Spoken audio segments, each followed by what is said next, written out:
Okosunu baby subamia. Ase kwa nefo jabani si akuna nyego bamkambosi ozo.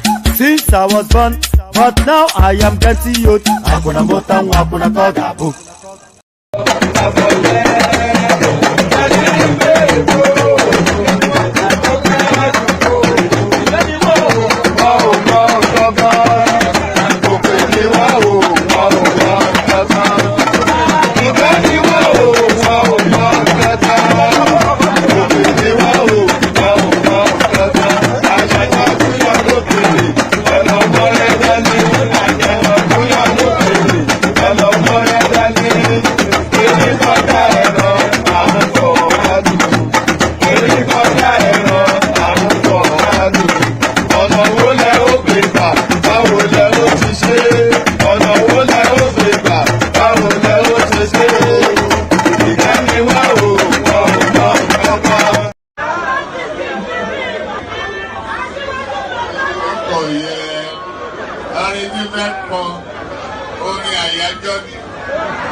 And there it is right there. So I don't know. My skin always looks dried up anytime I appear on these things. I don't quite know. I shouldn't really care about things like that, should I? Really? But there it is right there. Here I am right here. There you are right there. And here we are.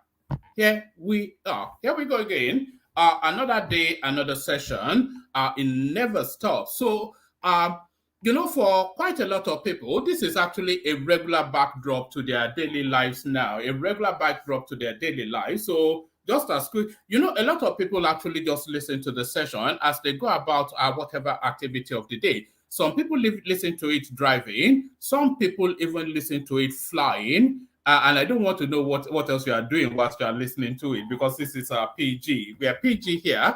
So PG, parental guidance, but the parents will have to guide you through the whole of the session, because it can get a bit tasty sometimes. It can get a bit tasty sometimes. So the usual protocol first. Click on the like button just as soon as you're coming in. So do that, and then you can complete that survey to say that you have done that. Subscribe if you haven't done that already. And you know, when I'm always asking you to share the links, you know those WhatsApp spaces, those Instagram spaces, and all of those spaces that you mooch around on on social media. So if you just click on the link up to the stream and pop it in there, so that some of your friends and frenemies can come and see the hijinks we get up to here. So hijinks. So you'll notice I titled this a Speak Easy session. So I titled this a Speak Easy session because there is no standout punch out news that we can wrap the session around. There's no standout punch out, and that, by the way, is why I'm always encouraging you. Let me repost it again. That, by the way, let me grab this first. So that, by the way, is why I am always encouraging you to send news to me via Instagram. You know, a good 90% of what we discuss here are things people send to me via Instagram. So if there's any news that especially strikes you and you say, oh, I would like to see one man and the gang talk about this, just pop it to me via Instagram. And if it sparkles enough, then we'll just bring it on the screen and wrap a conversation around it. Everybody sends me stories, and that is what we discuss. But the news cycle has been a bit sparse, or not just today, but over the last few days. So we're scrambling around really to wrap the sessions around a marquee talking point. But nevertheless, we've been able to put something together, and hopefully it will be to the quality that you're used to. So it's a case of bring your own again. You know, we do the bring your own sessions where whoever turns up brings up something sparkly for us to discuss. So something sparkly for us to discuss. Yes, click on like, click on subscribe, click on the happy link that says StreamYard. The invitation to buy your host cups of coffee, that's pinned on the thing. So do that as well. But especially click on like and subscribe. So before we carry on, we've got the Chief Executive Officer coming to give direction. So Alexander Gomez. Yeah, hey, one man. I'm actually pissed off right now. Oh, Wagwan, what happened? Wagwan. You're cool now. I don't know. A staff of mine messed up and they cut off my light in my house. Wow. They do that in America? Yeah, they do. They actually, I just found out after being in America for 25 years that they can do that remotely. They don't have to come out and cut it like they do in England. They could just use a remote control to turn the light off. Please tell me you said up NEPA. You must say up NEPA as soon as that happens. I didn't. No, I didn't say up. You know that up NEPA thing is not my generation. No, right? Oh, right. Okay, you're right. Yeah, because in the 70s we had constant supply of electricity. I think that up NEPA thing kicked in the early 80s. But I didn't say up NEPA, but I was so infuriated, and it just came on about 2 minutes ago. Anyway. My beloved. I hope it didn't damage anything. I hope it didn't damage anything. No, it didn't go on. It went up for 3 hours. So no, right. No, it didn't damage nothing. But this shouldn't be happening. You see, Americans are sloppy, man. This country is so overrated. You know, it's the sort of things that they do here that I find it hard to believe I'm living in the most in the richest country in the world. But the people are so sloppy. Anyway, that aside, how are you today? I'm good. I was just saying the news cycle was a bit sparse. It's still all about the fake. You didn't hear about the major news today is about the former Secretary of the Federation saying that he has evidence to suggest that Peter Obi won the elections. Babatia? Yeah. Yeah, yes, I saw that. I just thought the guy's an idiot, you know. Yeah, so that's where we are right now. But they should you know, I'm so desperate to get our conversations away from that space because that space is going nowhere other than just for Tinubu to continue. But it's not leaving the headlines. So what can I do? Can I be very honest with you, between me and you and nobody else? And I know thousands and thousands of people are listening, but that's just an expression. Yeah, I'm really concerned for my big brother, and the president of Nigeria, Tinubu. You know, he's not at the right place health-wise. He's not in the right Yes. place health-wise. Yes. And what's compounding it is the pressure he's putting on himself to prove to himself and by extension Nigerians that he can take us out of where we are today. And obviously that's taking a toll on his health. So I'm really concerned about it. Every time I see him, he looks so frail and fragile. To be president of Nigeria is not an easy task. It's because Nigeria is even for a young man, it's not an easy task. Never mind. We're so divided, even more so now that I'm really concerned. So I think he needs to get himself a much stronger, a more authoritative chief of staff. You know? Yes, that is required immediately because there's too much pressure on the president to perform, and he's putting a lot of pressure on himself too, and that's not helping his health.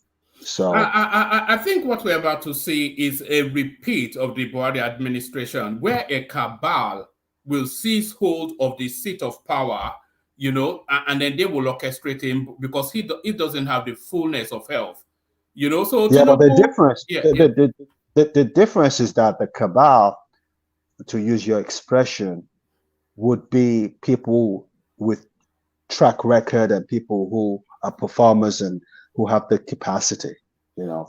That would be the hope, though. That would be the hope, because the hope really is that they have some sort of nationalistic conscience. Not that they won't loot. We are already surrendered to that. They will loot. But in the Buhari instance, they just stole everything and didn't care. Nothing. Well, they turned the country into what it is today, because we are totally broke right now. But because people know we have the resources and we have the wherewithal to take ourselves out of where we are today. You could still see international lenders like the IMF and the World Bank willing to entertain and willing to say, okay, why don't you take this interest-free loan? What they're doing is doing a good job. It's going to take a while to turn the country around, but I have hope in this guys, because they, like Ajale Koko said yesterday, and rightly too, in Cardoso and Waledu, you have world-class administrators. So that's a good thing. The weakest link is that chief of staff. That's not working. It's not working. We need to do something about that, because it's a very difficult position to shift, though, because he has the president's ear directly. So the biggest influence on the president is him. And somebody has to be able to convince Tinubu that, look, this guy is not really, you know. Yeah, but he also has capable people who he's very close to that he can use. I don't think Maja has the wherewithal, and I know he has the capacity, but he doesn't have the oomph to do what he's supposed to do as chief of staff. But that's my concern. I'm really concerned about that. I tell you the truth, if it continues like this, I don't think he's going to last the whole tenure. Tell you the truth. You mean in terms of leaving this mortal coil? You mean in terms of in terms of a step below that, in terms of totally breaking down and not being able to perform his role as president of Nigeria. Well, I hope that doesn't happen. But I'm very confident in Kashim Shettima, because he has a very, very capable. I would not object to a President Kashim Shettima. I would not. Well, the only thing about that is Nigerians don't want another northerner, especially another northerner, to take the reins of the country. So I don't think I have any problem with the capacity, but I think it's only right for the southern person, wherever they come from, south, southwest, or southeast, to have that 8-year tenure, so it could go back to this. And I think, in all fairness, I think that the Igbo people need to play a more prominent role in this. I don't see why he didn't give Magalu a role in his government, in his administration. I find that difficult to believe. But what do you think the chances are of us seeing an Igbo president in our lifetime? And I'm putting that lifetime to say within the next 50, 60 years. in my lifetime, and I don't think I want to be around for the next 30 years, but in my lifetime, I think that Soludo would be the most qualified person and the most acceptable person to be Nigerian president from the Southeast. He's got the capacity. That's the conversation I was trying to invite that character on Rudolph to have, but it got rattled and it started to go. Well, I think there's a personality clash there. That's what I think. I think there's a personality clash there. I think all you had to do was just touch a nerve, and then he flares up. I was expecting to happen. I wasn't surprised when it happened. Actually, he knew who you were when you came on, so he knew you were going to rattle him. I guess you got a number on him. Yes. Yes, you know, I was quite entertained when I saw him. I started to troll him, and he didn't even. No, I was beside myself. I think he was out of order. Telling him to shut up. He looked a fool actually. He buckled, and then he started to use him. I thought. You know, I've watched it back about 3-4 times. It's just. No, I was deeply offended that you could have the audacity to look at a fellow man and tell him, "You shut up." Oh no, that was home advantage now, because it was amongst his own stock. That was a home advantage sort of thing. Yeah. That's how I saw it. I thought it was. I had a mental cover. When that happened, I put Rudolph offline. I called him and I told him I wanted to speak to him, and he came off the platform. I said, no matter the case, what the guy did was totally unacceptable and out of order. Totally out of order. You don't talk to people like that. I mean, that's so condescending. I was deeply offended. I had a bad day after that. I wasn't offended though, because I invited him to apologize and he did not, and I thought so that passes it back to him. Well, like I said, you dealt with it with such dignity. I didn't think that you were gonna. To tell you the truth, let me be upfront with you. I didn't think you had the. You thought I would flare up. You thought I would flare up. Yeah. I thought you were going to lose it. I thought you were going to lose it. Yes, but you pleasantly surprised me, and I was proud. I really was proud the way you handled it, and people came to your defense. I mean, because the guy, I guess he has. I think he thinks more of himself than he really is. Do you know what? Sorry, Alexander. Do you know what I think happened? I think he places himself in a certain sort of space. Yes. But because of my sort of my particular sort of use of language, which is that language space that he wants to be as well, I think it was covered in all of his bases, and he panicked. That's what I thought. You know. I think he has a temper. I think he has a temper. I think he's short-fused. I was offended, but anyway, that's why we're very unpopular amongst fellow Africans, because we're just so unnecessarily uncouth and uncultured. There was an article, not an article, a clip that I was watching about three Kenyan women talking about Nigerians and the way they were coming across. It was like, oh, these people are so rough and so aggressive, you know. It's not a good feature we have. I mean, it works well in business sometimes, but it's not a sophisticated trait. I don't like it. I don't an Englishman would cuss you out and abuse you. You will leave where he's talking to you. You get home and you say, that man just insulted me. Yes.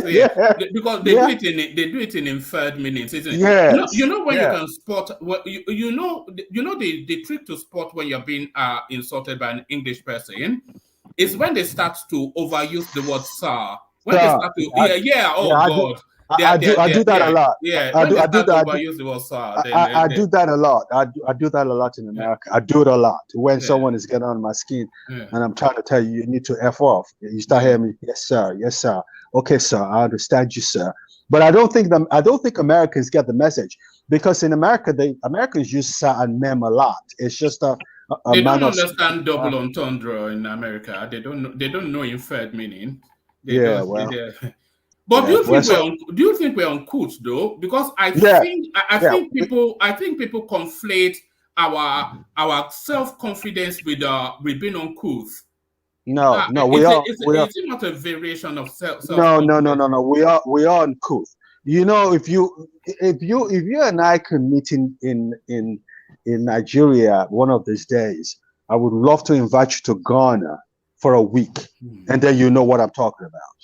And then you will say, whoa, there is a world of difference, you know, between where I come from and the way these people interact. They just respect themselves. No matter how big or small you are, they respect themselves. Thank you, please. No, thank you. Yes, please. They're just cultured people, and we're trying to be too American. I think that's what it is. We try to be too American, and we take it overboard. But anyway, let me let you go with your show. It's not about Alexander. All right, I could talk to you forever. Talking to you is a show in itself. But Thomas. Yeah, bro. Look at the shades, like Shino Peters. It looks like Shino Peters. Look at this guy. I want to ask a question, but you are rushing now. Look, let me leave you. No, I got 5 minutes. I'm waiting outside for my delivery man. So go ahead. Oh, thank you. Yeah, you mentioned something that caught me off guard. You said Osoludo will be the best candidate for the Southeast. Yes. But right now, you know how they are throwing the rotten tomato on him because of his letter about Peter Obi. So don't you think they are already jeopardized his chances? No. On the contrary. You see, that space, the Southeast doesn't have enough numbers to win anybody the presidency. It can only solidify it, but single-handedly, it can't win the presidency. In as much as he's been marginalized because he said anti-Obi, he made an anti-Obi rhetorics.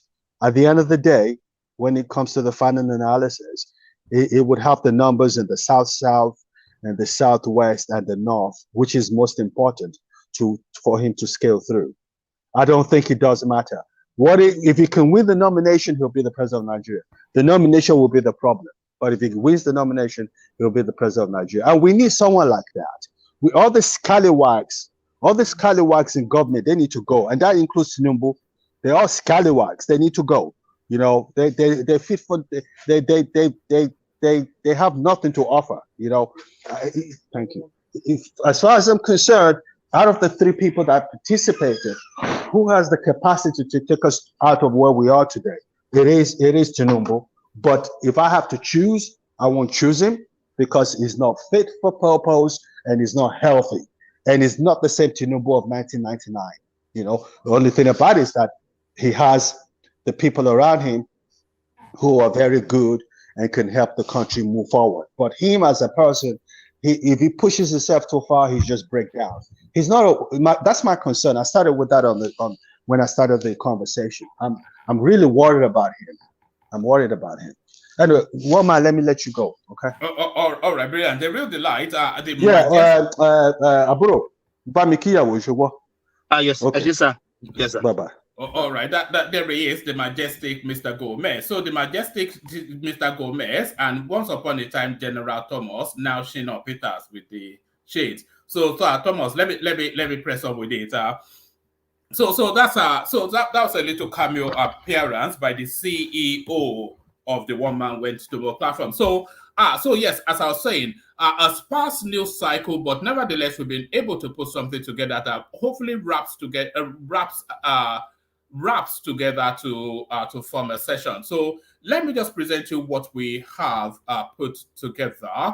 Let me present to you what we have put together. So we'll be looking at this. So it's the narrative of this guy, a very popular Nigerian comedic artist, a comedic actor. It's not a comedian, no. You know, there's a distinction between a comedian and a comedic actor.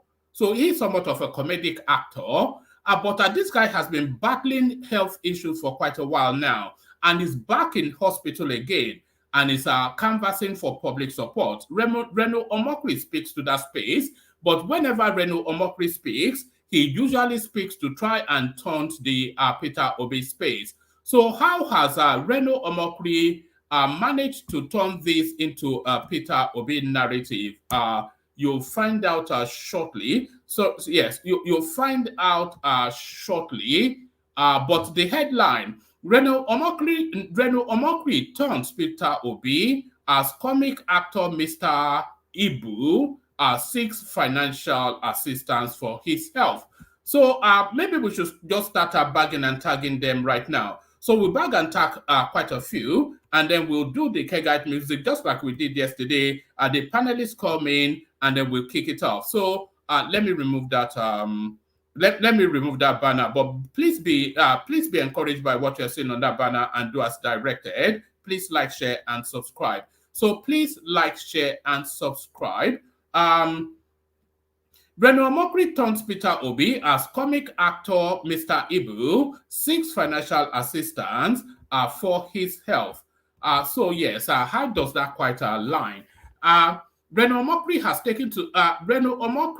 taken to social media to taunt politician Peter Obi as his supporter.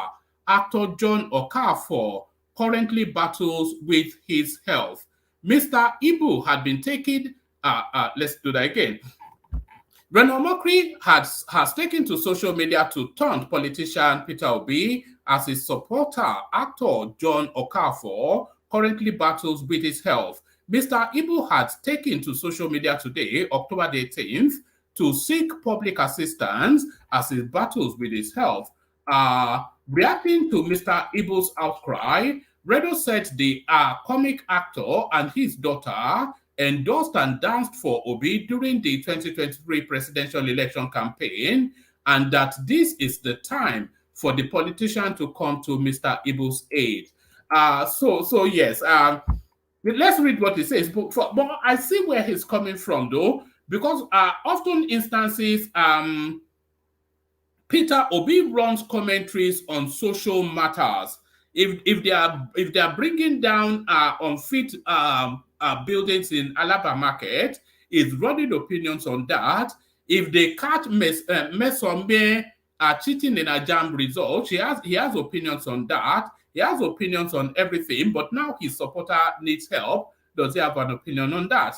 This is what Reno thinks. I sympathize with Mr. Ikechukwu Okafor, aka Mr. Ibu, over his ailment, and I urge at Reno supporters to donate to the account number he put out.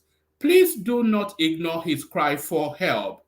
I also urge members of the public to donate. However, this is a man who publicly endorsed Peter Obi. He and his daughter danced for Peter Obi and broke the internet.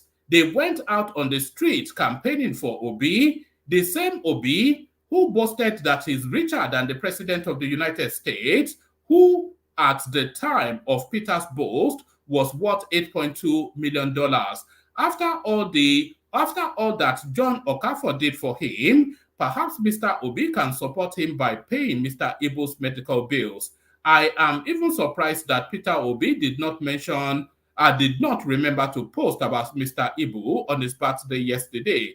Even at that, Peter Obi should help him in his time of need.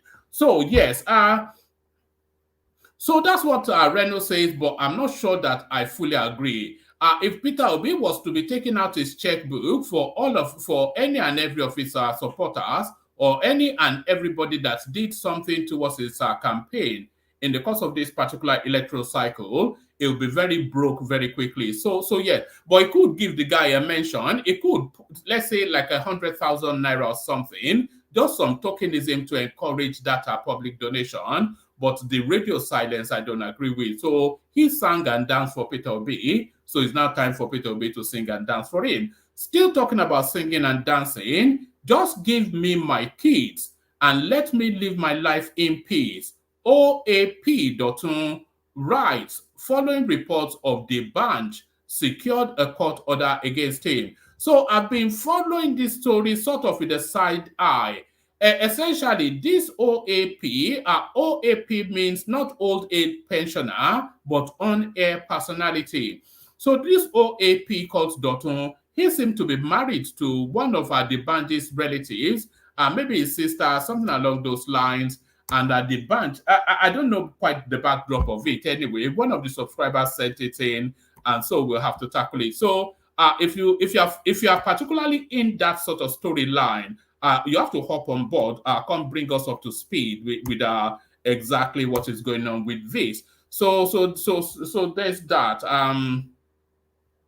You know, I don't follow enough show business. It just doesn't. I cannot just be bothered who slept with whom. And I'm not. If you are not doing the sleeping with, then why should you care who is sleeping with whom? So that's just my philosophy to all of that. Yeah. So we'll be making a pit stop with that. We'll be making. You can tell that I'm doing something else in the background. That's why I'm. So that's that. So yes. Actually, let me give you this as well to get it out of the way. On-air personality Dotun has similarly responded to the court order. His former in-law, singer, so yes, he married to the Banji's sister, clearly. On-air personality Dotun has similarly responded to the court order his former in-law, singer the Banj, secured against him. The Banj had approached a district court in Abuja where he secured an order restraining Dotun from defaming him. He also got an order from the court mandating the police to investigate criminal complaints he leveled against Dotun. In an apparent response to the court order, Dotun, in a post shared on his social media handle, said if people had obeyed court orders, no one would be here. He went on to say that all that is happening now does not concern him, as the goal is to see his children. He went on to say over his dead body, will anybody make his life dark, even whilst there is yellow? So there it is, the back and forth in show business. It looks as though there's been a pattern of ways, and it looks as though then they are taking his children sort of hostage, the wife and her family. So that's the goings on there. So let's go on from that to this. Nigerian agency withdraws case against Senator Ifeanyi Ubah days after defecting to APC. So they did make that promise, and they often deliver. For join APC, I think it's actually 150-something billion naira that this guy is battling. He joins APC and all is forgiven. A federal high court in Lagos on Wednesday struck out a charge brought by the Asset Management Corporation of Nigeria (AMCOM) against Senator Ifeanyi Ubah and his company, Capital Oil and Gas Limited, over an alleged 135 billion naira debt. Although Ubah was not present in the court, the presiding judge, Justice Nicholas Owiobi, according to Channels Television, struck out the charges. The decision of the court followed an oral application by the counsel for AMCOM, whatever his name is, who sought to withdraw the suit. So, I mean, this is just, they don't even make the effort to disguise it anymore. This guy joins APC in the course of this week, and the 135 billion naira corruption allegation that is leveled against him has been withdrawn by the government. And there it is right there. So they don't even make an effort to disguise these things anymore. The decision of the court, striking out the charges comes barely 6 days after Senator Ubah, who represents Anambra South, announced his defection to the ruling All Progressive Congress APC from the Young Progressive Party. So there's that. So we have a look at that. I'm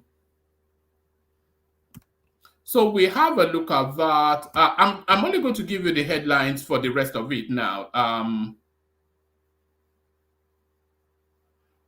might give you more than the headline with this one.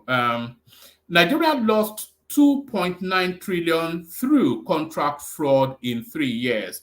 So let's see.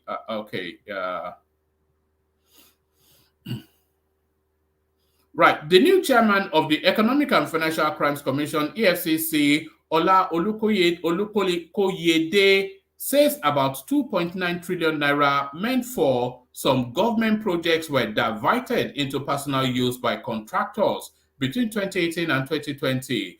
Mr. Olukoyede disclosed this on Wednesday when he appeared before the Senate for screening. The upper chamber confirmed him after the exercise. I did a survey between 2018 and 2020 on 50 entities in Nigeria, both human and corporate. I picked just one scheme, one species of fraud, which is called contract and procurement fraud. I discovered that within 3 years, Nigeria lost 2.9 trillion. So this is just from one strand of fraud is what this... anyway, how much more can we say on this sort of things? We all know they are looting us blind, and we all know that they will continue to loot us blind. Mr. Koyede said the stolen funds during the period under review would have been used for useful government projects if the former authorities of the anti-corruption agency had prevented it from being diverted. When I put my figures together, I discovered that if the country had prevented the money from being stolen, it would have given us 1,000 kilometers of road. It would have built close to 200 standard tertiary institutions. It would also have educated about 6,000 children from primary to tertiary level at 16 million per child. It would have also delivered, so it goes on to tell us then the value cost of that stealing. So this again, the Andy Uber headline, we've already dealt with that. So this now I will read out as well. Breaking: Tinubu dragged to ECOWAS over alleged certificate forgery, so article not giving up yet. President Bola Tinubu's allegation of certificate forgery has gotten the attention of the Economic Community of West African States. Correspondents report that the regional body had been urged by a pro-democracy group, the National Democratic Coalition, to investigate the allegation leveled against the president, who doubles as the chairman of ECOWAS.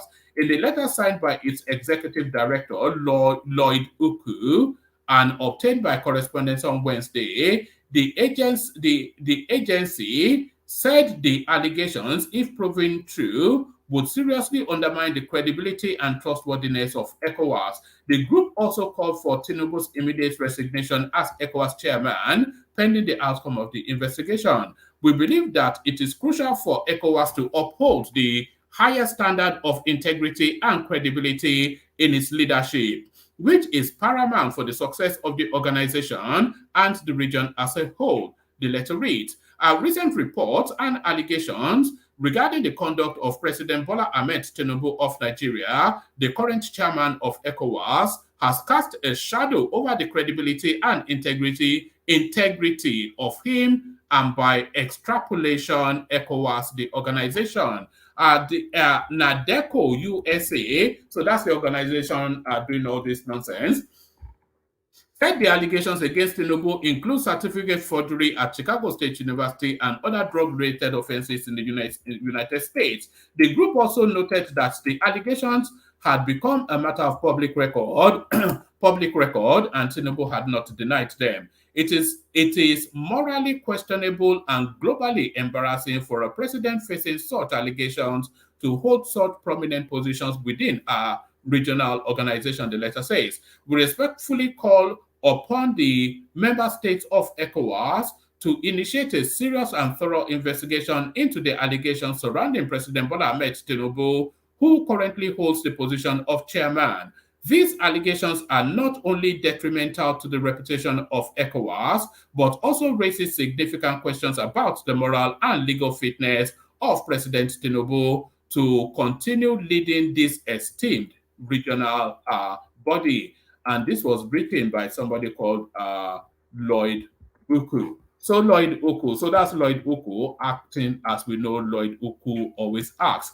But to more serious matters, Naira hits record low of 980 to the dollar on official markets. So this is not the, so that is then to tell you then, what's the projection for December? Because by December, when Nigerians are traveling back home, there'll be a heavy influx of naira or of hard currency into the economy. So if you want to buy naira now, buy naira now and just flip it in December. That's what I'd suggest. All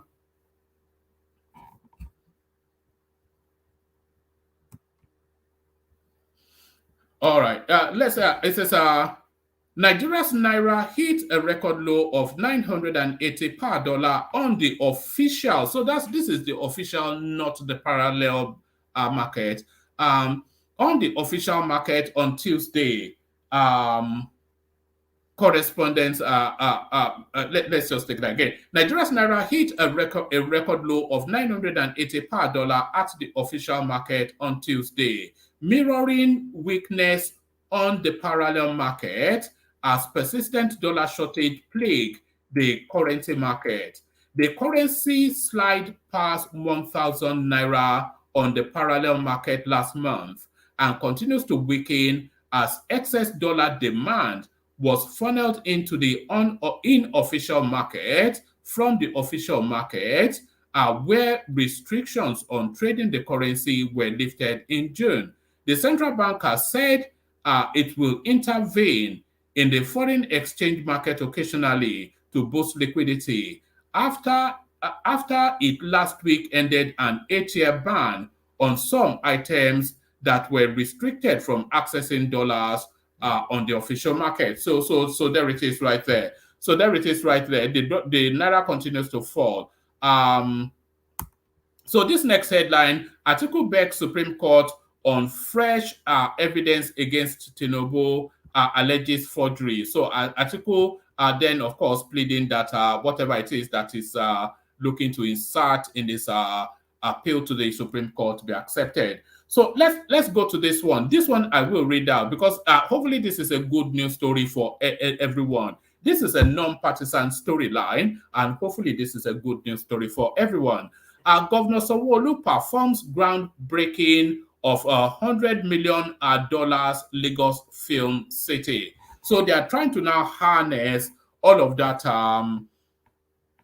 They are trying to now harness all of that goings on within that space. So let's see what this has to offer. The Lagos State Governor Babajide Sanwo-Olu on Wednesday performed the groundbreaking ceremony of $100 million Lagos Film City. The Film City, which is located on 100-hectare land, let's do that again. The Lagos State Governor Babajide Sanwo-Olu on Wednesday performed the groundbreaking ceremony of the $100 million Lagos Film City. The Film City, which is located on a 100-hectare land area at Ikosi Ejinrin area of Epe local government area, is a public-private partnership model which will create numerous job opportunities, stimulate economic growth, and attract investment. The disclosure is contained in a post by the Senior Special Assistant to the Governor on New Media, Jibril Gawat, on his Twitter handle on Wednesday the 18th. This is coming less than 2 weeks after Governor Sanwo-Olu initially revealed that the groundbreaking ceremony of the Lagos Film City will be performed by the end of October.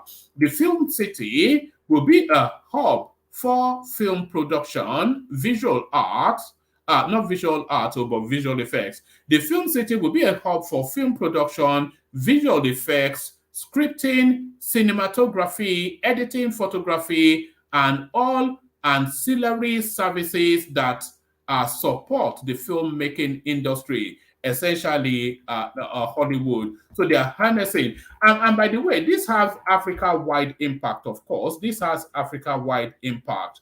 So this has Africa-wide impact. So let me give you this one as a final soupçon. Let me make sure this is this fills the screen. Oh, hold on. Who's that? Yes, let me make sure this fills the screen. So this is the multi-dimensional poverty index. So this now, this tells you then out of 100 people, this is an out of 100 people sort of a survey. So out of 100 people, how many people are suffering from multi-dimensional poverty state by state? So the poverty headquarters of Nigeria is Sokoto State. 91 out of 100 people in Sokoto State, they suffer from multi-dimensional poverty. So that is to tell you that the totality of Sokoto State, what's happening to the super charts, by the way? I can't see it there. Let's see. Let me see. Use the super chat things. Let me see some super chat going. Multi-dimensional poor. So this is 1 in 100. That's how the survey is done. So 91 out of every 100 in Sokoto State, they suffer from multi-dimensional poverty. So that is not to say all of the dimensions vested in one individual, but they suffer one or more of the multi-dimensional matrix of poverty. Bayelsa State second, Gombe State, Jigawa, Plateau, Yobe, and Kebbi. So those are the top 7. What is actually striking is that this does not really take us far from where our suspicion has always been, that the North is heavily weighed down by poverty, and the South somewhat are trying to keep poverty at bay. So if you remove Bayelsa, and I'm not quite sure why Bayelsa suffers from that level of poverty, if you remove Bayelsa, the top 7 are 6 of the top 7 are northern states: Sokoto, Bayelsa, Gombe, Jigawa, Plateau, and Yobe State. So those are the most impoverished spaces within the Nigerian state. And the least impoverished spaces are these: Anambra 34, Abia 35, Lagos unsurprisingly 36. But the least impoverished space, shockingly and surprisingly, are we even shocked or surprised? But certainly surprised, if not shocked, is on those states. You know, that's where poverty is at its lowest within the Nigerian space. Ondo State has the least poverty metric. So there it is, all of that. So there it is, all of that. Let me resend the hyperlink for whoever wants to join us. The room needs populating, so come populate it. But populating the room at the moment, His Majesty King Emeka Baba joins us to add a word or two to the conversation. Ajale Kokwas as well, of course, Father of the Bride. So come join us if you want to be. Oh no, that's not what I intended to do. So come join us if you want to be part of the conversation. So we'll play the Kegite music and then we'll kick it off. So we play the Kegite music and then we'll kick it off. So where is my Kegite music? So we play the Kegite music and then we kick it off. Water, only water, only water, where they see my water.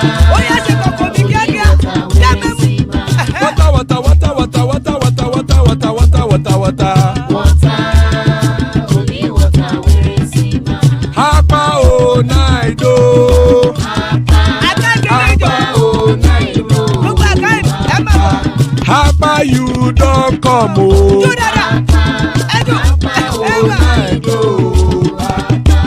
Hapa oh night oh.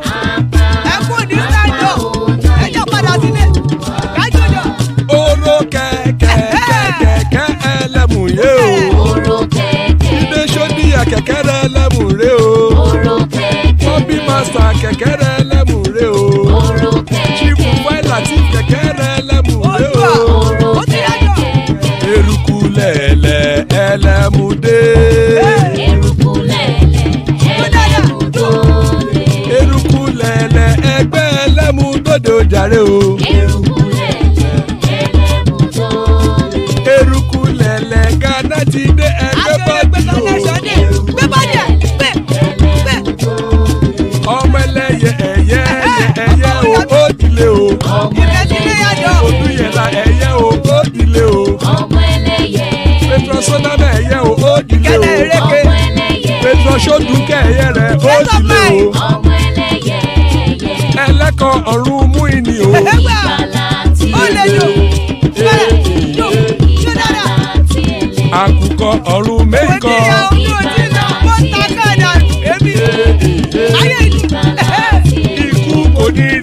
àgbéṣe o.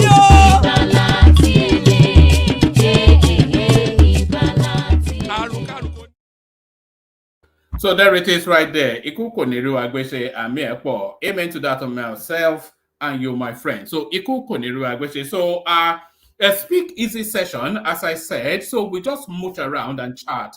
Essentially, is what that means. So we just we'll settle into it and take it easy and just roll through the session. So to settle us in, I was going to kick it off with King Emeka, but Solomon joins us at the last minute. He's in Abuja, so let's have sympathy on his data. Solomon, you're up first. Yeah, woman. Good evening, everybody. How buddy? Yeah, everybody do all right. Yeah, good evening, everybody. Good evening, woman. Good evening to those in the comment section. And please like, share, and subscribe. Yeah. So carry on. No, we can hear you perfectly. So carry on. Talk to us. Are you looking at the stories that we are presenting, or are you bringing anything to the party? See if I'm bringing anything to the party. I'm just looking at this Tinubu Bola President Bola. In the headline, Bola Tinubu files motions to block FBI, CIA, other U.S. agencies from releasing confidential files in database. And then Lagos to seal bars, churches, mosques, causing environmental nuisance. And this guy that decamped from YPP to APC, this guy now shows that it's not just only for political reason. Can you hear me, woman? Can you hear me? No, yeah, we can hear you. Yeah, it's not just only for that is but it's not only for political reason. It's still to cover up his shit. Anybody who is it not obvious though? I mean, how many days even did they cross over and the government drops all the charges against him? 135 billion, and they say that the country has no money. That this is what APC do. APC is just like the home of thieves, the party of thieves. And look at this guy that they made. What is his name? This Matawali. Before weeks to the election, he was invited by EFCC, and all of a sudden they just dropped the whole case and all that. So even there was one time Yaya Bello too had that problem, and I think he even ran to meet Tinubu, and that news was in circulation then, and the whole thing was dropped. So this is it's becoming too much in Nigeria that people that will just have one or two things hidden and with that warrant EFCC to come and pick them up, they will just go and join APC and everything will just be covered up. It's really bad. It doesn't tell good about the country and about APC as a whole. So yeah, these are the headlines that caught my attention. Are you following the Dotun the Banj sort of narrative and that fight around custody of children? The Banj using his celebrity status to weigh upon his in-law. Are you following all of that? Yeah, I was in the live, one of the lives he had with Dr. Freeze. Yeah, Daddy Freeze. Sorry, not Dr. Freeze. Daddy Freeze, and the guy is just. You know that Daddy Freeze has blocked me. I used to go there and yab him. No, once you go there to yab Daddy Freeze, we tell you, he will just speak. That guy is I think he's even the real but not diet cookie. It's not even a Nigerian, it's from Romania or something, isn't it? Man, that guy used to. Maybe I should get him deported. Do you think I should get him deported? Oh man, that guy's Yoruba is fluent. Like he's more fluent in Yoruba than you are. I can't tell you. His father is a Badon man. His mother is a Romanian. One man is just jabbing. He's just trying to just So that guy is Yoruba. He's just like, I think he's like Baba's kind of Yoruba that he will even be speaking. As Baba is an old man, like sorry to say, yeah. But as in the way Baba will be speaking, he knows Yoruba. We know Yoruba very well. That is how Daddy Freeze used to eat. He speaks the thick Yoruba. to be honest with you. And you'll be like, who is this white guy? And you're able to know that. I'm telling you the truth. I go on his life and I listen to him. Anybody, Adiola will, what is his name? Adiola would like Adiola in the comment section. Good lay, he will know this thing because he's always on that he frees life and because of the fact that you mean you guys meet in other spaces as well? Actually, everywhere I go, I thought I had a unique crew, but everywhere I go, I see you guys are in the comment section. Now, wow. Let me ask you a question before you tell us about the band storyline. When was the last time you watched television?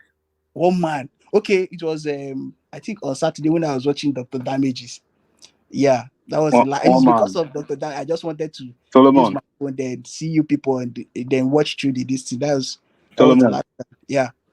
I beg, make I quickly take your time. I will lose my this thing very soon. Maybe I can speak within 5 minutes before I get out of network space. You don't mind. Okay. Yeah. Enigmatic Hondi. Yeah, I hail everybody. I go speak pidgin today, so they're not go talk about grammar. So, one man, I see the verse for you. I'm mad at you, but at least you did it. I saw you yapping me. I thought I held my own now, so I didn't. I thought I came out victorious, but there you are. Yeah, you did something. I mean, you did something at the end of the day. You were able to pull the guy out of his cave from his hypocritical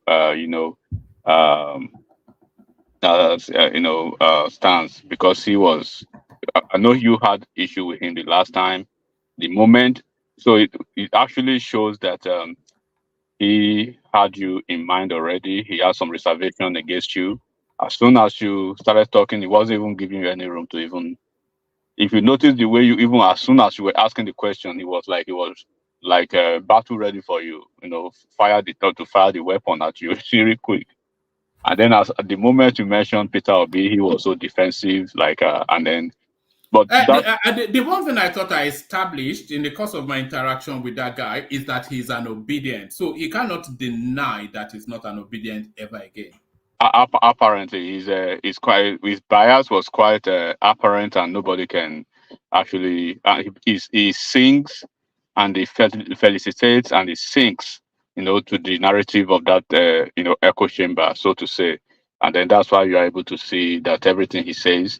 You notice I smirked when he was saying that Tinubu cannot manage, is not equipped to manage diversity and complex. Somebody that ran Lagos State, we wait against Peter Obi, who managed a mono-religion, monocultural state. Who is more equipped? Somebody that managed Lagos, he is not equipped to manage the diversity in Nigeria, but somebody that managed a monocultural, mono-religion state, he is equipped. The guy, I want to see his PhD. Everybody's credentials is under question now. I think the mistake most people are making is, because when I see folks like that, what I do first, I do a lot of, digging and research on them. The first time I saw him with the other two folks, I saw the way he was really, coming at the one who came from, I think, the Southwest, and I went to actually check it. So I was it's just like, it's a replica of somebody like Chimamanda, right?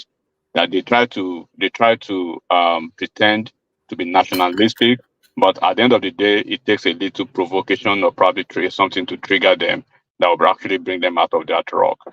Just in America over here, you see a lot of people pretending to be, normal people, but it just a little provocation. They will crawl out of that their cave, and they will, basically exhibit that they are racist. What happened to the pidgin English, enigmatic? You know Sabi speaker? Yeah, I Sabi speaker now. Okay, now maybe we carry on with pidgin now. So that's just what I say about that. And then about this, what's his name now? And Chris, is it this Stefan Yuba that moved to APC?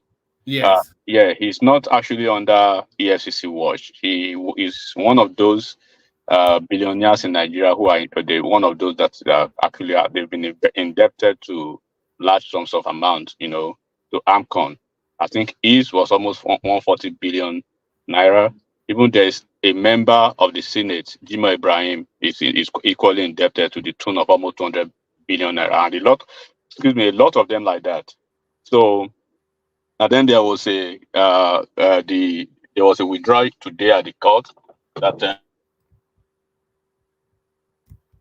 All right. Have we lost you? You did say we were going to lose you early. Are you there? I think we've lost him. Gone. The reason I thought he moved to APC because he was trying to prepare for the gubernatorial election. But of course, there's always a bargaining chip, and this is going to be one of those things that they will have against him. Like we always say, one man, they are all politicians, and they all know where their skeletons are buried. You know, when Atiku was fervently and viciously going after Tinubu, and they will be actually latched onto it when even Obidient were denying the fact that he was. Enigmatic, you are dipping heavily. Enigmatic? Can you hear me now? Yeah, we can hear you now. Yeah, can you hear me? Yeah. Yeah. Until it was very apparent that Obi was equally interested in it, and he came out to make his no, you are gone again. Enigmatic, join us when you have Tinubu at the time now Obi is being chased, Atiku is being chased, so they are all having their backs against the wall. So they are all politicians, and when a couple of us say, look, where nobody where you go, part in Nyash, we no go see shit. This is what we are talking about. All these politicians, they are all the same. None of them is actually clean or probably angelic as we speak. So those are the things that I will speak about briefly, and then I will just say a big kudos to all the people that have been very consistent on the platform. A lot of us have quite been busy and stuff like that. So basically, that's it. Baba, I hail, and thanks for the time, and I appreciate the opportunity to man. Oh, all right. Enigmatic, join us. Enigmatic, bless you. Yeah, join us later if you are in a better position and you have more time. Your audience wants to hear from you. So that's Enigmatic Honde. So thank you, Enigmatic, and thank you for yielding the space, Solomon. Back to you. Yeah. But even at that, maybe he would have gotten the intel that they can still come after him. So that was why he still made, not just only because of this, but all join. You understand? Yeah. And I know that this guy was up to something joining APC. He's not just going there to just go and lie to all in the name of trying to put in the southeastern in APC political this thing. Yeah, so one man, that is it. Then this guy, okay, I don't know if we've talked about this guy that they sacked. That the Adamawa guy. Sex shop senator called Elisha Abo. Yeah, that said that even said the other day that more people would be disqualified, like of Ojizo Kalu and others. But let's see how it will play out anyway. No, but he's withdrawn that statement though, because he was on television today apologizing to Akpabio, saying he did not mean it and it was misled. Wow! Oh, he did. Okay, I did not know. So. The guy is a certifiable idiot. That because they used that opportunity to dig out that clip when he was in that sex shop slapping around that girl. I don't know, man. The guy should be in prison. Never mind but then of course half the people in the Senate should really be in prison. Yeah. And I wanted to say something about that yesterday headline. One of those headlines of yesterday about that in Dume but let's just go. Let's go to some other topic. No. What did you want to say about that? Ndume versus Akpabio. Because I'm no great fan of Ndume, but the criticism that Akpabio, as soon as something comes in from Aso Rock, he quickly signs it off. he doesn't really understand the rules of the Senate. And I think is he not a first-term senator, even a Akpabio? I'm not quite sure he will be able to hold on to that seat for too long at the way it's going on. Yeah, like I think they need to just change that guy, and the way he's conducting this national assembly, this thing it's not really making sense. Like he's just doing it like the way people predicted it would be. That is how it's going. He should do better, and they should coordinate themselves. The way that guy behaved the other day, walking out on them, is just very bad. Even though he was trying to make a reasonable point, but it was really, really bad. So they have to conduct themselves well, so that man, this country just start pressing. They need to really conduct themselves. Well, you know Japa now. I thought but you're not talking to Patrick about Japa. No. One man, I you know what, we'll talk later about okay. All right, talk to us about Mr. Ibu instead then. And Reno Omokri saying that Peter Obi should foot his medical bills. Do you agree with that? Yeah, he's not somebody. A young guy in Anambra State has footed his medical bill. Yeah, I said they should put up the bill, like they should calculate the bill and give it to him. But Reno trying to put it, must it be P2B that would even though I'm a supporter of Reno, but it shouldn't be. It's not impossible to be P2B that would do this thing, that would foot the guy's bill. Like I don't know why. Are you surprised that Peter Obi has not run any commentary on this? He's very quick to comment on everything else. Now his supporter is in need. He's not putting that on his Twitter handle. Yeah. Is Peter Obi a use them and dump them? Is he use and dump? Sort of one of those guys. Yeah, because what they call P2B don't need to answer this guy. He don't need to reply this guy. This one he did not do well, even though I'm a supporter. Why will he be calling P2B into this kind of thing? He should not reply him at all. He messed up. You know, Reno is really heavily baiting Peter Obi, and very soon Peter Obi will have to react to him. If he's in other things concerning politics, this one is not concerning politics. He can do anything. I support him. But it's concerning hypocrisy, though. The hypocrisy of And let me tell you something. B2B might even do something, and he will do it low key. He will not really want to allow it. Do you understand? He will not really. Really? Okay. Low-key. Yeah, he might do something concerning it, but he will not allow it. And are you saying it's low-key? No. I just said in this kind of thing, he might do it, and he will not want people to know how that kind of. I'm not a P2B supporter, but P2B is a cloud chaser. It's impossible for him to do anything low-key. Anyway. If that is what you believe. Anytime he fries dodo, he will tell the whole world that, look, I am fried dodo, I am with the common man, you know. if that is what you believe, it's fine. It's fine, Woma. But I don't think Reno should have called him to just start talking about this whole thing, involving him in this. Do you think Reno is using Peter Obi's name to chase clouds? No.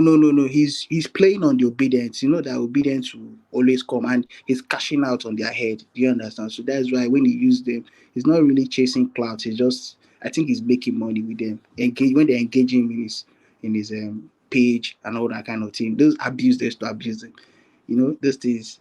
He has monetized his account is monetized. So on Twitter, engagement on all you even have to subscribe in his. You can subscribe in his Twitter page and all that. So, as this thing is monetized, when you engage him, he will still be cashing out. So he's playing on them. If Obidient have sense, they should just stop engaging him and all that, because he's just poking them so that they will come, and they keep coming. It's really bad. Talk to us about the headline on the screen. President Tinubu dragged to ECOWAS over alleged certificate forgery.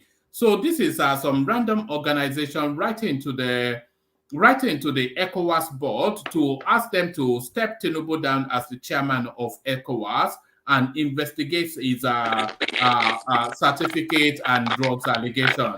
So it serves no purpose other than Oh, where's that? What's that sound, Solomon? Sorry, Sounds, it was from me, but it's cool now. All right. It serves no purpose other than to demarket the country.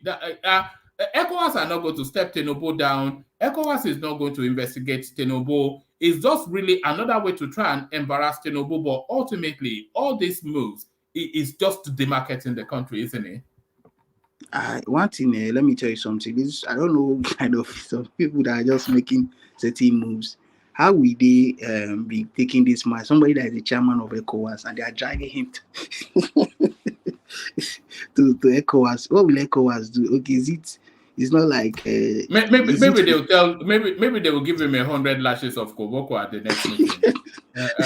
What they would have done the right thing during the election. Assuming this, I just look at Nigerians. We're just sometimes I don't know, especially the old people, the way they played this previous politics, this last election, the way they played the politics was very embarrassing. Like, to be honest with you, you know that how the country is. Even this APC, how they got into power.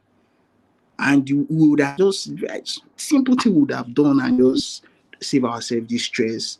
Now, most people that were saying that it will be or nothing, they are even praying that if Atiku could just enter. Assuming they supported Waziri, the one that is achievable. All these things now of talking about Kotsi, carry to ECOWAS chairman to ECOWAS to go and drag him. All those things would have not played out. But you see them now, they are just here now doing all these ones that let's stop doing things out of emotions. Why are you laughing like that? Are you mocking because them? I want them. Are you mocking them, especially those Obidient. Why you there? You're not good though. There's no way you do it. They'll come catch you. No, they don't get level. They don't get level. Especially Obidient, they go what they do say this. So I just look there, they laugh. As if they heard, they just listened. And we now PDP will be our own. They will just have power. They are here talking. That is when most Yoruba people like Mike Olawale talks the way he talks. I just say it's not the bro's fault now. It's assuming these people played our politics right. They just remove their emotions and know that it is the result that is the cocoa. It's not even about this one. They are talking about somebody who is a saint, who is that one, who is this one. Because even if it will be, he might be a good person, but to me, he still follow people that scatter the country. Because I was watching a clip of one Audi Ogbe something from Benue State. How he was narrating how the economy started crumbling from 1986 or so, and that people came and that kind of thing convinced them they should be devaluing the naira, and that for the past 32 years or so, that is how the economy had. He even made analysis of how we use 18 billion to import toothpick, how we use 400 billion to import tomato paste and all that. And you see, these are the things, and he was involved in this thing. If that time that he started all this, that Obi really wanted this country to be to be good, he would have not involved in that trading. Can you hear me, woman? Hello, can you hear me? Hello? Yeah, Solomon, they hear you. Yeah. If he truly wanted, he would have not indulged in such business. Do you understand? He would have led a protest that know that from that time, not when you've become, Obi is a billionaire. Not that he's a billionaire and he's coming now to just come and tell us consumption to production. You see, these are the things. So right now, if anybody wants to do anything, you have to just come out clean. Don't go through the process, finish and come and be happy, shouting for us, be telling us this one. So, woman, I just look at all these things and I was watching that video. It was really, really touching, to be honest with you. So, what am I trying to say? These people going to ECOWAS, they should just stop wasting their time. No, it's just a meaningless. It's just for that day in the newspapers, and it's really just continue to demarket the country. But let me take you to this headline. You know that those vehicles that the senators bought for themselves that seems to annoy you so much, and we were inviting the Labour Party to take a position. It looks as though they have a patriotic statement Shehu Sani reacts as Labour Party tells reps to reject Tinubu's 160 million SUV. It says a former federal lawmaker, Shehu Sani, has reacted after the national chairman of the Labour Party, Julius Abure, condemned the 160 million naira official vehicle being awarded to each of the 360 members of the House of Representatives. Let's say. Whilst urging his party lawmakers to reject the gifts, Aburi described the action as the height of insensitivity. Reacting via Twitter on Wednesday, October the 18th, the former Kaduna State governor described Aburi's order as a patriotic statement. So there is that test right there. So we now we are now waiting in bated anticipation to see if the Labour Party members actually reject a brand new 160 million naira super jeep. What do you think they'll do? Because they are now on the line now, the way they've positioned. I'm still eager to see what they will do. But Aburi coming out, I will not really give him any credit, just for formality. Let it not be like we no talk. Do you understand? So that is why he's just making that statement. And this Shehu man, he behaves like if one of them takes that that SUV after a direct instruction from the party, that makes the whole of them fraud. One man, I believe that these guys they will not object. They will partake in taking the which are. They might even be the first people that would tell them to go and park their own in their garage. You know that the average Labour Party representative is poverty stricken. Don't talk like that. We call them in Yoruba land. It's the average. Don't talk like that. Somebody went like don't wire. You give them a super jet. You must be a joker. We reject it. They have already rejected all the bribes he has been collecting. Go around the world using Obidient name to make endless. This Shehu Sani behaves like a novice, somebody that just joined politics. The way he talks, maybe these are the kind of people you say that they are chasing clouds. To be honest with you, they want to be in the good books of the especially Obidient because they are the one they have the numbers online, so that they will not bash him and he will gain followership and that kind of thing. So that is why. But the Aburi coming out to say this thing is just for formality. I don't see any of these guys that there's not one single person that will reject that car. That will reject you know what usually happens when they buy them these vehicles. After 3 years, they will condemn the vehicles and then they will sell it to them at a pittance at maybe at 1.5% the value of the vehicle. They say the vehicle is old and certainly every senator, every rep is taking his vehicle whenever he leaves that space, and when their term renews in 4 years' time, they get another round of vehicle. They get to pay off that. They buy that one or virtually. It's a scam now. Who would not? Who doesn't want to live that life? Siren blaring, you in a super jeep, police orderly, all of that. You the joke. It is mad, you know. Labor. Do you know where they would have even started rejecting? They will ask for more. From that 2 million naira saved that they disbursed that period that they say they should just use for the weekend. That is. Every single one of them collected it. They collect something, and in fact, now do you know that you cannot differentiate who is a Labour Party senator? Do you know? You can't differentiate who is a Labour Party senator and who is a senator that is from APC. You can't, because they all blend. I knew that they will always blend. Somebody like Victor Ome, that they say he had issues with Peter Obi in Abga because of all of it. So that one is a wise man. Don't you see the long cap he wears? And you just know that this guy is a wise man. He knows that he needs to settle with Obi. No permanent friend, no permanent enemy, so that he will be relevant. And he's relevant now. So, and that one has been in the game. Is it that kind of person? You not tell me that? No. I don't see Labour Party actually even holding on to those representatives for long.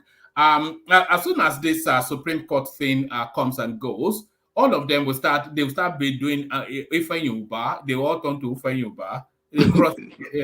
Ifeanyuba has a point. The guy is a YPP guy. He left YPP, but I know that people from Labour Party who defect to APC. I'm telling you the truth. They will not even go to their to PDP because they are PDP light. Labour Party is PDP light. They will not go to PDP. They will go to what they call it to this to APC. But the ones in the north might go to NNPP. Some of them in the north will go to NNPP because if NNPP has ideology of. Yes, I actually see the re-emergence of a northern party. What was that party that Buhari was riding for so many years? CPC? Yes, there'll be a resurgence of either CPC or a CPC-like party. Because the northerners, they often recoil from being ruled by a southerner. Wama, let me tell you something. This NNPP has the ideology is more solid than CPC. CPC is going to, even if possible, is going to spread down to the south by the grace of God, because this NNPP, because the what they are doing is the kind of politics or the kind of party that we need in Nigeria, to be honest with you. Like, is for the common people. Like social democrat sort of Yeah, and I know that party is a wonderful party, to be honest with you, man. Just yesterday, what their governor, especially that Kanu State is just like a model that they want, like a template state that they will use in certain examples so that people will see and will spread the one gospel. that mass wedding. Mass wedding. And give them a bed. Give them a bed. It's based on their religious. Based on their religious. That's to tell them that, look, go and produce more children for us so that they can grow up and vote. No, it is based on their. You guys go and produce more children and let them grow up and be Quanquasia. Why the bed though? Why the bed?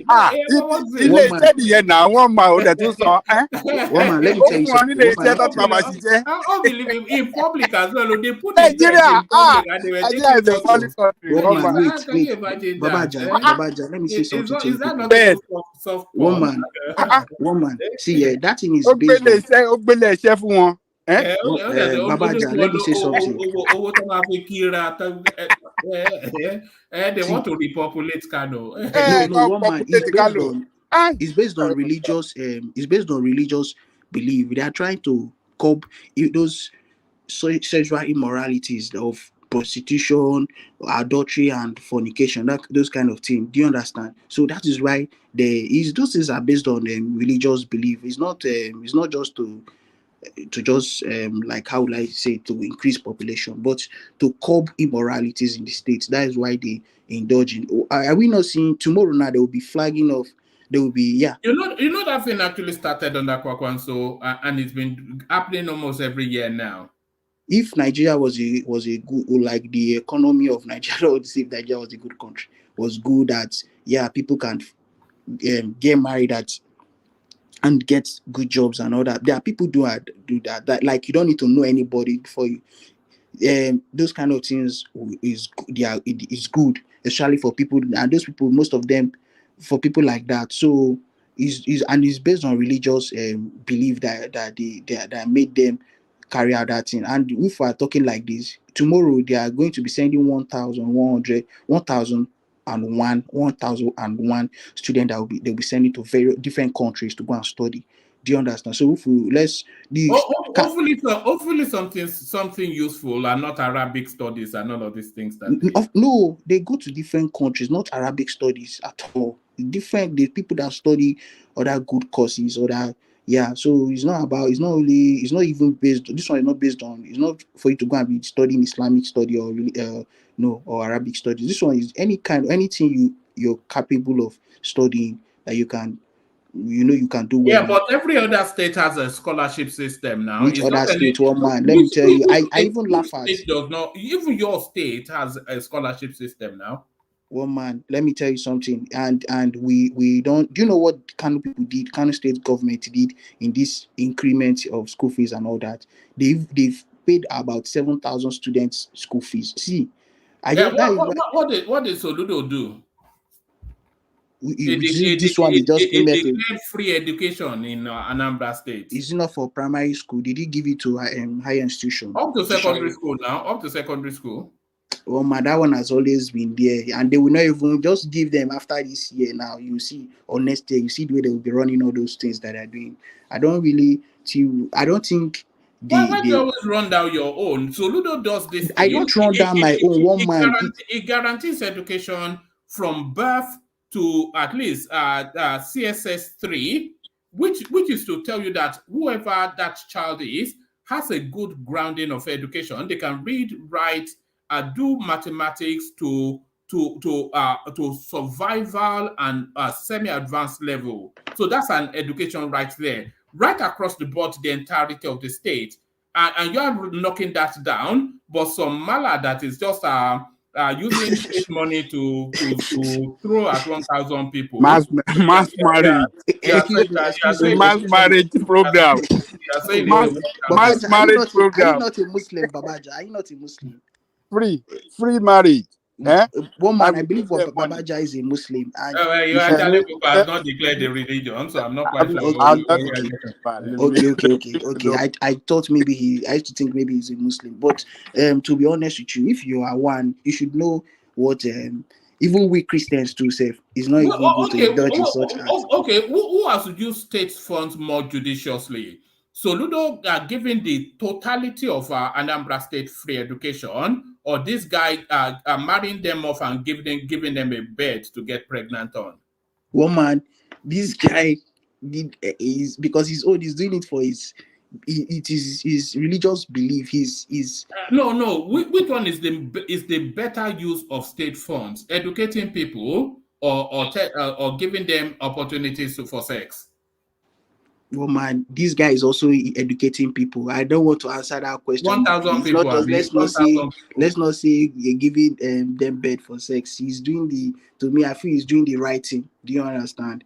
But for Soludo owner, let's just watch. I'm not. You said something that I always talk down. I don't talk down on my own. God forbid.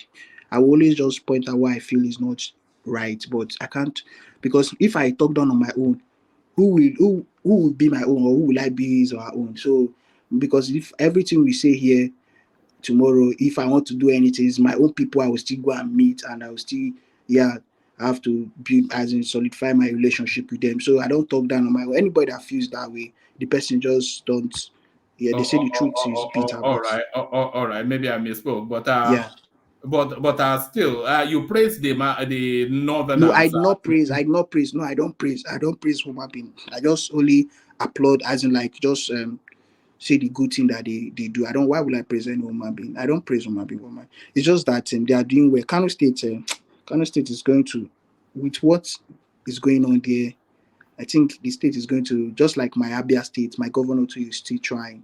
He's really, really trying. Like today now, he was in Hungary, and he's just going to carry out they visited some in companies there, like one agricultural company that they do this what they call it for agriculture. Yeah, one of the agricultural companies there. Which other one again? I think for shoemaking too. And lastly, how to use to generate electricity and all that with agricultural materials and all that. Yeah. So my state governor is doing well. You see, he just flagged off the seaport. So I can't talk down my own, and I appreciate the government. How do you mean a dry port or a river port? How will Abia State flag off a seaport? What are we talking about? Where is this in Abia State? Excuse me, it was not okay. Is it a dry port? Sorry, maybe a river port or what do you call it? It's not a river port. I think I saw the headlines. It cannot be a seaport. Owaza. I know Owaza very well. Now more than you imagine. How would there be a I've seaport? not been to Owaza before, but that I was the know headline. Owaza. Anyhow, that's by the way, Sha. Just to You say correct you're you. from Abia State. You should do well in following people Me? of Abia this thing blog on Instagram. You I said I'm from Abia State. Yeah, I'm just like informing you so that maybe you will see all these things. No. You just said I said I'm from Abia State. Anybody man Abia ke? No, okay, sorry. I thought he's I'm from Abia Ibadan. I thought he's a maker. Sorry. I thought he's just a maker. Man, Ibadan man, no, a very proud one. Sorry. Confirm. I thought it was a okay, but I know Owaza very well. I know Owaza extremely very well, more than some indigenous. Way more. I've not been to Owaza. I know Owaza. I know practically everywhere in Abia. So I'm saying that there is no sea, and if there is no sea, you cannot have a seaport. It's so just why did you more, now call it a seaport? well, maybe there are excitement. Maybe God will create sea that will reach there someday. But for now, there's no sea in Owaza.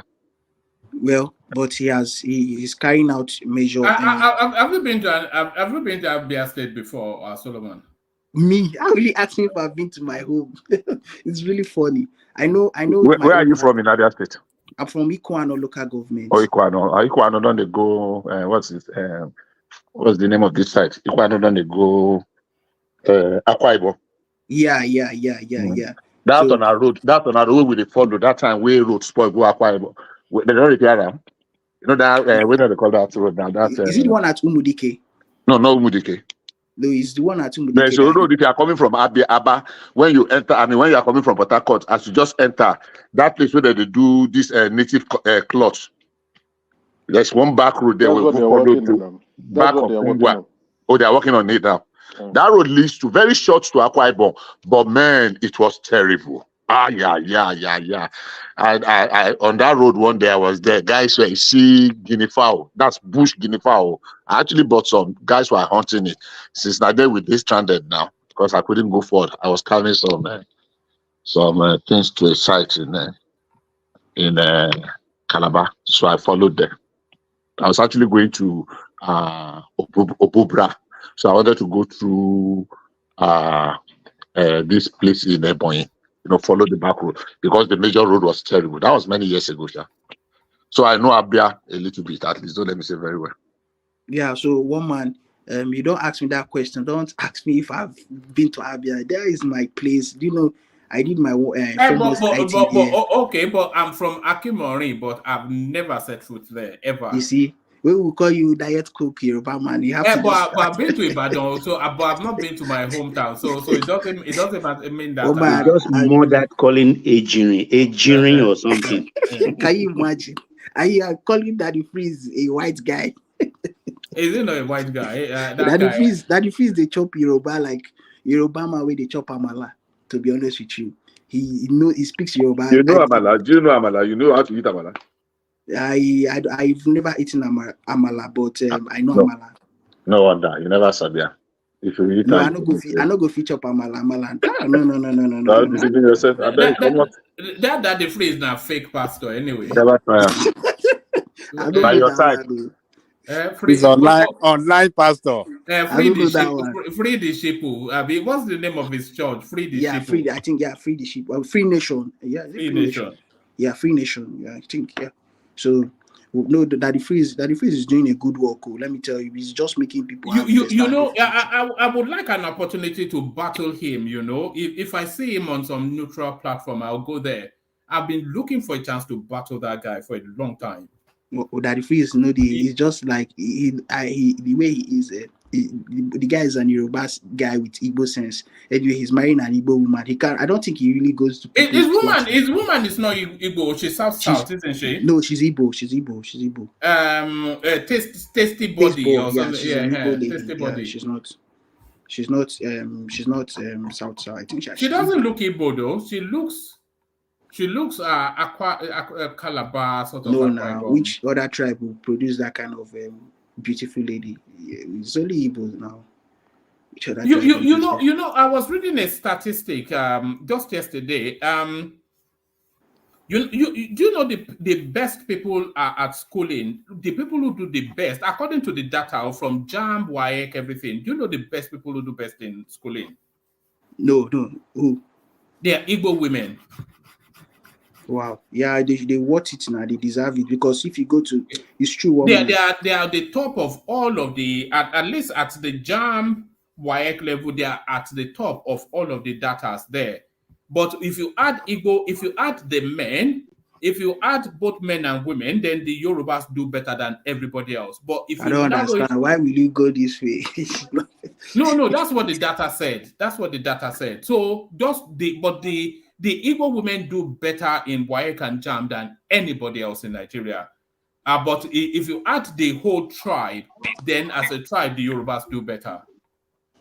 So yeah. What other topic headline? She's from River State. I did think so. But she speaks Igbo. She's from Anambra. Are you sure? From Anambra, yes. Which one? Maybe he's talking about his first wife. Are you sure it's not his first wife? No, his first wife is a Yoruba woman. You know, you can tell where people come from just from their text. No, that one is an Igbo woman. She's from Anambra, Anambra woman. But I think she grew up in Lagos. No, she doesn't look. She doesn't look Igbo though, because you can tell. You can tell what an Igbo person looks like. This is a good picture. This is not an Igbo look. Because she grew up. Hold on, she grew up in Lagos. So she looks like a Tinosa. You know that girl, a Tinosa, that is always stripping on Instagram. Yeah. She doesn't look. That's her now. She doesn't look anything Igbo. She doesn't look like this. So she's darker than this. This is touched up. It's touched up. She's darker than, but she's tall. She's darker than this. Igbo. She's Igbo. She's from Anambra. Is she not his fifth wife or something? That guy is just going to be This guy is not that old. She's his second wife, and I don't think he left that marriage. Like it was not his fault actually. With the way he has talked about that is. You think he will talk about it to say it's his fault? No, this guy, Daddy Freeze is one person that he tries to be honest, even though things. So you can't know everything. Is he not the one that went to Dubai to tell us that the people criticizing Osh Poppy, they should be praying that their father should be his driver? You remember that guy is a Sakama J guy now. He's a guy man. That guy. I like the guy. He's somebody that is like, he's this kind of on a normal ground day, on a normal day. He's this kind of person that, because of his complexion and his how his mom is from Romania and his dad is a Yoruba man, so you feel like the way he blend. If there's some people that will be running towards their mother's side, but him, he blend, and that is Yoruba alone. No, this guy is very. He grew up in Ibadan now, so he couldn't be anything other than as he is. Very, very real guy. I like that phrase, like, because he's real. They form. They come and he gives his orientation. They always form. Nobody they always show off. Say, look at my wristwatch, look at my car, look at my this, look at my. No, one man, that one I just normal. He didn't go tell you how he get those kind of wristwatch. He didn't go tell you, say, see. He will always advise people that you should not go and be living above your means and all that kind of thing. And he's a very sensitive guy as well, and very rude. He's always cursing people on his. I would love an opportunity to meet him on some platform and then step him down. One man. Yes. How contradictory can a sentence be? You just said it's a very what did you say now? Very decent, or what do you call it? You use one word now. I didn't call him decent. No, you use one word before you say, boy, what was the word? This snap. That is a very like a clean, like a neat, No, I wouldn't use anything complimentary. What did you just say in a minute ago? I can't remember. And you just followed it up by saying, boy, it's very rude too. So contradictory. Those two things. No. I think it's very rude. I said it's very. Yeah, I heard that. I said it's very sensitive and very. Okay, rude. Sensitive. Okay. Yeah. Can you be sensitive and be rude at the same time? Yes. Now, why really? not? I thought if you are sensitive, you don't want to hurt other people. No. That means that you have a thin skin and you cannot take criticism or personal comments. The way he reacts. So he's sensitive to himself, but he's sensitive to other people's feelings. That's why he's rude and abusive. Okay. No, it's not sensitive to other people's feelings. It's sensitive to people having opinions about him. That's what I'm saying. You said it's okay. I got you. Okay, if it's based on that woman, I think I'll agree with you because most times when people, the only people he allows on his life are those people that don't comment anything negative or that are not opposing what he say. That they are not opposing what. But if you oppose what he said or what he's saying, he will just speak. They cause people with Yoruba way. He will just drop one tick Yoruba like that. I swear for the person generation. This guy is a comedian, to be honest with you. Most times I just go there to go and laugh. Did they not sack him from his radio job? I think they sacked him, and he's now hustling on Instagram like everybody else. I don't know about that, but I don't know about that woman. But he used to talk about quit because of pressure from the Pentecostal pastors when he was really at loggerheads with the Pentecostal Pastors Association. But he was best friends with Johnson Suleiman, though. Remember when Johnson Suleiman had that thing with Stephanie Otobo, when the girls claimed that he wanted to poison her, he was championing him. Yeah, but he's best friend to him, but they're still friends till now, but I don't know. Baba, I want to say something. No, carry on, Solomon, please. No, I don't have opinion on about him, and I just know that they are in good terms, and anytime there's anything that anything comes up, he calls him, he invites him to his life, and they just you know what I see I see him in the same bracket as I see people like Dele Momodu. You know, it's like anywhere the dollar is. Sort of, no. Dele Momodu, one man. I'm not an Yoruba guy, but Dele Momodu is somebody that the way I see Reno, that is how I see him. These people are. In fact, I see him as the advanced Reno. That man is a very advanced Reno. You see him as the advanced Reno in terms of knowledge, in terms of no, that guy cannot shine Reno's boot. So Reno is a super brain now. One man. Okay, no, one man. No, that's Dele Momodu. The man is somebody that Reno is more knowledgeable. Is more knowledgeable than Dele Momodu and Daddy Freeze combined. If you say you are correct, woman. But for Reno, if you say for Dele, I don't think that Uncle Bob, as they call him, is no. That guy is good. That guy is good. Good in what? In terms of knowledge, that guy is good. What kind of knowledge? What kind of knowledge? What did you see? What have you seen to come to that conclusion? See, these two persons are my people I follow, and I know what I'm saying about them. Sorry, Oga. Don't compare Dele Momodu with Reno. At all. The pedigree is different. Don't compare them. Don't. Golf. Abba, what are you talking about? Wide golf. Dele Momodu is my brother, but man, you want to compare person with faint with person with die. I think Reno has PhD in law. Both of them are smart guys. Well, everybody is smart in his own class.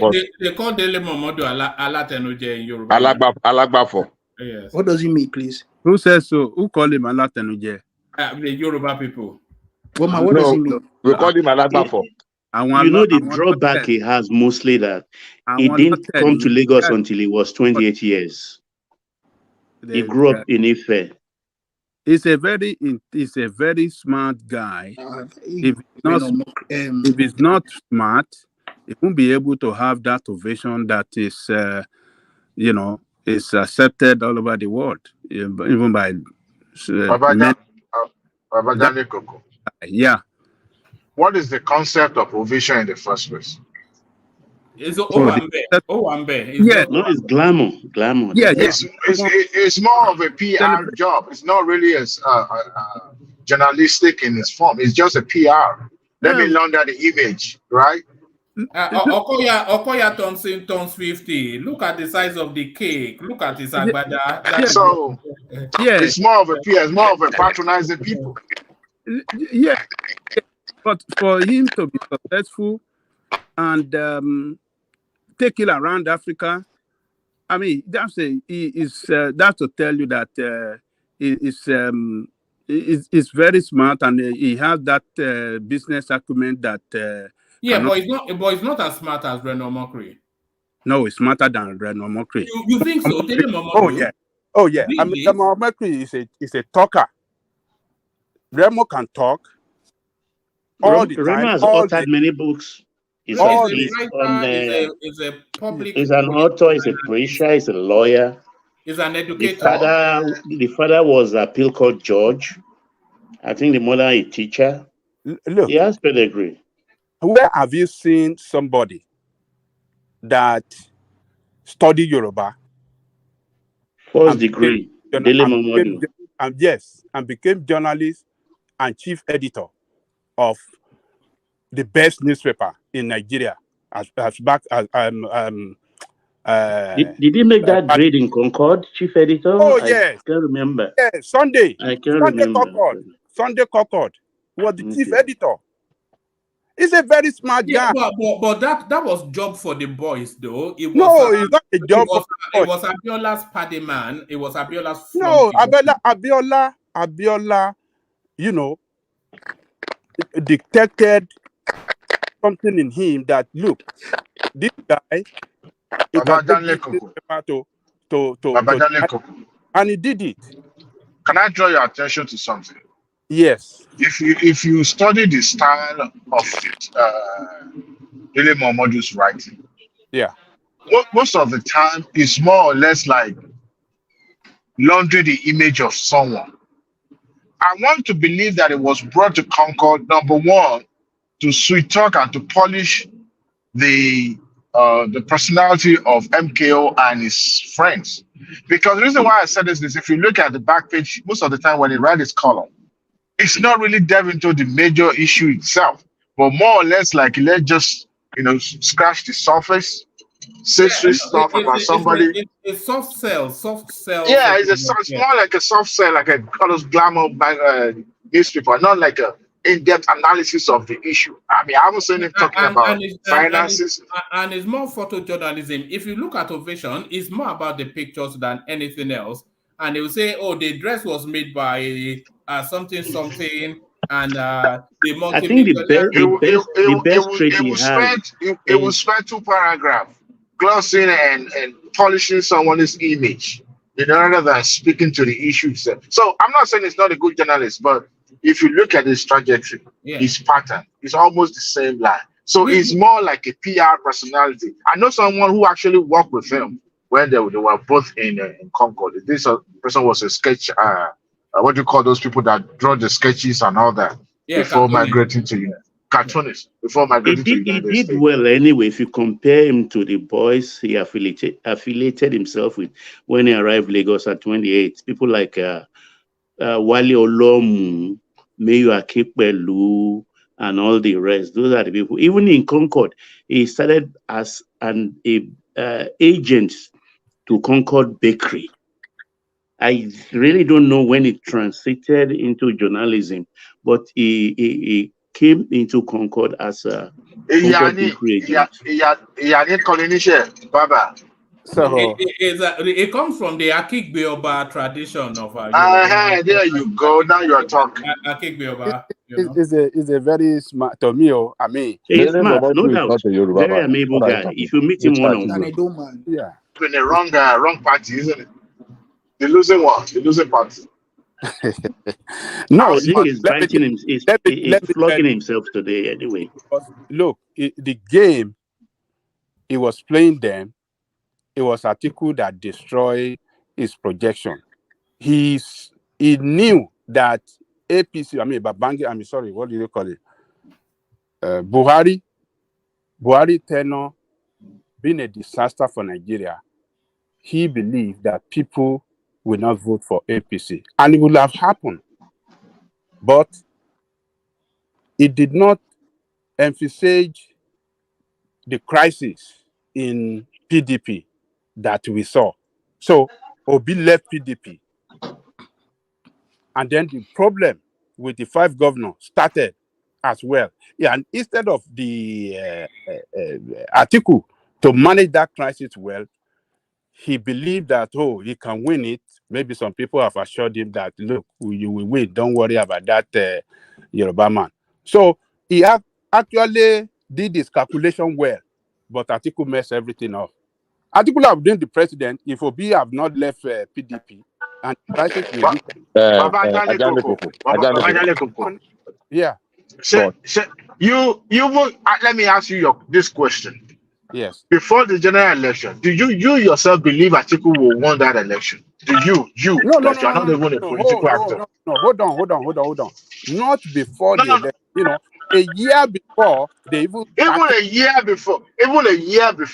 Do you believe that Atiku would have won that election? Before Obi left, everybody thought before Obi left. Yeah. Before Obi left, Atiku would have won.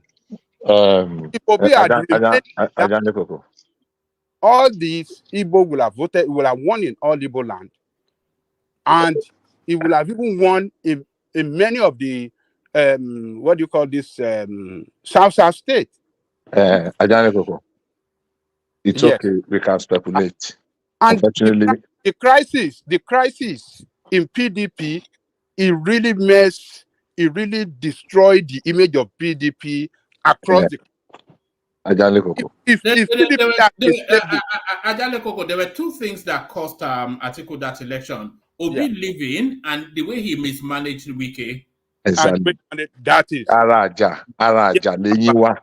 If you are saying PDP, APC won because this whatever, who are the people that contributed to it? I'm not saying solely it was Dele Momodu, but it was part of them.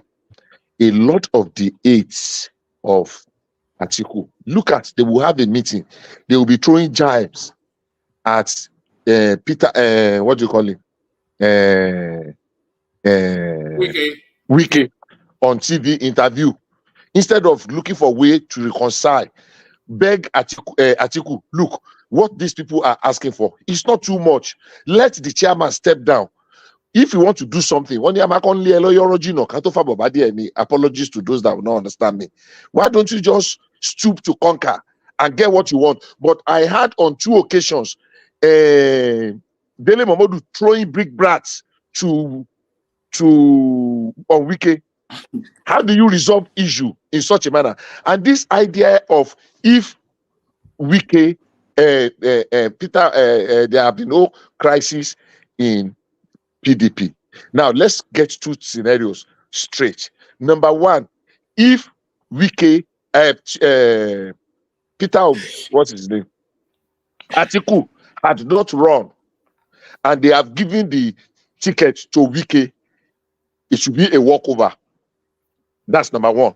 For who? It'll be a walkover for who? No, for Tinubu, if that will be between Wike and Tinubu, if that will be between Peter Obi and Tinubu, it will still be a walkover in favor of Tinubu. The thing that would have given a semblance of reasoning and a fair chance. So sorry, Bishop. What people are suggesting is if Peter Obi had not left the PDP, and it was an Atiku Obi ticket, Atiku Obi vice, then Atiku will be the president today. That's where I'm going. That's where I'm going. That if it had, now the narrative then does not support Obi running as a running mate to Atiku, because the Southeast believe, and rightly so, that look, this thing must come to the South and it is our turn. So Obi would not have gathered the kind of followership he gathered even in the Southeast if he had allowed himself to be a running mate to Bishop. Why would you finish your narrative? Let me finish my narrative. Hold on. Let me Yoruba and Igbo. Let me finish my narrative. Ajale, stop taking what I was trying to interject you for long. You did not allow me. So let me land. Land. Now, like I said when I started, we can keep postulating now. Imagine it, because it did not happen. So anybody can be right by their own. If we bring flesh, we flesh up the argument. The sentiment, and underline that word, the sentiment and emotion then does not support a Peter Obi running with Atiku. It was not a popular thing to say then. People were really, really angry, and so many people that are supporting, because the idea is that, look, why after 8 years you want to go and support another for 8 years? It's completely is as a then.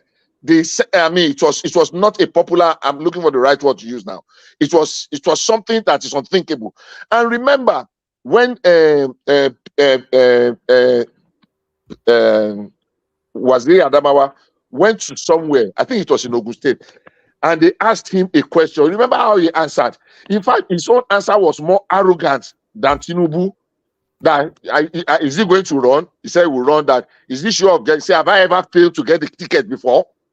Who are the ones that will stop me? Where are they? Do you understand the way he answered the question there? So for me, the sentiment then does not support another northern president. The sentiment, even in the southeast. Let me paint you this scenario, Bishop. If Peter Obi had stayed with the PDP, and it goes on to run as a vice, which he has done for Atiku for the second time, and then that ticket, Atiku Obi versus Tinubu and one other, I suspect that it might not be Kashim Shettima if that was the ticket he was running against, because Kashim Shettima. If that was the ticket, where do you think the Southeasterners will vote in an Atiku Obi ticket versus a Tinubu Shettima ticket? Where would the Southeasterners vote? Okay, now you just said Southeast. How about South? No, hold on. I want to answer you now. No, but answer the question that I'm asking first, then go. Yeah, how would the Southeast vote? Yeah. Whichever way, the Southeast would have still voted for PDP. But it will not be in this magnitude that we saw, 97%, 90-something percent. It should not be that. Because there are some people that are really very angry at the ordinary thought of, after 8 years, that is an insult on the rest of us. After 8 years of this cry of Fulanization and the rest, another Fulani man wants to come. All of them would not have gone the way they did in this, what do you call it? All of them. Maybe it will get 50%. Other parties will share 50%. Maybe it will get 60%. Other parties will share 40%. But it wouldn't have been a landslide of the Southeast, because some people who are really very angry with the thought of another Awusa man for another Fulani man for 8 years. That is a factor we are not paying attention to. That factor is real. So how are they going to share it ultimately? Where it's left to be seen. But I'm sure the South, they will share it. Maybe, in fact, they might not even win South. That's the truth. But the thought of, so the factor of, or the thought of, oh, we are going to have another Fulani man for 8 years is repulsive to some people. Where it's okay, like I said, to speculate that, oh, maybe we would have. I know the fact that Kwakwaso, Peter Obi, and Wike pulled out of PDP was what made them to lose. They would, if they had been together, chance, and with all the crisis, self-inflicted crisis that APC caused, chances are that PDP would have won. Bishop, yes. Look, I heard you said the percentage of support or vote rather that they gave Obi, they wouldn't have given same to Atiku. I tell you, they will have given the same to Atiku, because that is their traditional party. PDP is the traditional party of the East, and all the political leaders in the East are all in PDP. Even Soludo, that is not a member of party, was of the Soludo was of the opinion back then in his article that voting for Atiku is the road map for Igbo to be PDP. I mean for Igbo to be president. That is what Osido's wrote in his article. So they would have voted because they would have looked at, okay, if we are within the corridor of power, is it not better than to be outside? Because if Tinubu wins, that means they'll be outside the power for many years. They don't even know. But voting for Atiku with an Igbo man, that take them to the corridor of power, that put them in a situation where they can participate in sharing power. They be on the table to share that power, share all the strategic position. And remember, Atiku has always been choosing Igbo as his vice since day one. He's been competing. He's been an Igbo man all through, that been his vice. So there are more. It is of his Buhari tenor that make them to be saying all those, oh, how many years for Igbo? No, I mean, how long the power go to the south? They will have voted for Atiku en masse. So I would say, let's. Atiku if Wike have been well managed by Atiku, and TK is not throwing all those, attacks. You see, there are two factors that will come into play in that Atiku Obi ticket. The Southeast, so they have a choice between Atiku Obi and Tinubu Kashim Shettima. One, they will resent power not coming to the Southeast, so we will take that and pack that to one side. But they will resent more power going to the Southwest because they will feel that is double cheating. That the last time power yes, they will resent that more, and they will also make the calculation that if power is not coming, the first seat is not coming to the Southeast. If Peter Obi occupies the second seat, he will certainly champion their interest at the topmost of the table. So those two factors will make them vote still in the same numbers. One, to stop power going to the Southwest, and two, to have Peter Obi at the top of that table. If it was an Atiku Obi ticket, Atiku will win, especially if they manage to cool Wike down as well. All this or NSA, all of them, the leaders, they will jump out and say, well, let's go and vote for it. That is what they will have done. Because they will look at Tinubu, just like one man said, that, oh, this is a cheating. Now, we have voted for Yoruba man before. They will use Obasanjo as a reference. We voted for Yoruba man before. Why can't they let us go this time? It's better. Let us vote for Fulani man so that we'll be vice, and that won't give us guarantee that at least in the next 8 years, at most, if we get to our own turn. So, like I said, it's just an exercise. It's mere speculative now because we are speaking after the fact. It has taken place. A lot of things could have gone the other way, but how it played out. And when I was listening to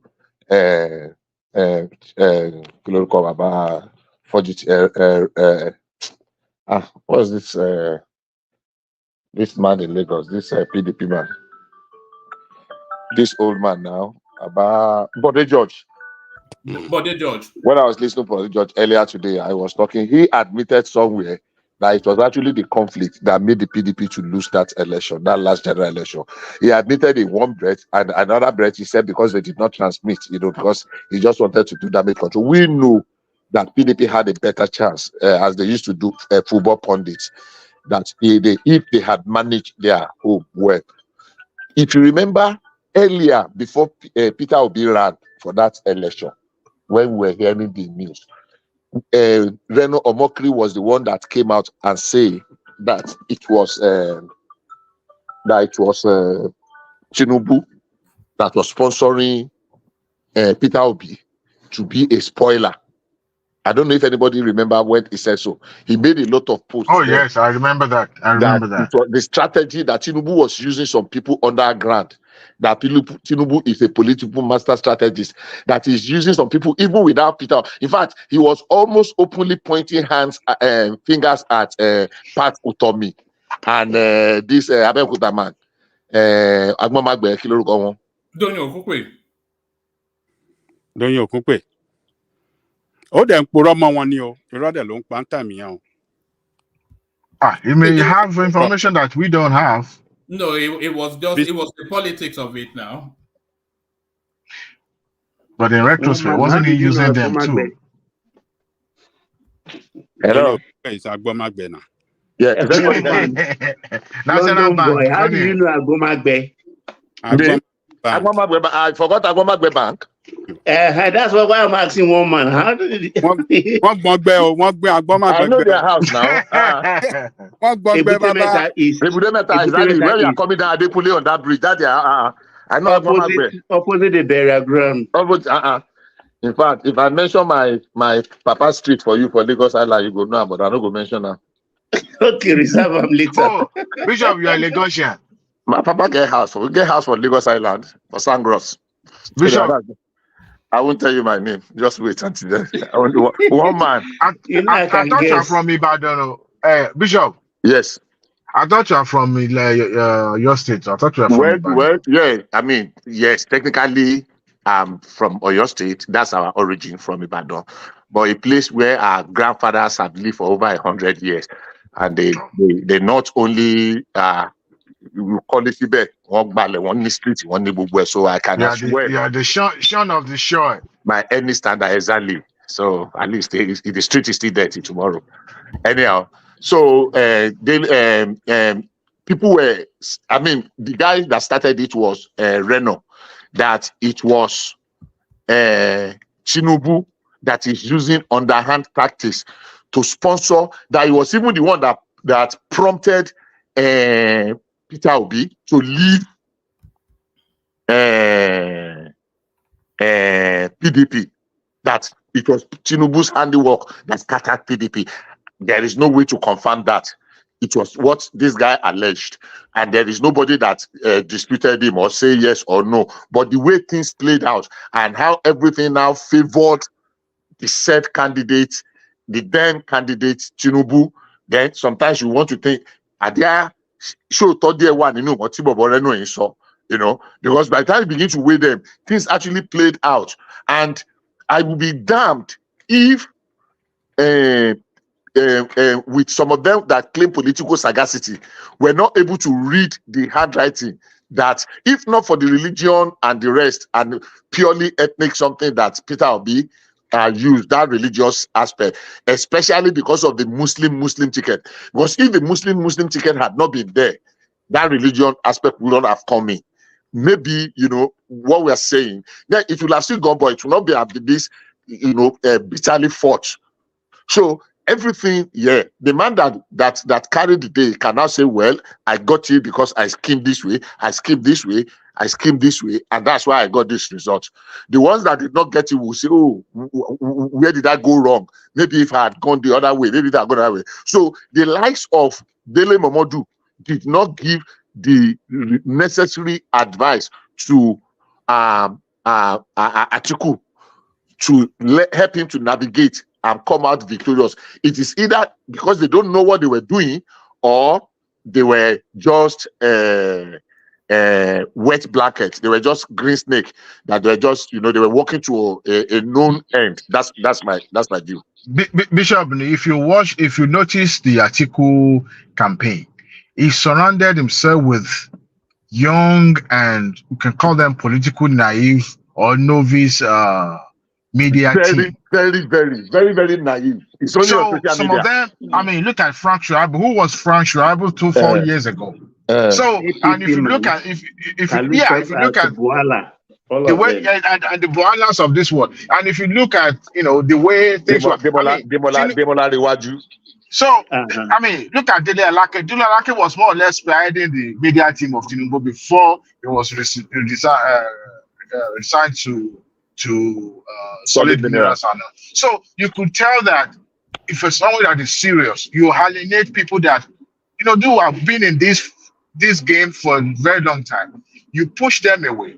Now you are now trying to see if you can use the younger one to appeal to the likes of the Obidient so that they'll be able to secure vote. It doesn't work that way. Yes, the likes of Ajurin Galele wouldn't have succeeded if he had been appointed prior to the election, right? But Tinubu utilized people that are being on the ground that knows this game in and out. Exactly. Now that the job itself is already in his hand, he can use Ajurin Galele. All he needs is just to go out there in front of television and talk to people, right? Atiku shot himself in the foot. He actually was a self-inflicted wound, because if you look at the way things are, even coupled with the vote that he got, he will have hands down wins that election. But the thing is, Dewale, Atiku is as experienced, if not more experienced than Tinubu in politics, especially at the presidential level. Certainly at the presidential level, is more experienced. He has been a vice president. He has run presidential campaigns endlessly. So he has a backdrop of experience to pull. And not so spectacular. If you notice, before the APC primary, at a point, Tinubu was more or less seen as, was always counted out.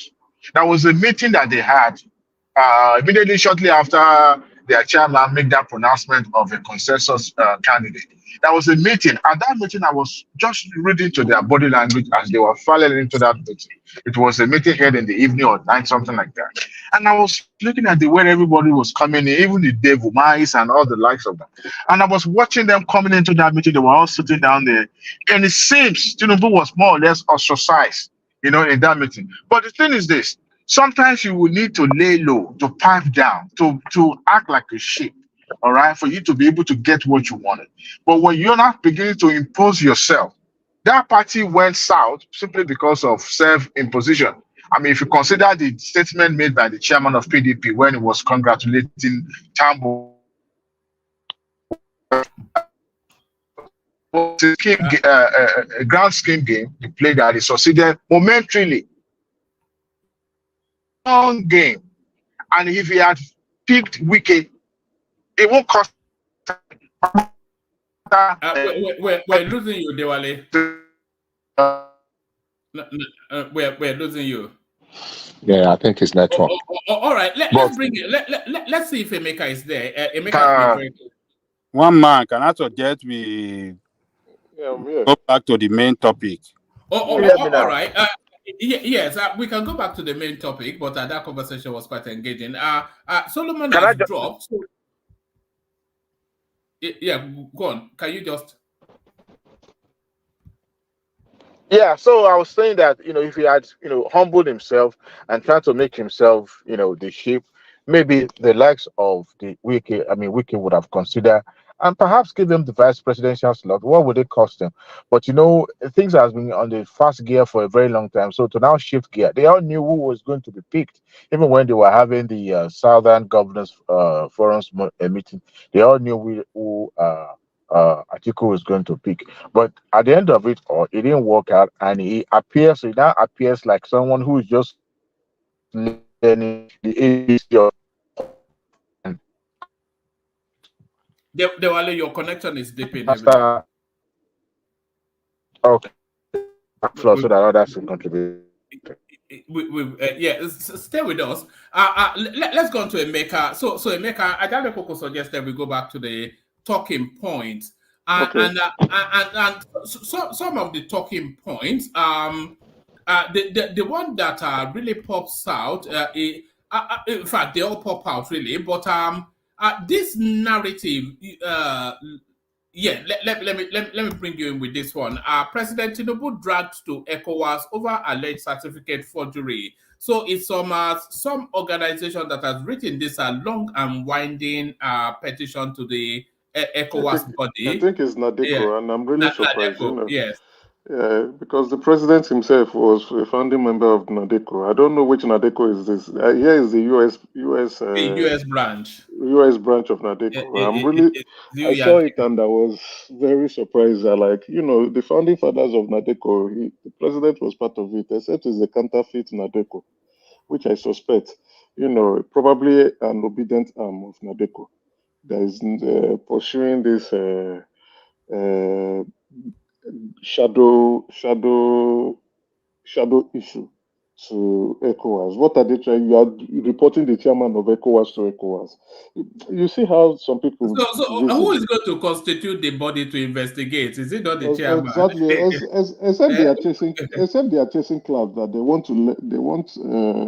people to know, to be reminded that there is a U.S. branch of Nadeco. Maybe they are looking for appointment, you know, or they just want to chase some clout, because it sounds so funny. When I saw it, I was like, what's all this?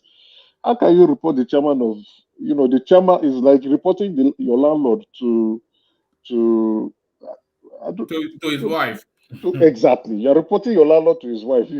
Exactly, right? That's a better analogy for that. So it's very funny, and I didn't pay any special interest to that story. Because of course we all know this is not going to head anywhere, but it sounds so silly. This is very ridiculous than the other ones, the Obidient militarized factions were going about. All right, let me take you to this space. A patriotic statement. Shehu Sani reacts as Labour Party tells reps to reject Tinubu's 160 million SUV. So is that narrative? And I think you were telling us when we first encountered this story that they were actually buying it from their budget, not from the national coffers. But Julius Aduri, or whatever his name is, he's now invited Labour Party members to reject these SUVs. So now this is now that test then to see then if they are as they put themselves forward to be. You see, I think someone on this platform was saying Obedience are the one who controls Obi and Labour Party, and not the other way around. I think it is true. You know, when this information leaked to the public was, you know, the noise, the country is poor, things are bad. Why are they buying these expensive vehicles for the lawmakers, you know? But again, if you understand the Nigerian political space very well, you will know that this is part of their benefit, their allowance, their remuneration. Every 4 years, each lawmaker is entitled to a vehicle loan, and they get the vehicle for him. It depreciates over a period of 4 years, because that's the number of years for depreciation. Emeka, is not a loan. It's a loan. It's a car loan. So it depreciates. Then I'm hearing it from you first time. It's not a car loan. It's not a loan. It's not a loan. It's not a loan. It's operational vehicles. Official car, they call it. It's a loan. I showed it. I saw it. It's part of it's car loan. 8-point-something million. It's car loan. So at the end of the 4 years, the book value, they will not tell them to pay the book value. The lawmakers will not pay the book value or return the vehicle back. So how can something be a loan to you and you are buying it up at the end of the day too? No, at the end of the fourth year, they will not buy what's the book value, the balance. They say, okay, pay this amount to take the car. They pay it and they take the car. No, make me understand this, Emeka, please. Just be patient with me. If it's a loan, I'll be paying aggregately every month, +1 to 4 years spread. Not so. So at the end of our term, I will have finished paying the loan. So why are they going now to subject it to some appraisal again, and I'll pay all balance? Let me understand that, please. When you appreciate the value of the car. System doesn't work like that, Emeka. There is no way that you'll be paying loan, and at the end of when you have not finished paying, they just say, okay, stop paying your loan, and they take it away at a cheap price. It's never done. It is not. I don't understand that arithmetic. Because everywhere I've had, everybody that's spoken from the National Assembly has always been it's an official car. It's an official. That's what I've been hearing. Is given to them free. It's not. They're not going to pay a dime on it. What is there on there? Which I probably maybe tomorrow. I'm not on my system at the moment. I would have they might have. I'll send it to one man. Hold on. They might have within their benefit a loan program that, you know, if they want to buy a personal loan, they can get loan for that. That's on a separate. No, personal loan is different. They can go to any financial institution and get a personal loan. Official vehicle is given to them free. I'll send it to one man tomorrow. Or tomorrow I'll send it to one man. Don't worry about it. Yeah. So it's part of their allowance anyway, or the benefit accrued to them. Let's look at it from that angle. But I'll send it to one man so that we can see it from. It could still be a car loan, and then before its maturity, as part of a package, they just ask them to make a final payment of his book value. No, loan agreement is never designed like that. One man. No, it's not like a commercial loan, isn't it? It's a sweetheart loan. One man. Loan is loan now. We know loan arrangement is not done like that. At the end, pay it off. No matter what, you have at to the end pay. of when the car, if you get a car loan, right? If you get a car loan, it will be spread across 4 years, and you are making the payment. At the end of the loan, there will still be a final book balance that you need to still pay. So it's that book balance that you will not say, okay, pay this and take it. It's like you are getting a vehicle lease. Say, okay, pay this final book balance and take the vehicle, or whichever one do you want.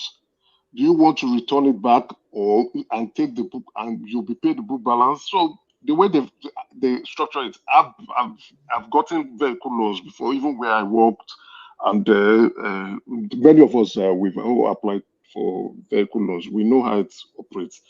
So that's what happens. And at the end of it, they will take the vehicle and they move on. And the next 4 years, the next time they get another new one again. So why I'm saying this is that Abure should know that this is what is entitled to these lawmakers. That he's coming out to be talking about it now because it's in the public space. Shows that is it just posturing? Is this just posturing? That's what they do. That's what they do. They put their ears. That's why Mubi came out after Aisha Yusufu advised him to go and be chasing clouds with Atiku's fishing expedition. He came out and started talking from the script of Aisha Yusufu, and now they are making a mess and a mockery out of him. You understand? So they just go, they listen to what is on this public space and on social media. They say, okay, let's hop on this, let's be the sidekick on this, let's roll with this. This is what is going on. You understand? You're chasing trend, you're chasing clouds. So that's what the Labour Party is deemed to be doing at this point in time. You should know these things, and since you, as a party chairman, you should know these things, and you should have advised your members on what not to do. That is it will be part of your constitution in your handbook that you give to your party members. And when they are being elected, they know what to do because they've signed up for it. You just don't tell somebody now, who are you ordering? People who have voted for these people, and you're telling them not to collect their entitlement. They will collect it and collect more. Emeka, the side issue, of course, is that does Abure even have the authority to make that? No, he still has his issues going on, and we will know at the end. We will know at the end. He's this one. Hypocrites. I'll call them hypocrites. You know why? One man, check your words up, please. Okay. You know why I call them hypocrites? Is the court and the police has deemed Abure a confirmed forger. He forged a court order. He forged certain people's signature and changed them during primaries. So they've confirmed him to be a certified forger. So that is confirmed. So now they've tested it at the Court of Appeal. They are going to the Supreme Court to confirm to see if the Supreme Court will do something about it. So he still has his own personal battles. And not only that, Obi too is tied to that battle.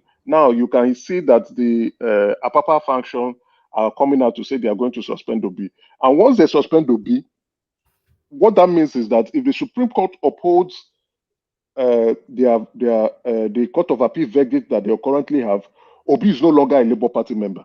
Automatically, he's done, because whatever decision that the Arabambi and the Lamide Apapa faction of the Labour Party has carried out, that would be the main decision of the Labour Party. So they will take over that structure if the Supreme Court gives them, confirms them as the winner of the case, or gives the verdict for them. So they need to understand how to play the game. They still have some in-house issues going on. The factions, they are fighting each other for the survival of Labour Party. And with the way I'm seeing things, I think the Arambian and the Apapa Lamidi would see the day. They will carry the day. So which means Obi and Aburi will look for another political party to go put their head and hide their shame.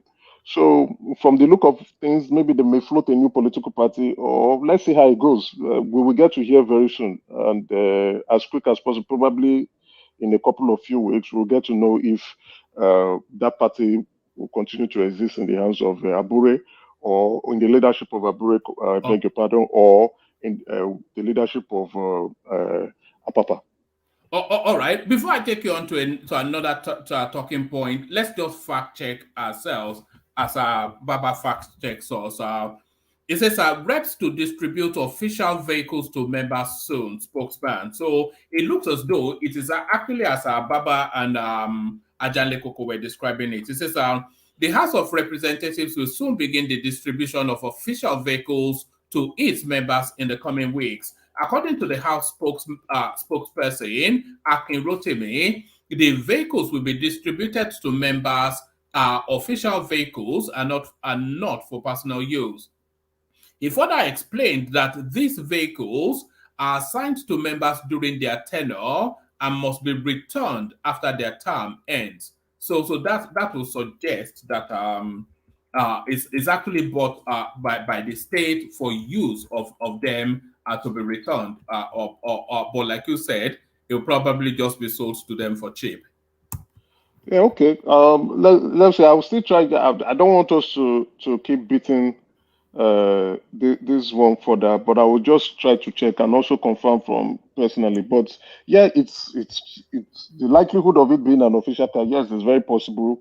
Well, I would also want to agree with that, because if a PAMSEC can have an official car, why not a senator or a House of Rep? They should probably also have an official car, and that will be sold to them at the end of their tenure. And then if they are going to be there for another 4 years. That is their argument, Emeka, but it is very wrong. Very wrong.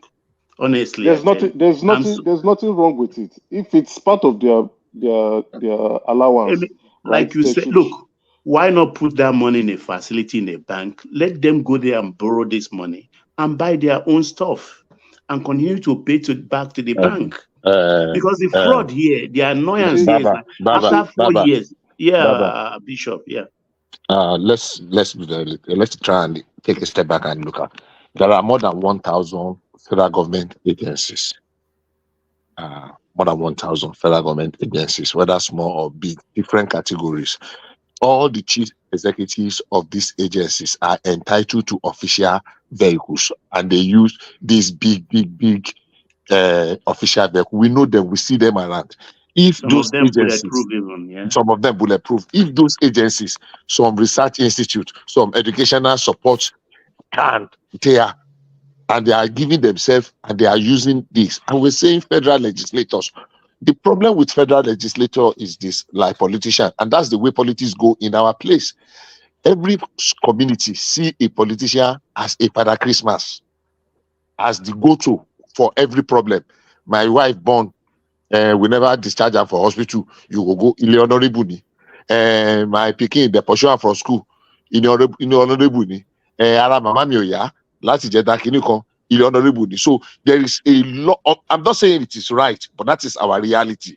So if we have agencies that these people supervise, that they have budgets, that they buy exotic and executive rights for themselves. And we're saying that, yeah, if it is a policy that, okay, this is the minimum we want to use, but let it go around. You will not allow agencies of government, small agencies, that will go and collect their budget from the National Assembly to be buying exotic car for themselves. You now want to limit federal legislators like senators and House of members to driving Inosu or to go and be driving Pojo. Let's also look at it from. I think it has been our culture from a very long time, right? If you even go to private sectors, from managers and above, they give them official cars.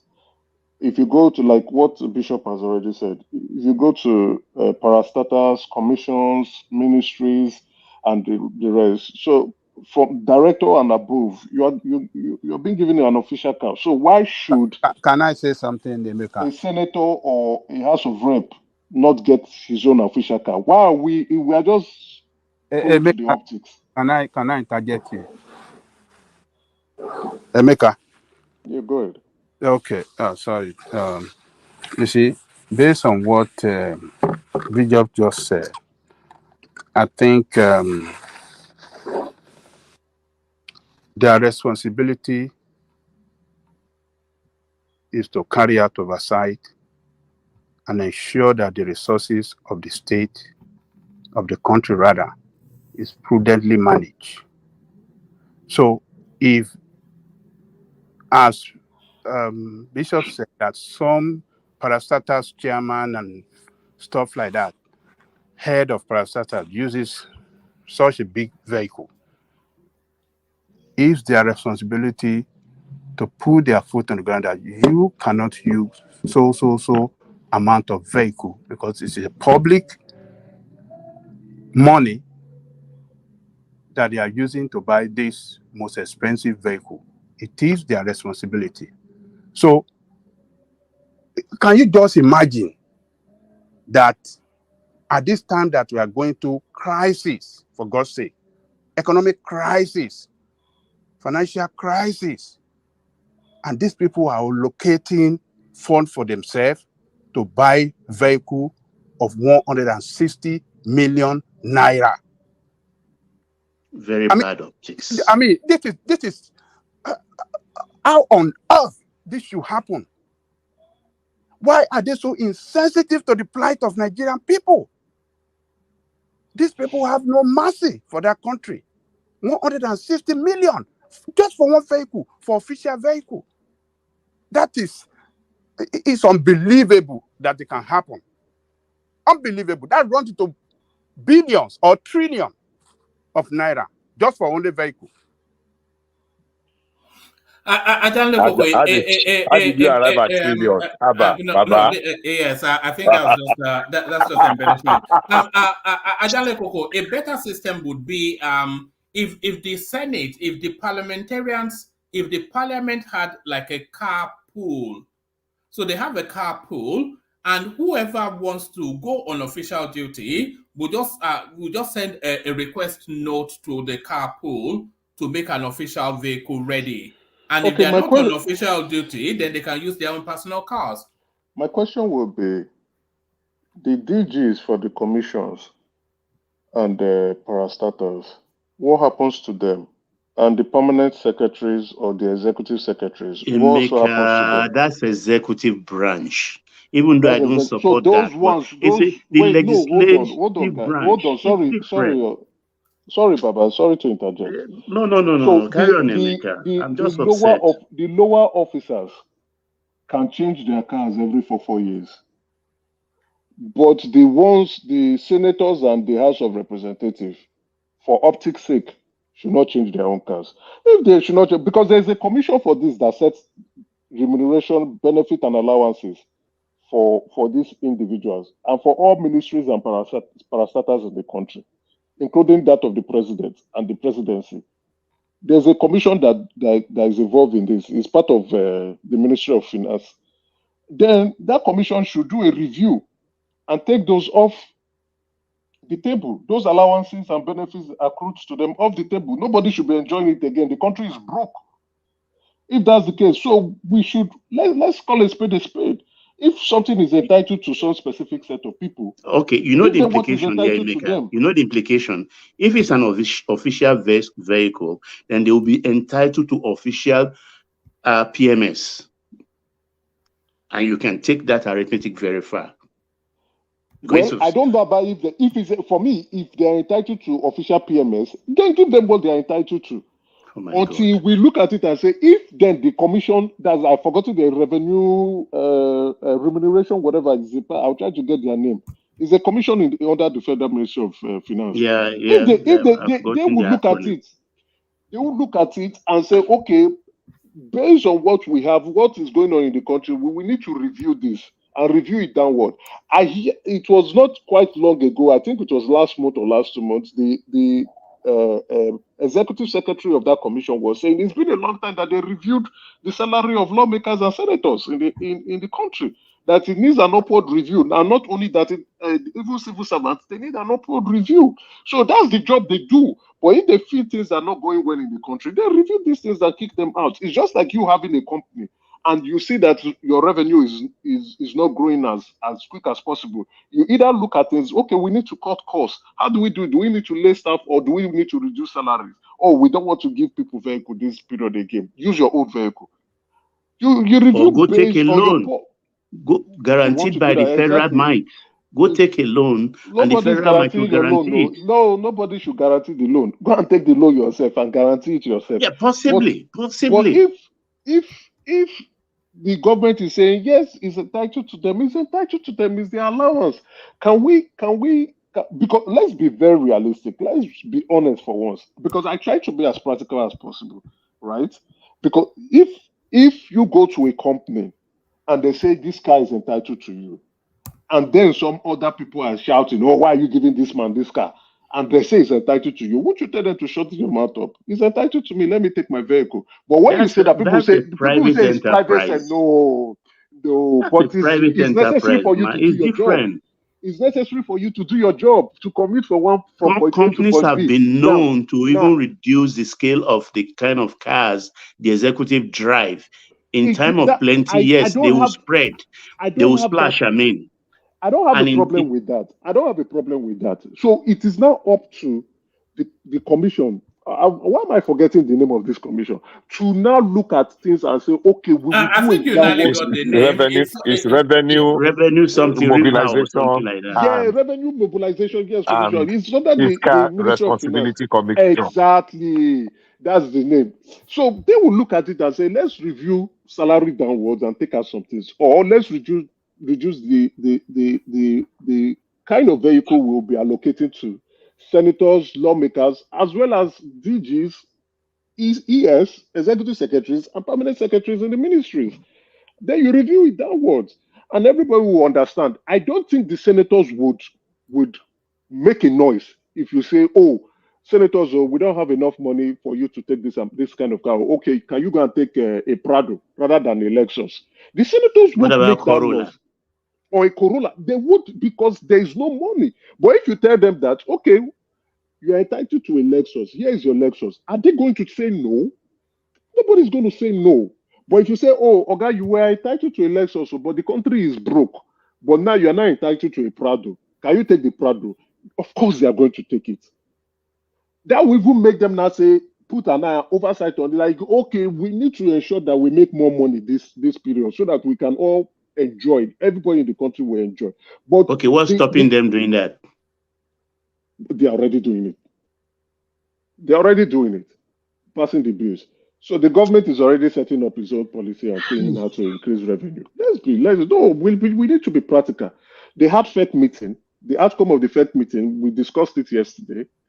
Even today, the Minister of Policy Coordination just came out and said they are going to hold ministers and permanent and executive secretary to performance bond. So you are going to come and sign, and that will be monitored on a quarterly basis to see if everything is going according to plan. So, not the Minister of Policy Coordination, the Special Assistant to the President of Policy Coordination. Special Advisor. Special Advisor. Adiza. What's her name? Adiza, exactly.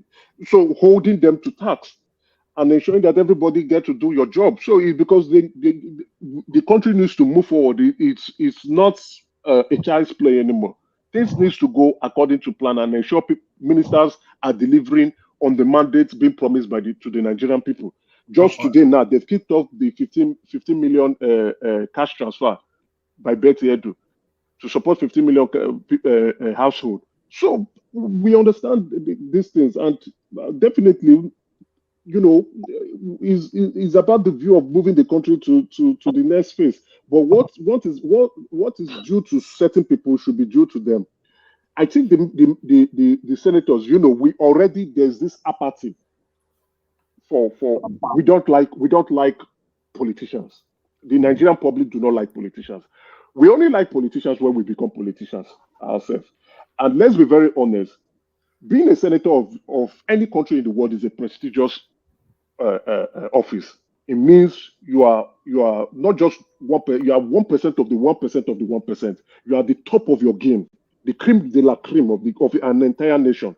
So why should you be subjected to you know? Let me not say if things we can that maybe afford it, there's nothing wrong about that, Emeka. Yes. But No, we yeah, can't we cannot afford it afford right it. now. That- They that- have we can't free afford house, it. they have free Affording- furnitures, dress allowance, newspaper allowance, and they're entitled to some number of staff. We have a Ministry of Finance that coordinates the budget of every commission, every parastatal, every ministry in the country. They coordinate everything. All these things that we are saying goes under budget lines. Let's not confuse ourselves. They go into a budget head and budget No, I know lines. it's the National Assembly budget, no doubt budget. about So that. They are if it spending has from, gone into but the when they will budget- start bringing supplementary budget, we will not be there. They will not even let us know. If it has gone into a budget, if it has gone, even if it's a supplementary budget, it has been budgeted for and it has been signed for. So if it has been signed for and it has been budgeted for, Then and it's there's their a money.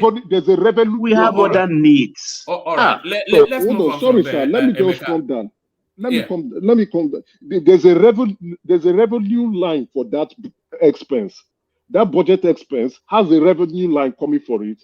Of course, it's been budgeted for. The only thing there is that those who are now monitoring the budget should look at it within the Federal Ministry of Finance and say, no, we need to slash the budget down. We need to do budgetary control over this and slash this so that we can reduce costs and ensure that we grow our revenue as we are supposed to. But if it has been budgeted for, if it has been accounted for, all right, let's move on from this topic, Emeka. But before we move on, I think did you want to come in on this battle before I move? Emeka? Yeah, please. I just want to ship something in. Sorry, in Australia here, these people only international students give them 40 billion every year, and these people, the way they do their own car, they don't give senators car. What they did is they allow people to buy car and register. This car only used for the parliament. So wherever you want to go, you catch the car, go there, pay for it, get the receipt, give it to them. The end of the day, they will pay for it. I don't know why you are giving these people car. These people, they made 40 billion, 50 billion every year from just international students. Can you imagine? Nigeria, how much will we make from crude oil? I'm sorry, you can continue. Thanks. All right, but you know, a lot of the problems we have is vested in that constitution, which it weighs everything just to the disadvantage of the people. But let me take you to this space, Emeka. I'm not sure if you are following this storyline or not. Reno Omokri turns Peter Obi as comic actor Mr. Ibu seeks financial assistance for his health. So are you following that back and forth between Reno and his favorite whipping boys, the Obidient? I even support what Reno is doing, right? You know why? Reno, I think it's personal for Reno. Why? They insulted him, insulted his daughter, his family during the campaign period. Obedience were all over him, attacking him. And threatened him too. And threatening him, you understand, abused his daughter. So it's personal for him now. And whatever he's doing, if he's taunting them, if he's chasing, insulting them, if he's going after the leader of the camp, it's all good, right? And what he's also doing is, I think he's pointing out the hypocrisy of Peter Obi. Because Peter Obi, I remember when Benue. He went to IDP camp and he was spraying funds left, right, and center. And he even entered into a canoe. And his cameraman or his personal photographer was taking pictures of him almost entering into the water or swimming into the water to get to the IDP camp in Benue State. Then he was going to other places. That was when he turned into a philanthropist. After the election, nobody is saying what he's doing. Peter Obi doing that during his time of in government. So, sorry, continue. So where is it now? This guy, where Reno is coming at it from is that this guy, he sang and danced and even rolled out his family to support the Obi narrative.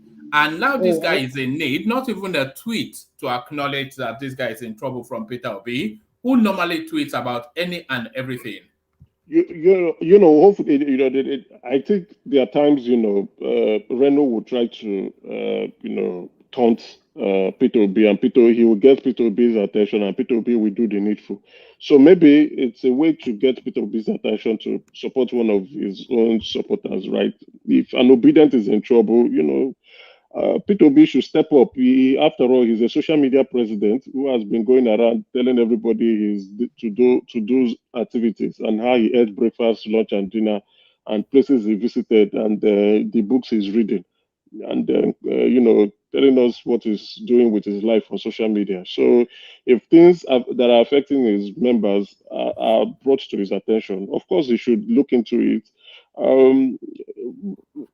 That's what you should do. Take care of your people. Also, especially if you are a social media president, you should be getting yourself engagement in such affairs. Remember that when that used to be the mocking words for Peter Obi, that he was the social media president, Twitter president. But that's what he is. It's not it's a statement of fact. It's not like I think the election results disprove that somewhat. It did quite well, actually. We have to say that it did quite well.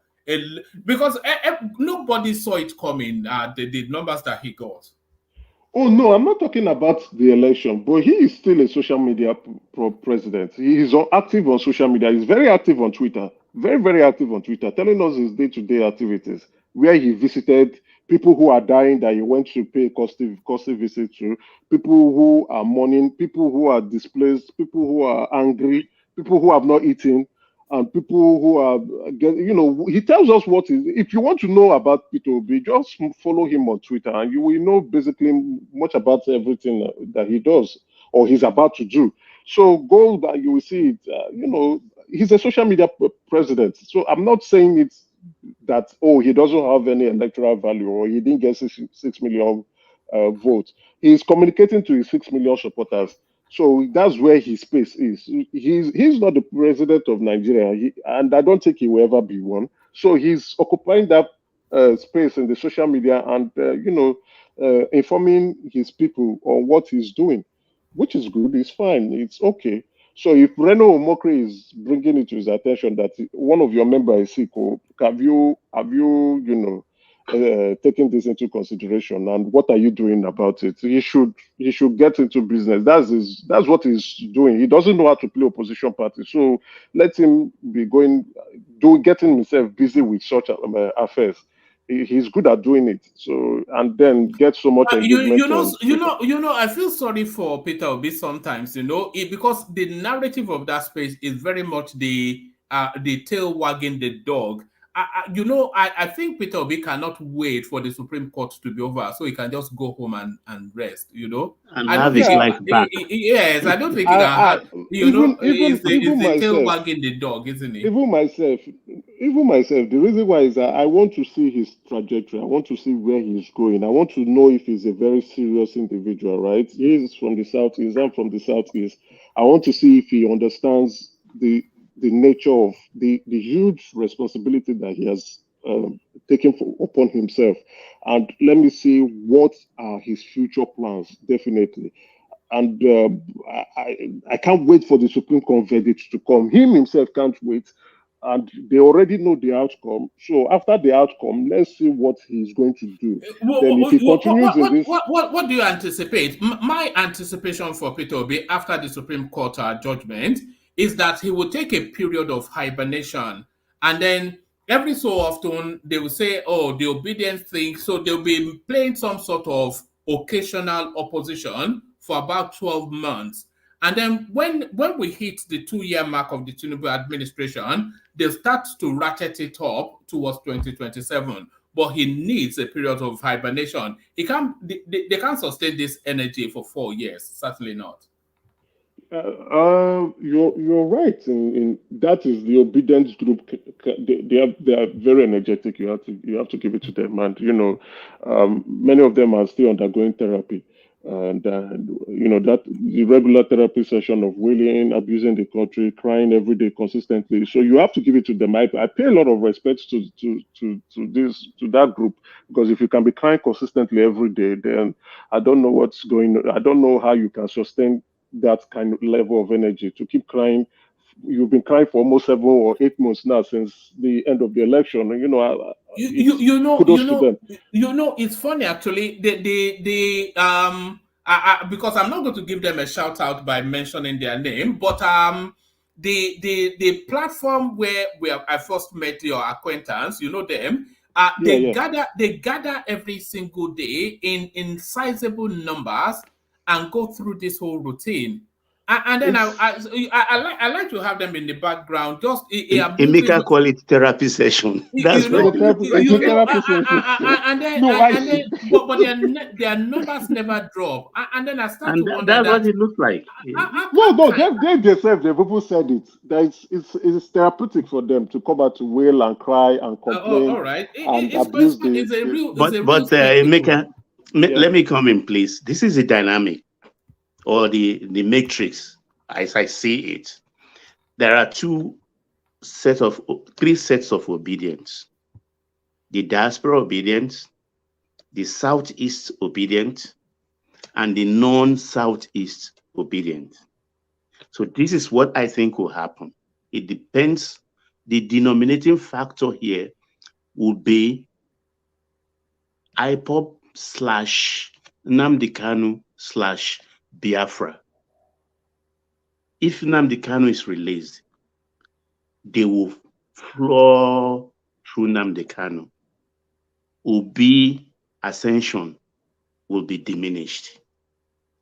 The non-southeast obedient will just fade away.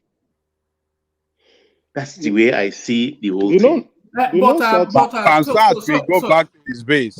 The non-South obedient are already fading away. Gradually, they are getting tired, right? They're getting tired because when I say the non-Southeast obedience, basically the ones in Nigeria, they are facing their regular daily routine activities. So they are now, reality is staring before them in their face. So they can't just keep wailing and crying and shouting when they've got things to do. Emeka, I like that breakdown that Ababa just gave us. So let's use it as a working hypothesis. So he's broken the obedience space into 3 strands: the diasporic obedience, the southeastern obedience, and the non-southeastern obedience. So can I make an adjustment to that breakdown, if you don't mind? Sorry. So I think it's more of sorry to make an adjustment. But I think the 3 parts is actually the anti-establishment group that don't really like Obi necessarily, but just hate the APC and the PDP structure. Then you have the religious sect. Then you have the tribal sect. The majority of his fan base, like I've said to you before on your platform, are not necessarily Obi fans. They are more of anti-establishment. So it's the anti-establishment sect, the religious sect, and the tribal sect. I think that is more accurate when you're looking at the Obi support group.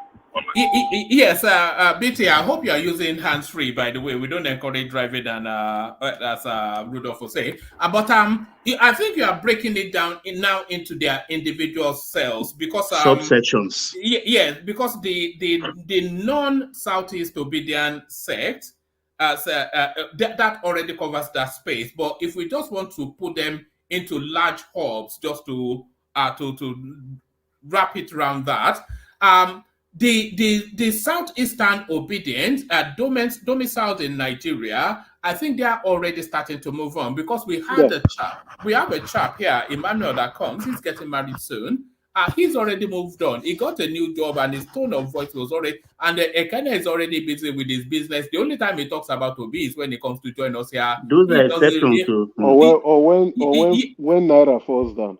Or when Naira falls down. But the energy for that obedient space is the diasporic obedience. Correct. Because they see it's a hobby thing, it's a therapeutic thing, it's a social gathering, it's an Owambe thing. It's catching cruise and having fun, you know. What man not done? So, it's not catching cruise, it's these are people in they are very serious. I don't think they are serious. No, they are.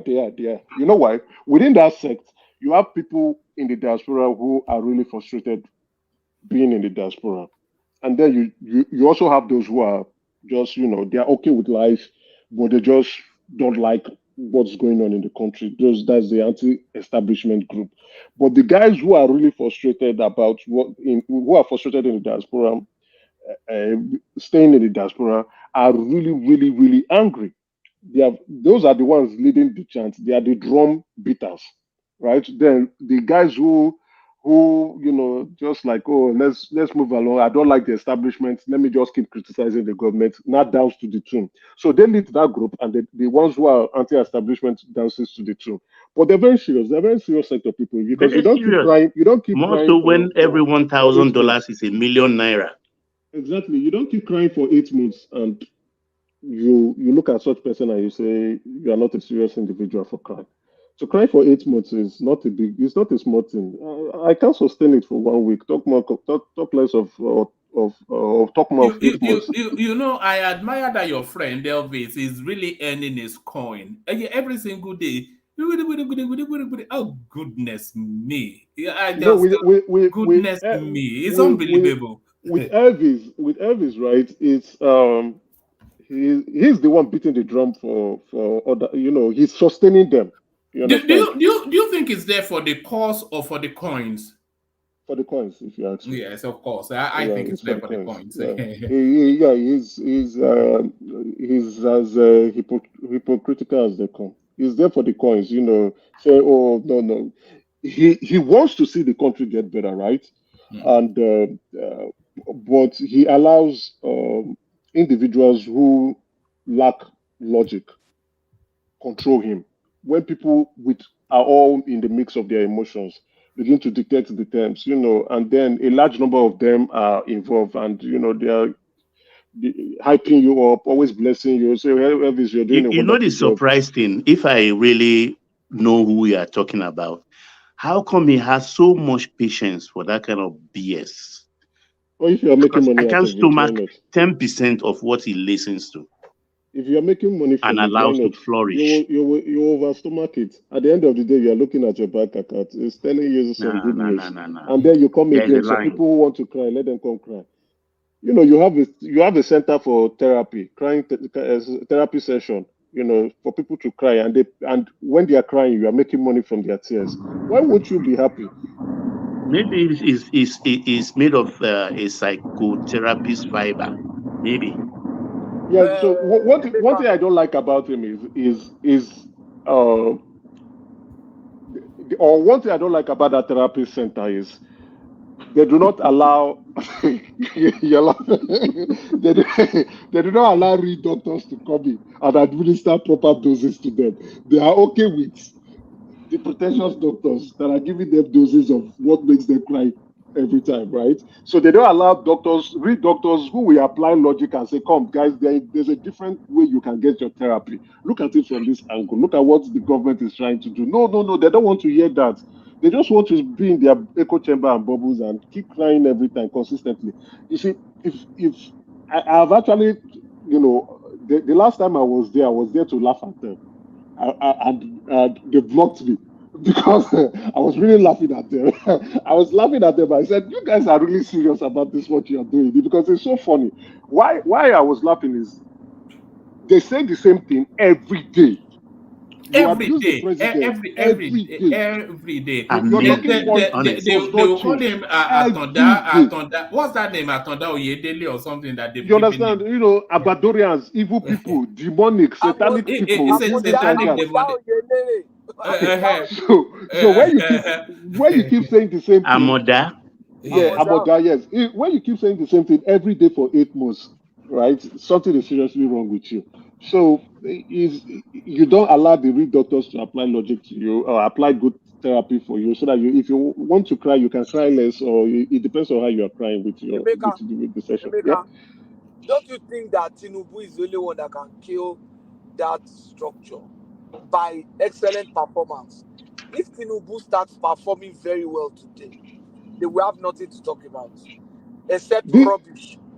If maybe the economy start picking up, things start falling in shape, they will have nothing to talk about other than Patrick, I think the strategy will be, no matter how well Tinubu does, they will insist that Peter Obi would have done it better. Yes, that's their no, but that's their talking point.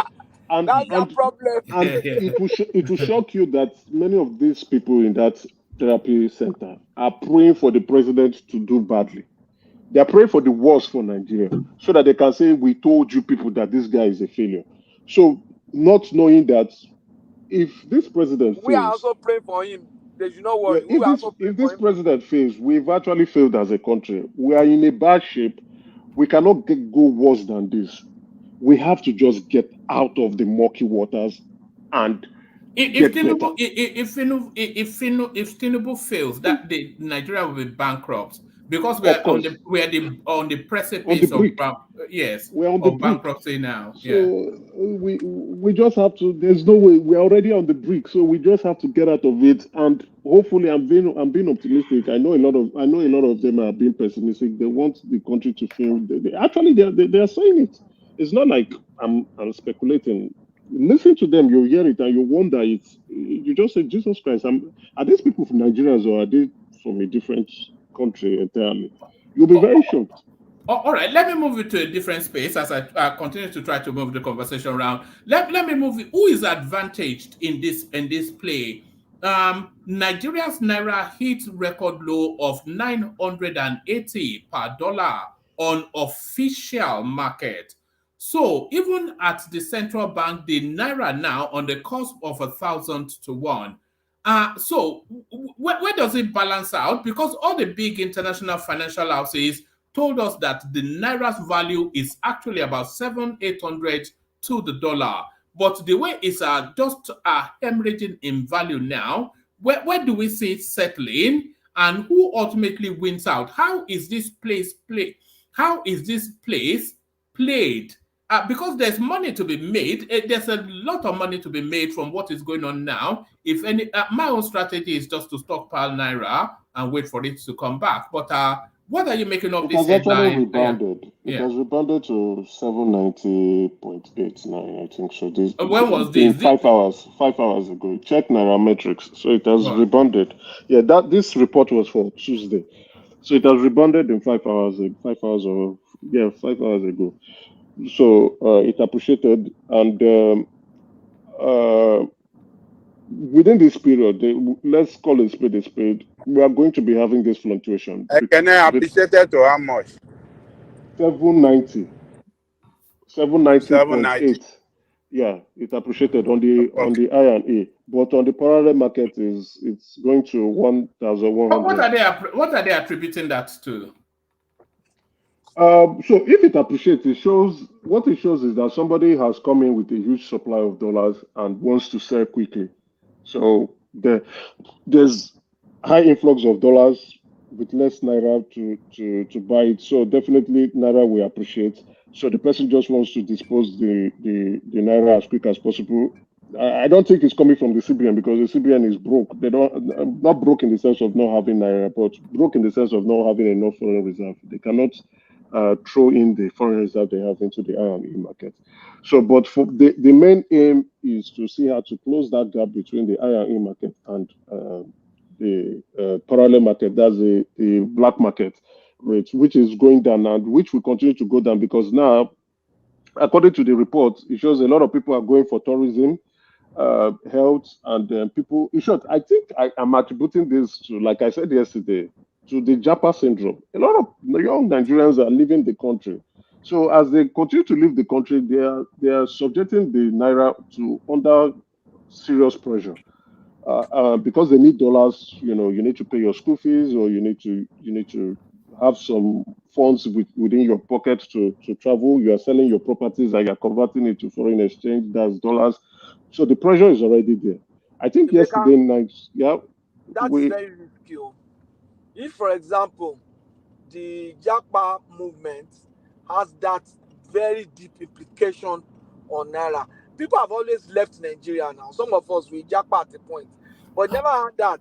But if at this rate it has this kind of implication in Nigeria, then Nigeria is in a serious trouble.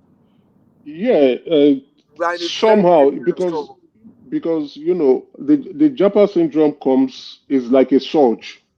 The way I have always observed it to be is a surge.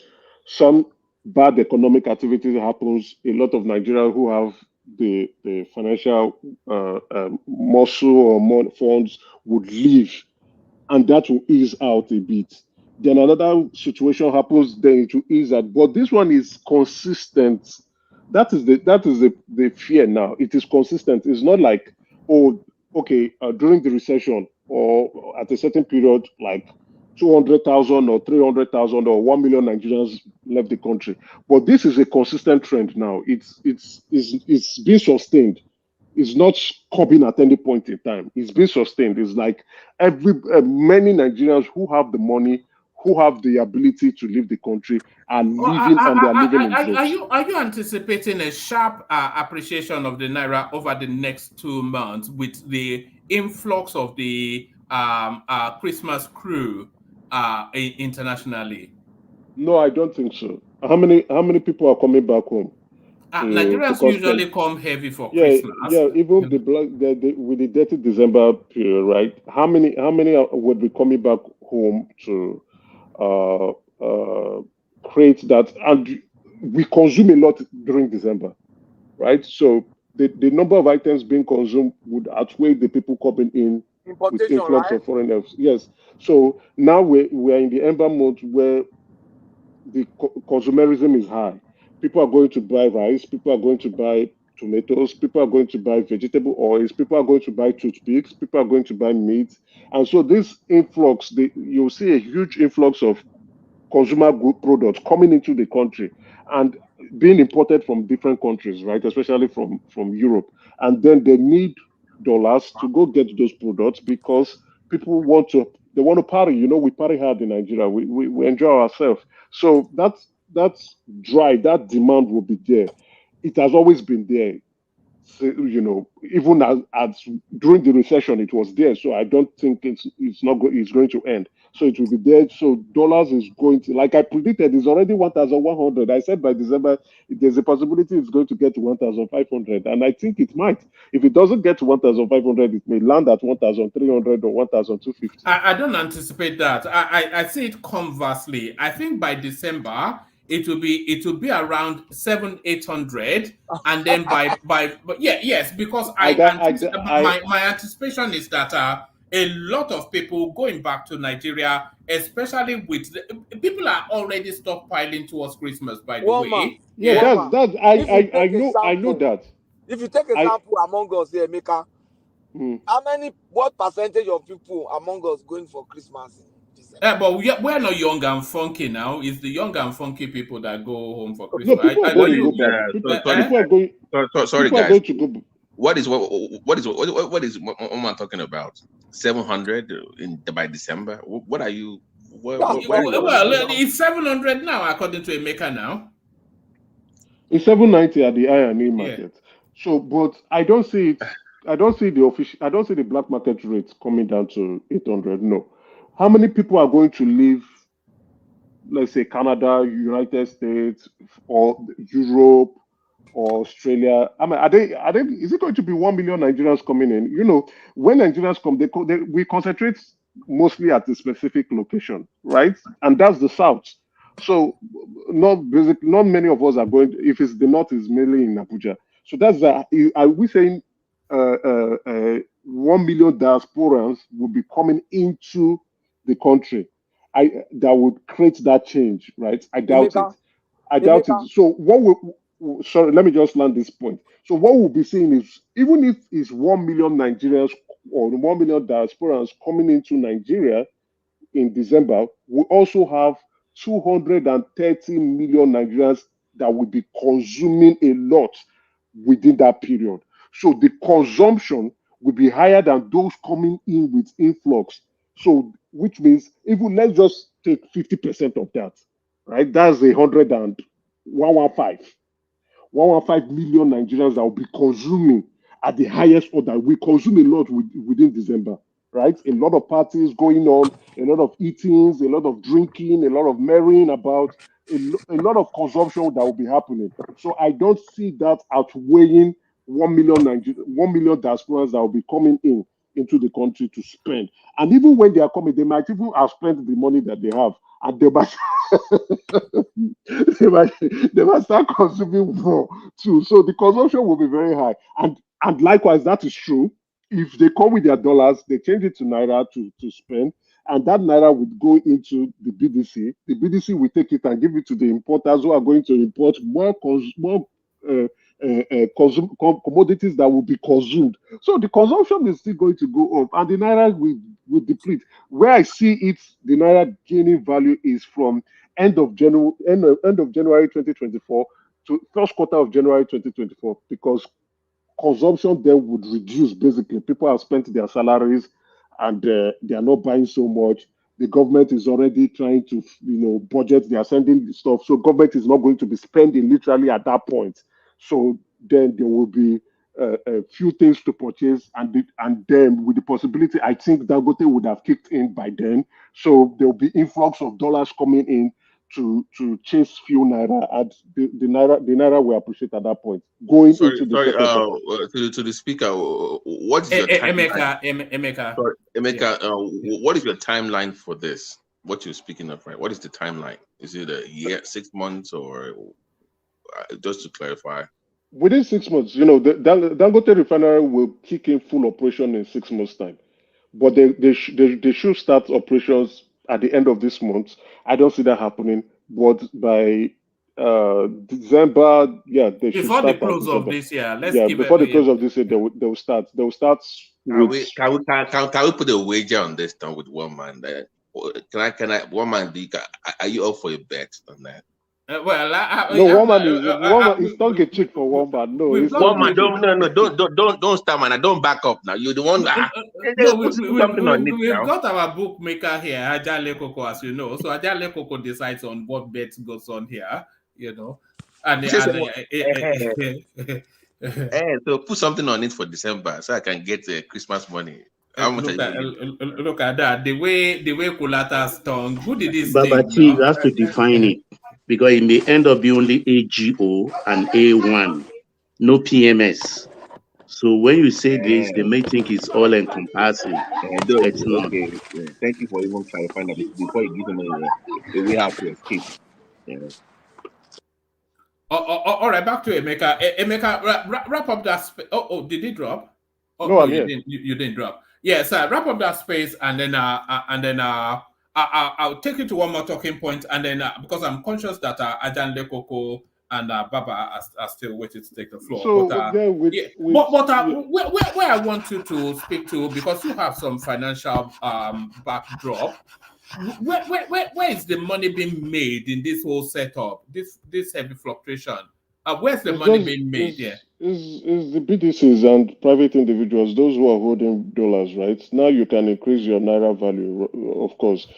If you're holding naira at this point in time, waiting for the dollars to come up, well, fair enough. It will appreciate next year, but if I want to be selfish, is to store your money in dollars at this point in time, and when it goes down, it's going to go down than this. It's going to get to. Probably it's going to break. There's always a special event that will break that if you've been trading in currency, you would know there's always a special event that comes that break that threshold.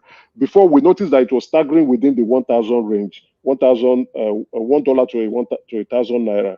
But after that pilgrimage that happened, the Haji, it broke it because there was a huge short for dollars. It broke it. Now again, people are rushing for tourism. People are trying to get the going for medical checkups. People are trying to pay for school fees. And this is about the time a lot of people are writing exams, right? People are also trying to travel out of the country to just run away from the country. So it has broke that 1,100 mark. Now, what's going to happen again now? Huge consumerism that is going to come up within the December period, the festive period, is going to break that 1,050 threshold. And but with the unification, hopefully, I know this is going to get better by next year. With the unification, and future plans coming up by both the Central Bank of Nigeria and the Federal Ministry of Finance, with the plans they are coming up through fiscal policies and monetary policy rate, and as well as the kickoff of the mineral exploration sector led by Dela Alake, we'll begin to see some influx of foreign exports, foreign currency coming in through exports, right? So we'll be getting some huge inflows, and then the Taiwo Oyedele team, who will now be trying to streamline that tax reform period. So a lot of breakthroughs are going to come up, which I'm very hopeful for. But have we seen the worst of it here? Yeah, no, we've not. So we will get to the worst, and then we will get out of it. So once things are beginning to straighten, and again, let's not forget this budget now they are trying to prepare at this fourth quarter is the first Asiwaju budget. So we now need to see that budget. What are they going to do? And now the president is very, very ambitious. I like his plan. A $1 trillion economy within 8 years. You see, no other president has ever said it before. It is an audacious plan. So for you to set that kind of plan shows that you are highly ambitious, highly focused to achieve it. So even if we achieve 80% of that, that's $800 million economic expansion. So it shows that setting that plan shows that the president and his team intends to expand our economy, and it will only mean well for Nigerians. It will only mean well for us. So if you don't have that plan in place, you definitely do not know where you are going to, right? You need a plan so that you can tailor your journey towards achieving your plan and implementing your plan and achieving your goal. Like the Buhari administration, it was an administration of no plan. They were just doing things left, right, and center. They didn't know where they were going. So now I'm looking forward to Asiwaju's first budget, right? The first appropriation bill that will be set. Let me see what type of revenue, how much revenue they intend to grow, and where they will intend to spend it on. What is the deficit? Definitely is going to be a deficit, but what's the deficit balance? But that budget is on its way to National Assembly, and they want to pass it latest December. It's 26 trillion naira, and out of which 8 trillion will be for debt servicing. 8 trillion will be for debt. I've not seen it to study it, so I'll go look for it because let me see what they are trying to do. Maybe it's the snippet that we are saying. So I need to see the budget head. Where are they spending specific sectors that would grow the economy? That's what I want to look at. It will show me the seriousness of the administration, and definitely the budget should speak volumes. That because investors will be looking at that budget.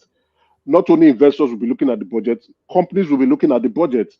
Private sectors like the banks, telecommunication, agriculture, all of them will be looking at the budget because they want to know where the government is. They'll be looking at the budget and say, okay, let's see where this guy, IMF will be looking at the budget, World Bank will be looking at the budget.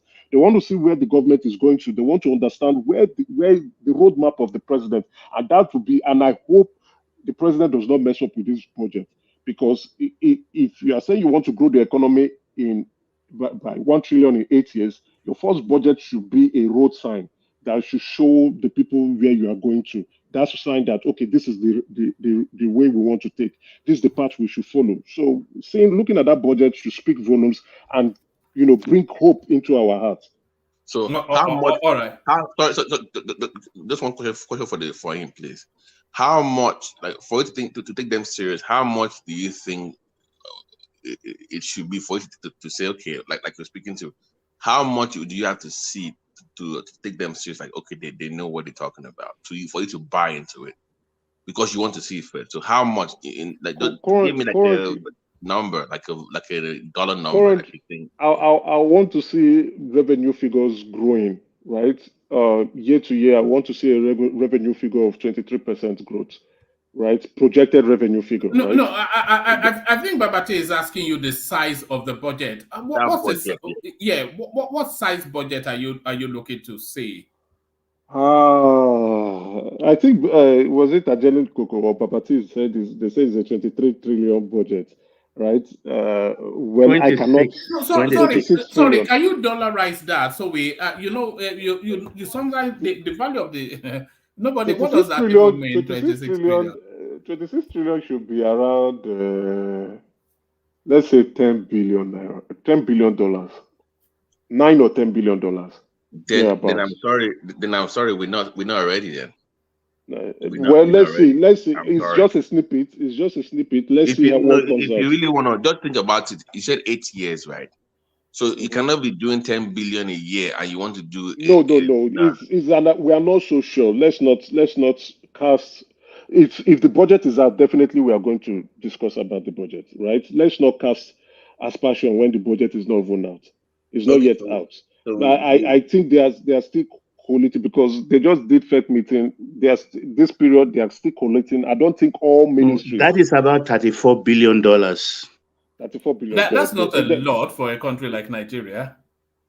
That's about our oil revenue if we are doing 1.8 in a year. I'm thinking, to be serious, about between 50 and 75. Now we're talking, in my opinion.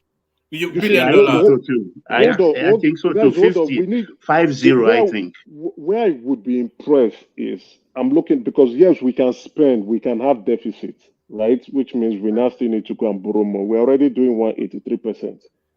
That's we are spending for every one naira we get. We are spending or for every 100 naira we are spending 183 naira on it. So we are even borrowing 83 naira to spend. So what I'll be looking at to know that okay, this government is serious is how have they grown revenue to what percentage from the past administration to this present one? How much percentage are they trying to grow the revenue?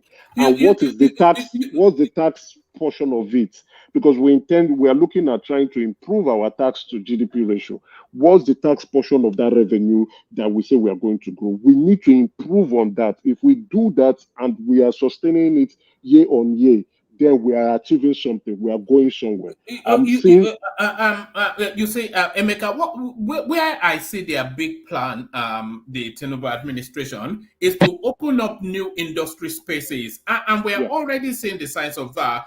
We played a clip a couple of sessions ago when they were building lithium factories somewhere in the north. Yeah, correct. So if that kicks off, that is a whole bunch of just untapped new space that can bring that would be massive. Yeah, to the that's new money, right? That's new money. The lithium market, the gold, the silver, the copper, the cobalt. That's new money coming into the country.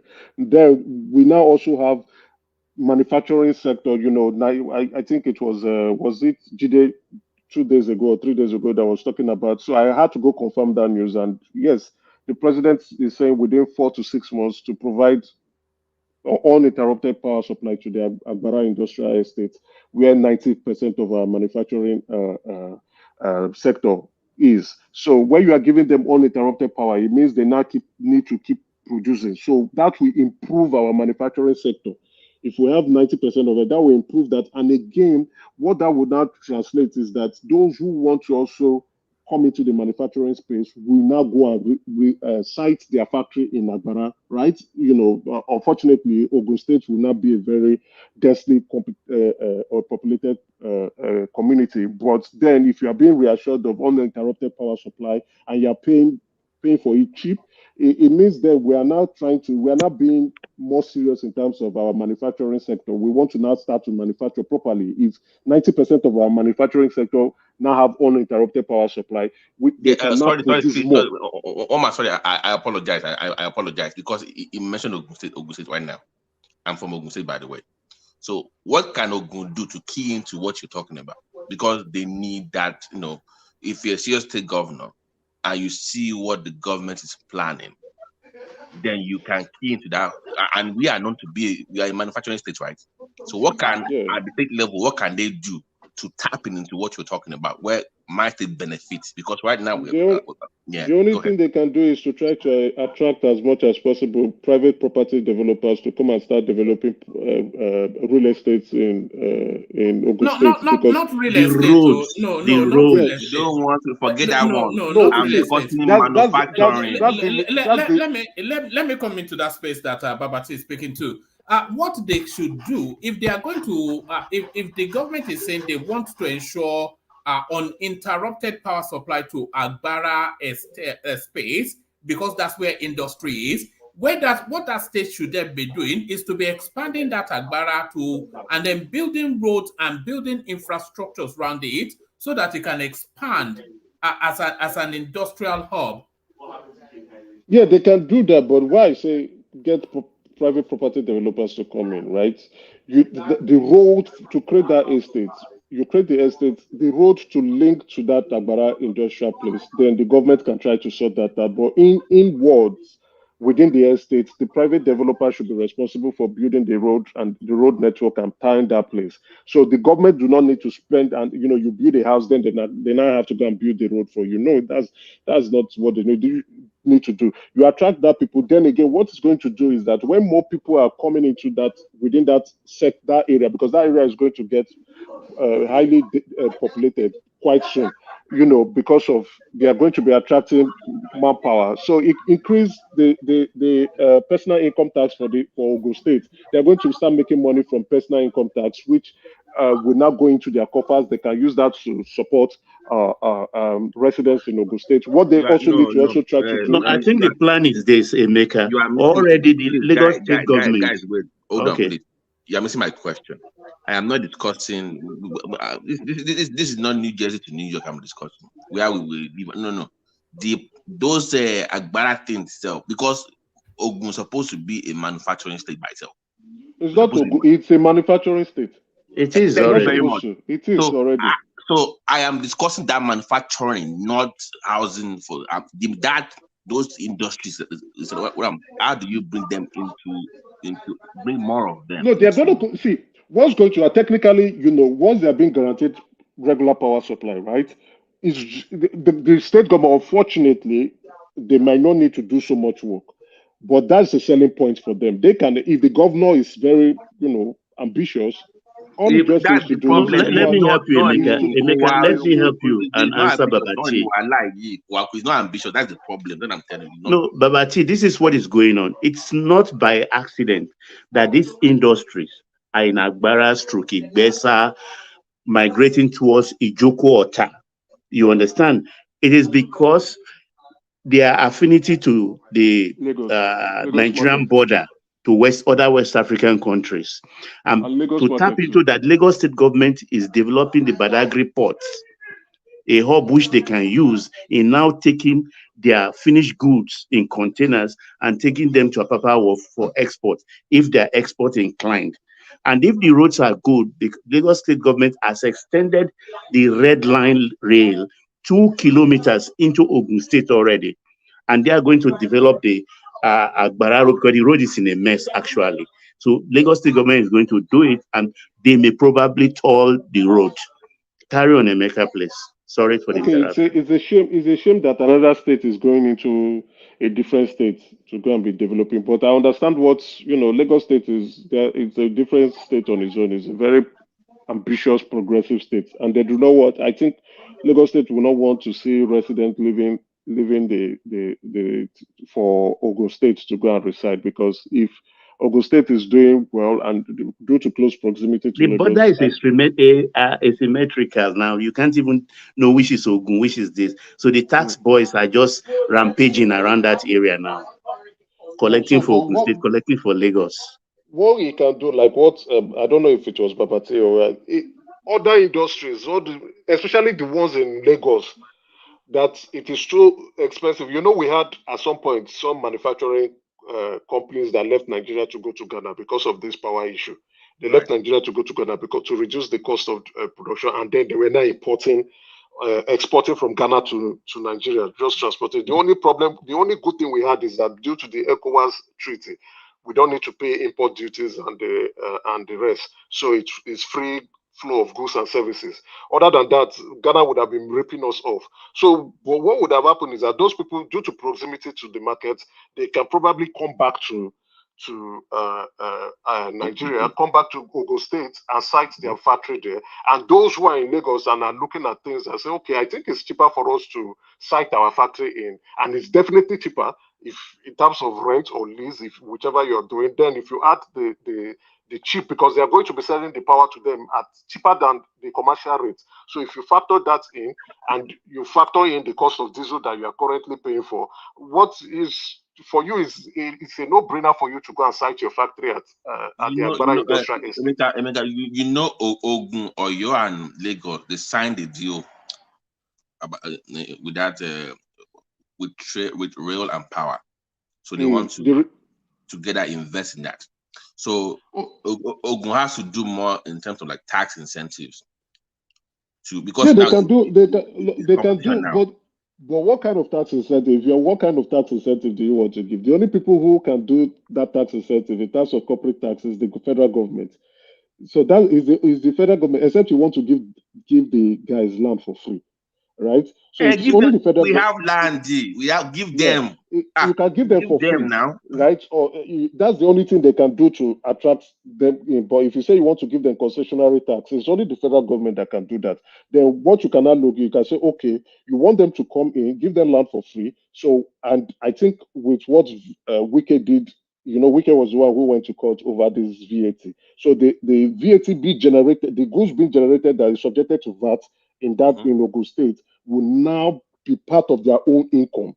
Like when they take a share out of it, they give the federal government their own cut. They now get a higher percentage because they're now attracting more. Do you know the actual figure? Do you know what they agreed to?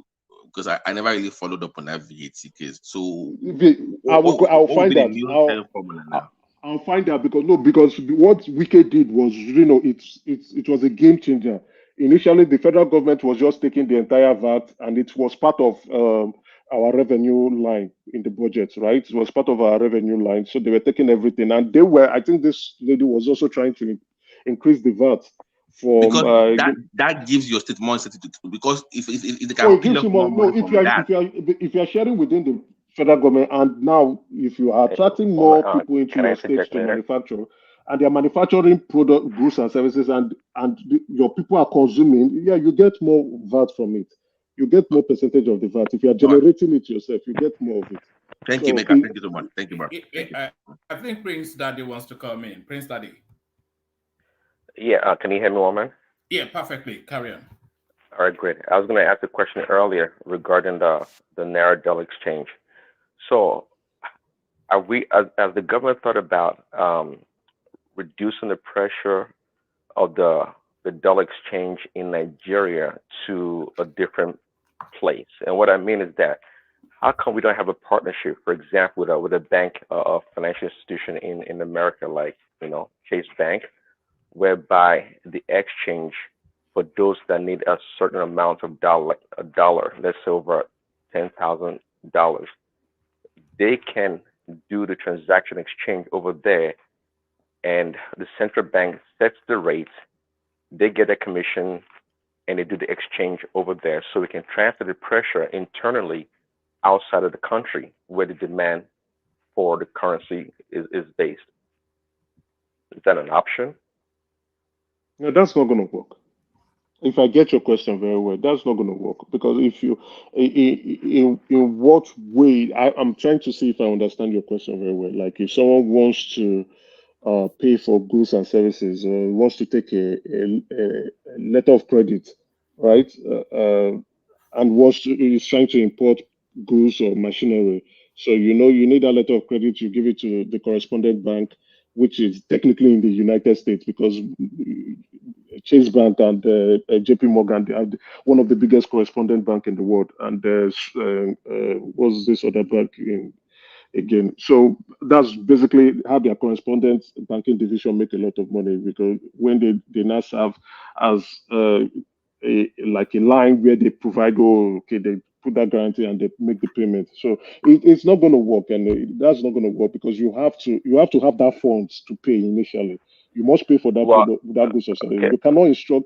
You can't instruct a bank to, which you are actually doing because you have to put the money into you have to open a correspondent banking account. So let me explain. No. Now, See, that's sorry, Mega. That's the point here. See, when we have problems, we think about creative ways of addressing the problem.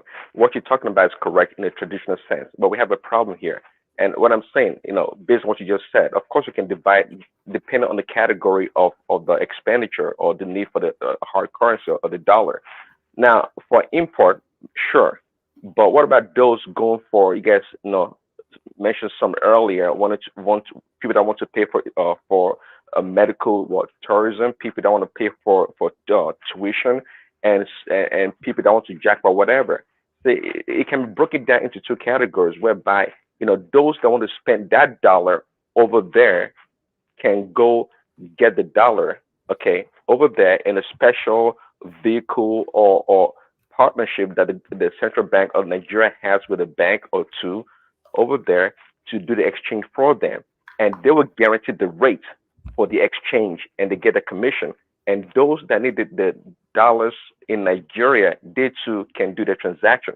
What I'm saying is not well thought out yet, but I think it's possible because as a country, as a people, we always talking doing things in one linear way. There's an opportunity here, and I think it can be done. There are ways to reduce the pressure of the dollar on the Nigerian economy. It's doable. It's not been thought out yet. It's something that I believe can be done. Well, to go with your line of thought, right, that would mean that JP Morgan would have a commercial activity going on here, right? So they would have a Naira denominated activity in Nigeria, right? That's can be substituted for a dollar if they are doing that. They must have an activity in Nigeria. Not necessarily. They have to. They have to, because now in this way, if you cannot put an activity where you say, there's a term for it in accounting where you have a subsidiary back in the country and you in your own parent company. So you are creating a commercial activity here, and then at some point you now need to netting. Thank you. You now do the net off. So you are transferring the value. You say, we've generated 20 million naira here. Let's convert it and transfer it over to our parent company or exchange. They do an exchange swap. It can't happen. It doesn't work that way. So you must be able to generate enough money for your own reserve that you take care of activities for people who want to be importing things into the country. So what we are doing is we are over importing. There's a demand for too much. I saw on someone, I don't know if this lady, some people are importing French bread, and she said our taste is. Who is importing? Who is importing baguettes and croissants? What does that mean? You understand? So we have an exquisite taste, right? A lot of people, we have this classism going on. You are importing French bread from France, and to show that you are living a good life, you're already putting so much pressure on the naira with that. So we need to consume what we produce in the first place. But the beautiful thing about this is that it's not like this government does not understand their problem. They know their problem. They know they are working up some solutions. Now, it's going to take a shape with time. It's just time. And that's why, when people are busy with this certificate noise and the president's team are just quiet, it buys them time for people not to talk about the economy, for people not to talk about the hardship, for people not to talk about the pains they are going through. It buys them that time. So if a lot of people are saying, oh, no, things are getting so bad, they can't sleep. They can't really sleep. They need to stand up to go and start working. But when you're talking about certificate saga, you're talking about P2B's certificate issue and the articles, affidavits being sworn on a Saturday, it buys them that time to begin to implement some of the things they need, to test the waters on things, the policies they are supposed to roll out. And it gives them the ability to, organize themselves, collect their thoughts, and roll out something more effective. All right, brilliant, Emeka. So, Emeka, let me bring Angelica up because he's been waiting for quite a while. But still a few topics that I want to run by you as well. So stay steady. Angelica. So I want to let me just highlight on this Ifeanyi Ubah stuff. So this Ifeanyi Ubah's case, right, is a debt that he collected from Access Bank, trying to swindle them through when he was trying to import fuel into the country. So what happened? They did a guarantee. You understand? Access Bank then did a guarantee with him on the imports. So through that, this stuff cost Costaris a loss in as one of the directors. I think Costaris was board of directors, credit risks, the head of credit risks, board credit risks, for Access Bank. So he brought in Ubah because they were from Inewi. So introduced them to the bank so that he could get a loan because Ifeanyi Ubah was like, that he needs money so that he can expand his oil business. Then Nigeria was still doing well.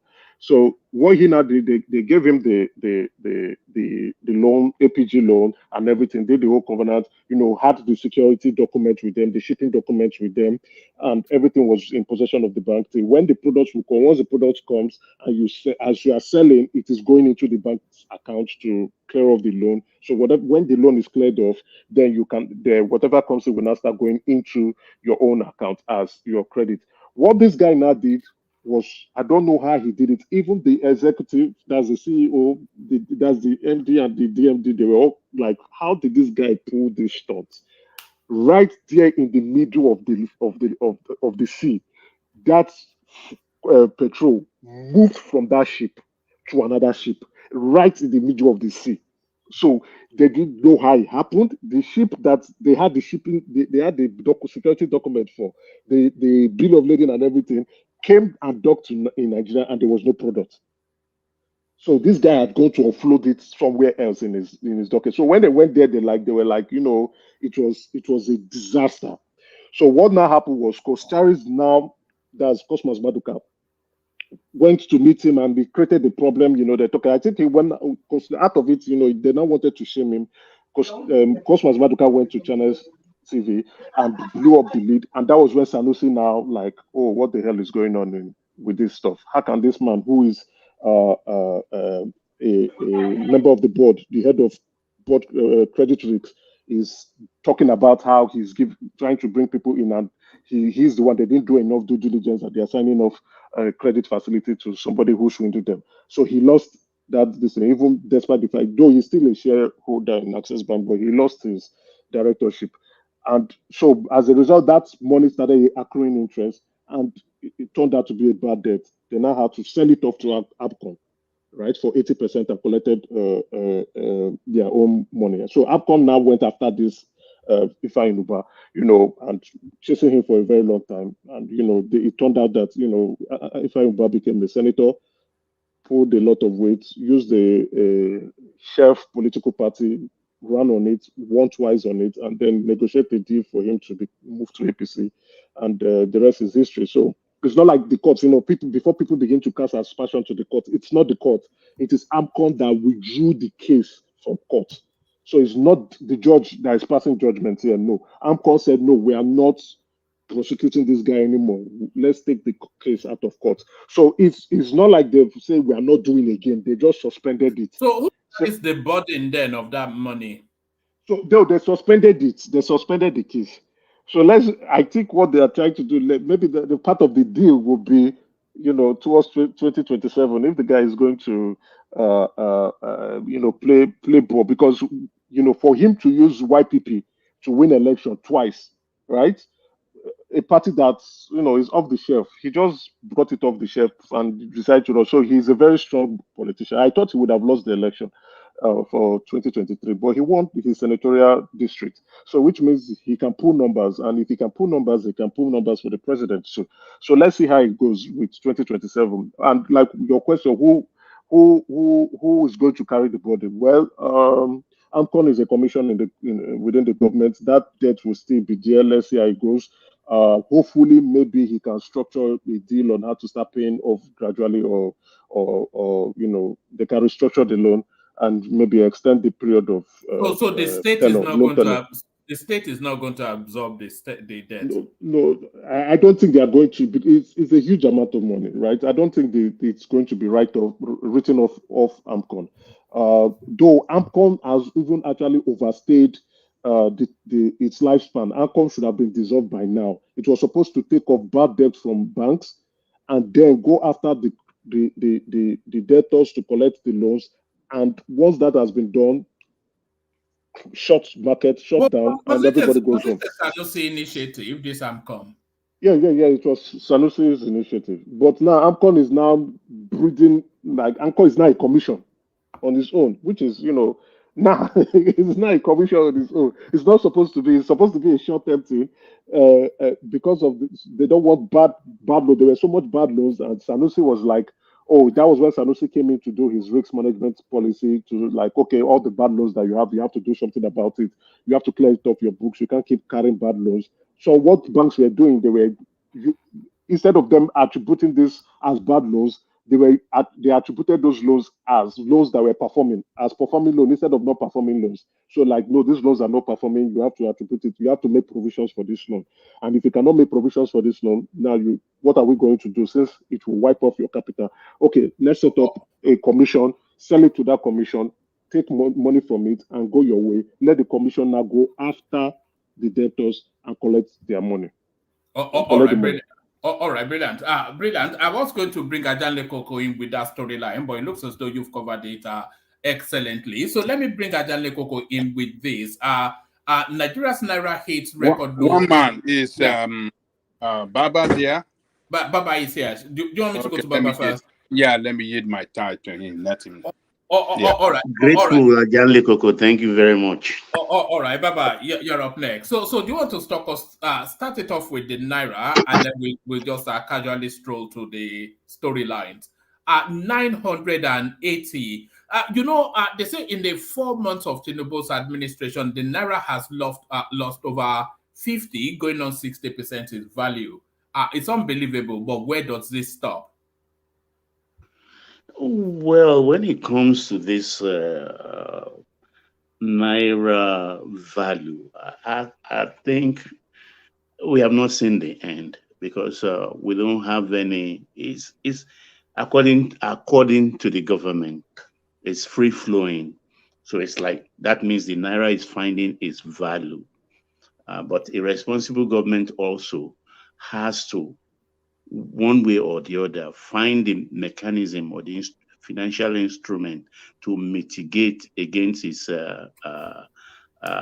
volatile nature, which I think is what they are trying to do. And if you have to mitigate, you have to use also hard currency, which is not something we have in abundance at the moment. So we've not seen the end of this, and we are going towards the year. So there's going to be a lot of pressure and a lot of pressure for demand for foreign exchange. People, particularly the importers, they need the money, hard currency, to import everything we need for Christmas. So Christmas doesn't look very bleak. So I still seeing it going up. They are trying so hard not to let it inch above 1,000. That is on the I&E window, but I think we may get there towards this time November. They can't escape it, actually. No, they can't escape it because we are not earning enough, and we are not getting the loan in fast for that at the moment. So I don't see an end to it so soon. All right, brilliant. Let me take you to this one. President Tinubu dragged to ECOWAS over alleged certificate forgery. So is that never-ending saga that I don't quite know where it will end, but what these people are doing, it serves no other purpose other than to demarket Nigeria. And as they continue to demarket Nigeria, ultimately we all pay the price. But what are you making of this headline? And should Tinubu be quaking in his boots? I think those that are doing this, or the group of people that are doing, I'm not a psychiatrist anyway, so I can't psychoanalyze them. I just don't know what is wrong with them because exactly. I'm a realist. If you are beaten, you are beaten. Go gather strength again and come back. The presidency this time is done, dusted. Why are they not getting that? Or is it just that well, if it doesn't go our way, then we will destroy everything? Nigeria is indestructible. It has survived our forebears. It will survive us. Don't they understand that simple fact? I don't know. All right. I would like to speak to the Uber space, actually. All right, Braden. Let me bring it yeah, up. because that's exactly the reason why I came. I'm a little bit upset because I'm a Tinubu supporter and I'm a believer in him. But the trajectory the whole thing is going, I don't like it. Too much politics is being played. And in the situation we find ourselves in Nigeria right now, I mean, politics should be relatively flagged down to the back burner. We have to be practical right now. We have to be in the financial kitchen, cooking up some palatable meal that can serve Nigeria. But we are not, I don't see us doing that intelligently. For instance, this last week, I think I sent you a post. The outgoing minister for communications and digital economy, you know, when Bosun was there, he was handing over, and Tijani Bosun discovered that Glo has not paid for the renewal of their license because they were doing some certain deal with the old minister. And that young man discovered it. They almost deceived him into signing it off on a paper. But I don't know, maybe he got alerted by maybe some of the secretaries there. And Baba, Dr. what's his name now, was forced to pay that amount, a whopping 154 billion naira. That's a lot of money. He paid. That's what coming. So I was excited that, okay, maybe other people will follow and we'll be seeing. But what did we find today? Ifeanyi Ubah. What happened in court today is shameless. Shameless in the sense that the same AMCON, Asset Management Corporation of Nigeria, came to court and withdrew their case.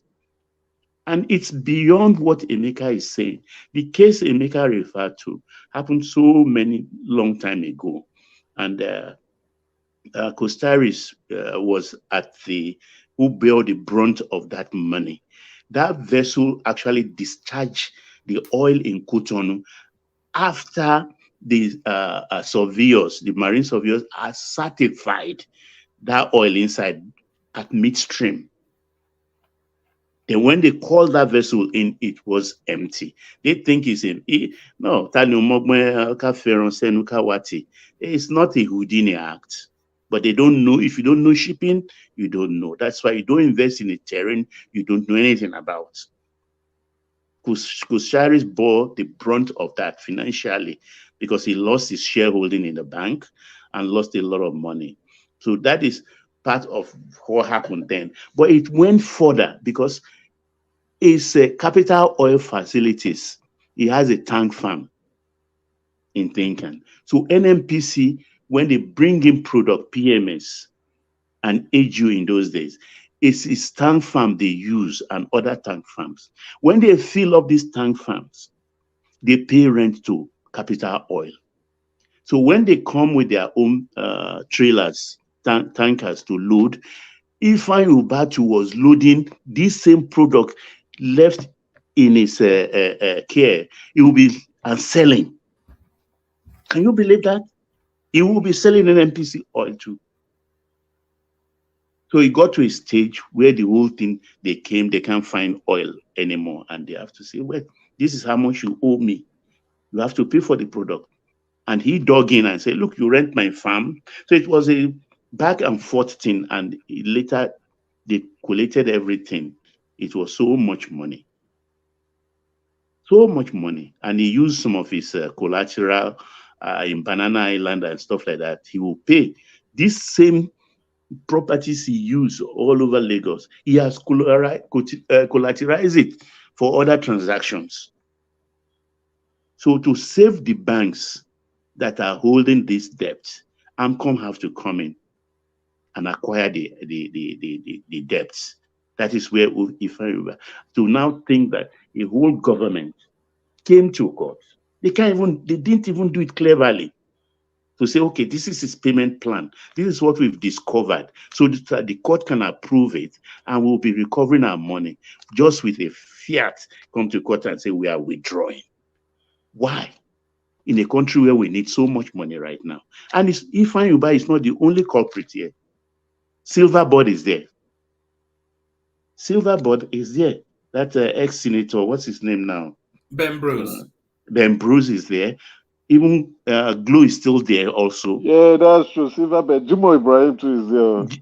Jimo Ibrahim is one I'm coming into because that Jimo Ibrahim, anytime I see him in the Senate, I develop bile. Bile in the sense that how he came to deceive us. Virgin Atlantic, that's Richard Branson, had an understanding with the Jonathan government. So they were using the international facilities for the West African routes. They created a hub right there, beautiful, like you see the Virgin Atlantic red and things like that. I don't know how Jimo manipulated the country and tell them that he can do it better. They convinced the government. This thing I'm saying involves Wale Babalakin also. They convinced and frustrated. Do you know how they frustrated Richard Branson? They now said, how can a West African hub flights go through the international route? That he has to relocate back to the local part of the local wing of the airport. Richard Branson refused and said, if you don't want to do business with me, then let me go. Then Jimo Ibrahim acquired, because a lot of things goes on in our country where which ordinary people on the streets don't know, or they are not savvy enough to know. There is an aviation fund, billions of money in the aviation funds. That is what Jimo Ibrahim assessed. And then bought, I think, 2 or 3 aircraft on lease, wet lease, with that government money. And then they label it Nigerian Air with beautiful logo. This Nigerian Air did not last 9 months. It did not last 9 months. It went under, belly ache, belly up. He chopped all the money. The case is in court. Nothing happened to him. These are the things when I was expecting this government to start to rake in. Nigeria is a rich country. It is these people, these so-called billionaires, that are our problem. They are, I'm sorry to use the word, they are irresponsible citizens. Because the access, even we have financial fund for banks. For banks, only those who know, knows. The Bank of Industry has been giving out money too in different sectors, not only Nigerian money, even African Development Bank, World Bank, they have a kind of funds that is free, or you can access through your own government with very minimal loan. They take all this money, even our top bankers. So we have to be, the government has to be responsible. You don't do this all the time. You don't be a Father Christmas at the expense of the generality of the public. We are 200 million plus people, according to our census.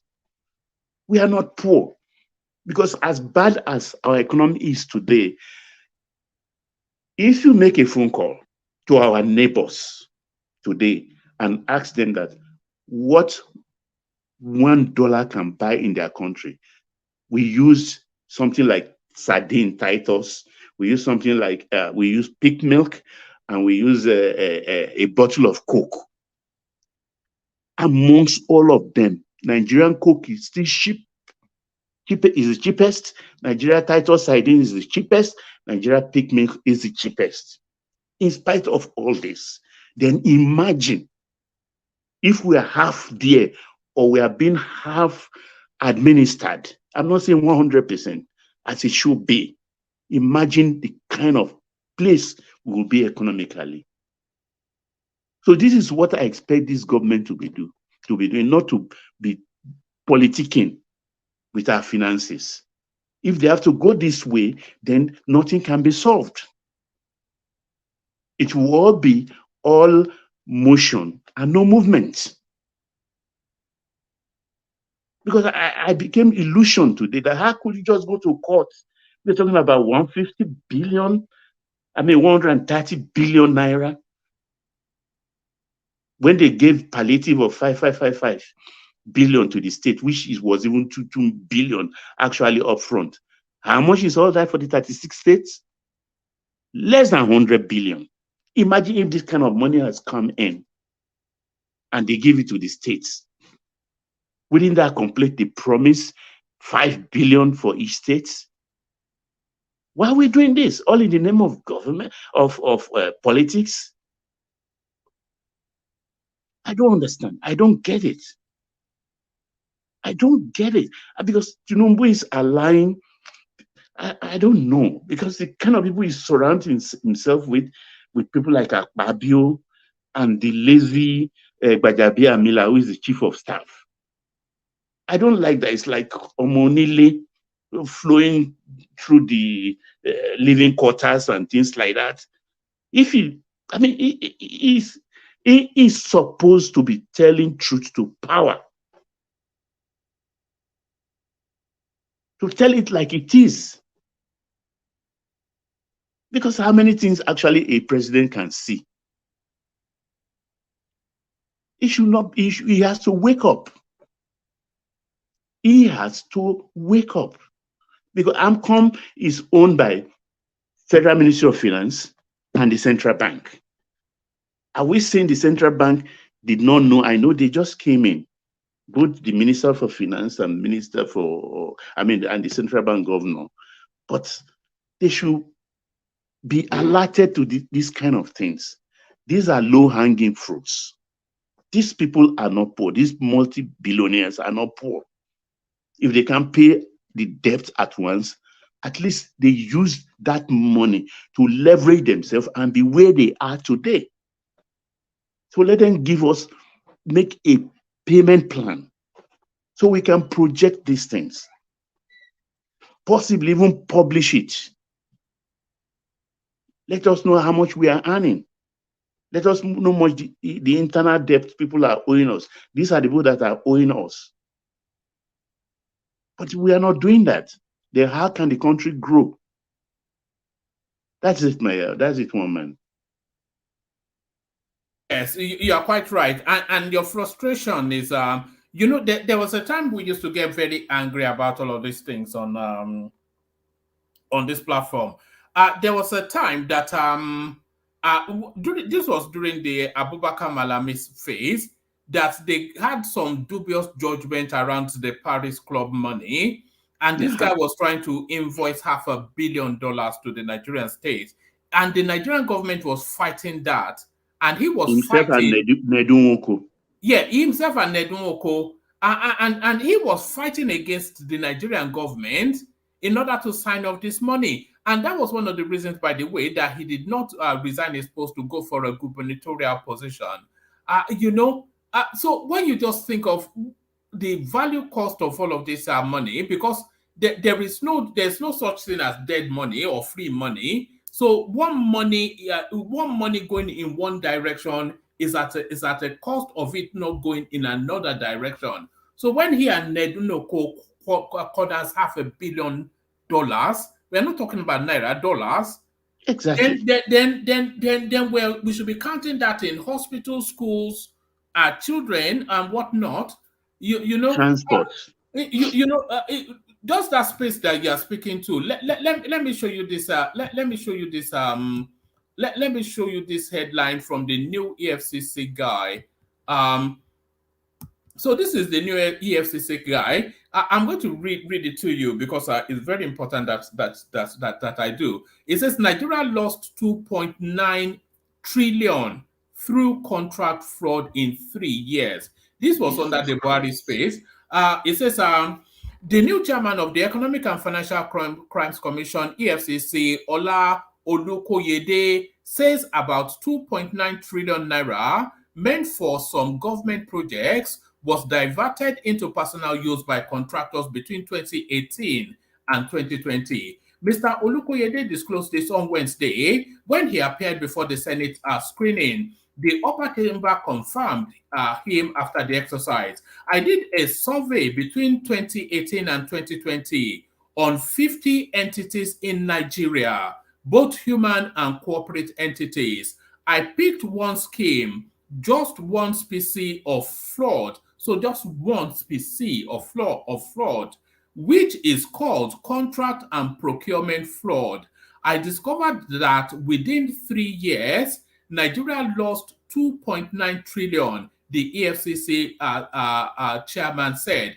So just one strand of fraud, just from contract and procurement alone, the country lost 2.9 trillion naira. What is the budget of Nigeria even? The annual budget. Exactly. It's just this year's budget is just 26 trillion.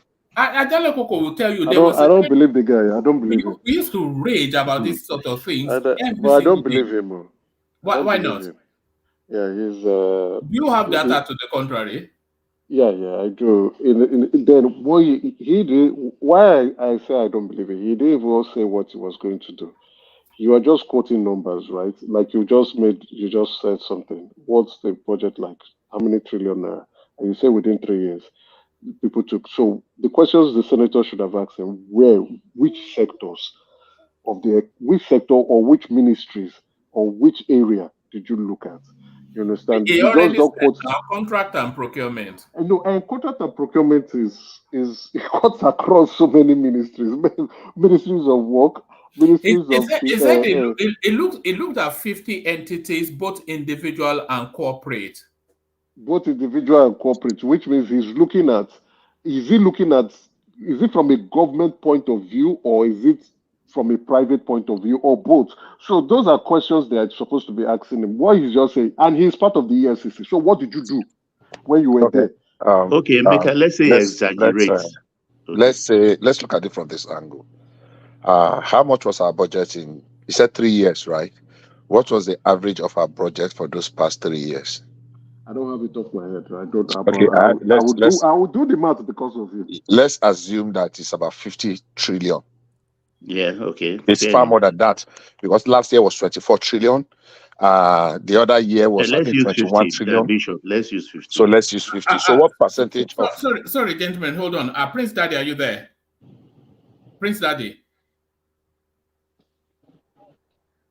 Hello, woman. Yeah, sorry, I was driving.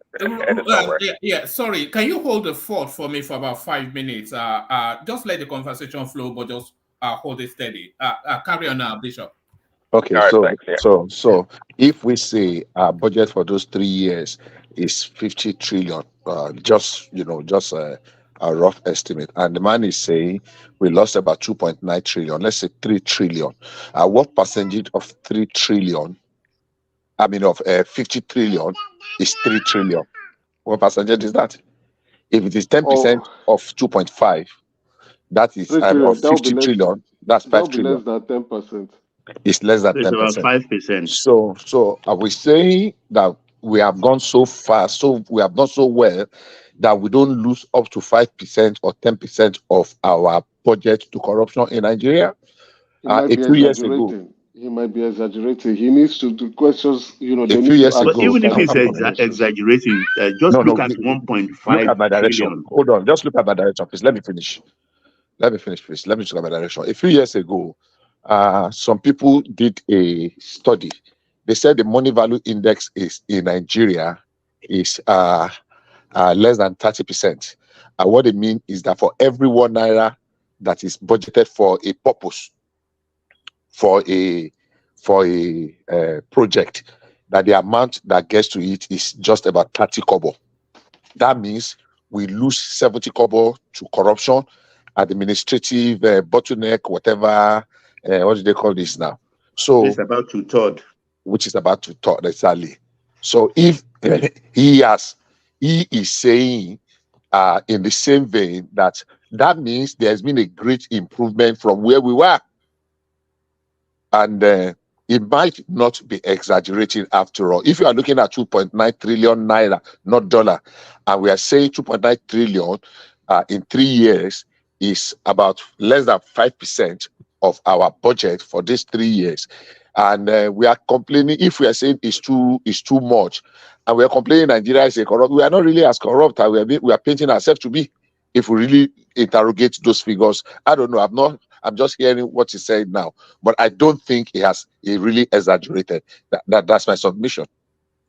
Yeah, because when Sanusi Lamido was crying that time that this is what is happening in Jonathan's government, we didn't believe. He was even sacked. He was ridiculed. But at the end of the day, he exaggerated. But then we were almost at that number when the whole thing unraveled, didn't we?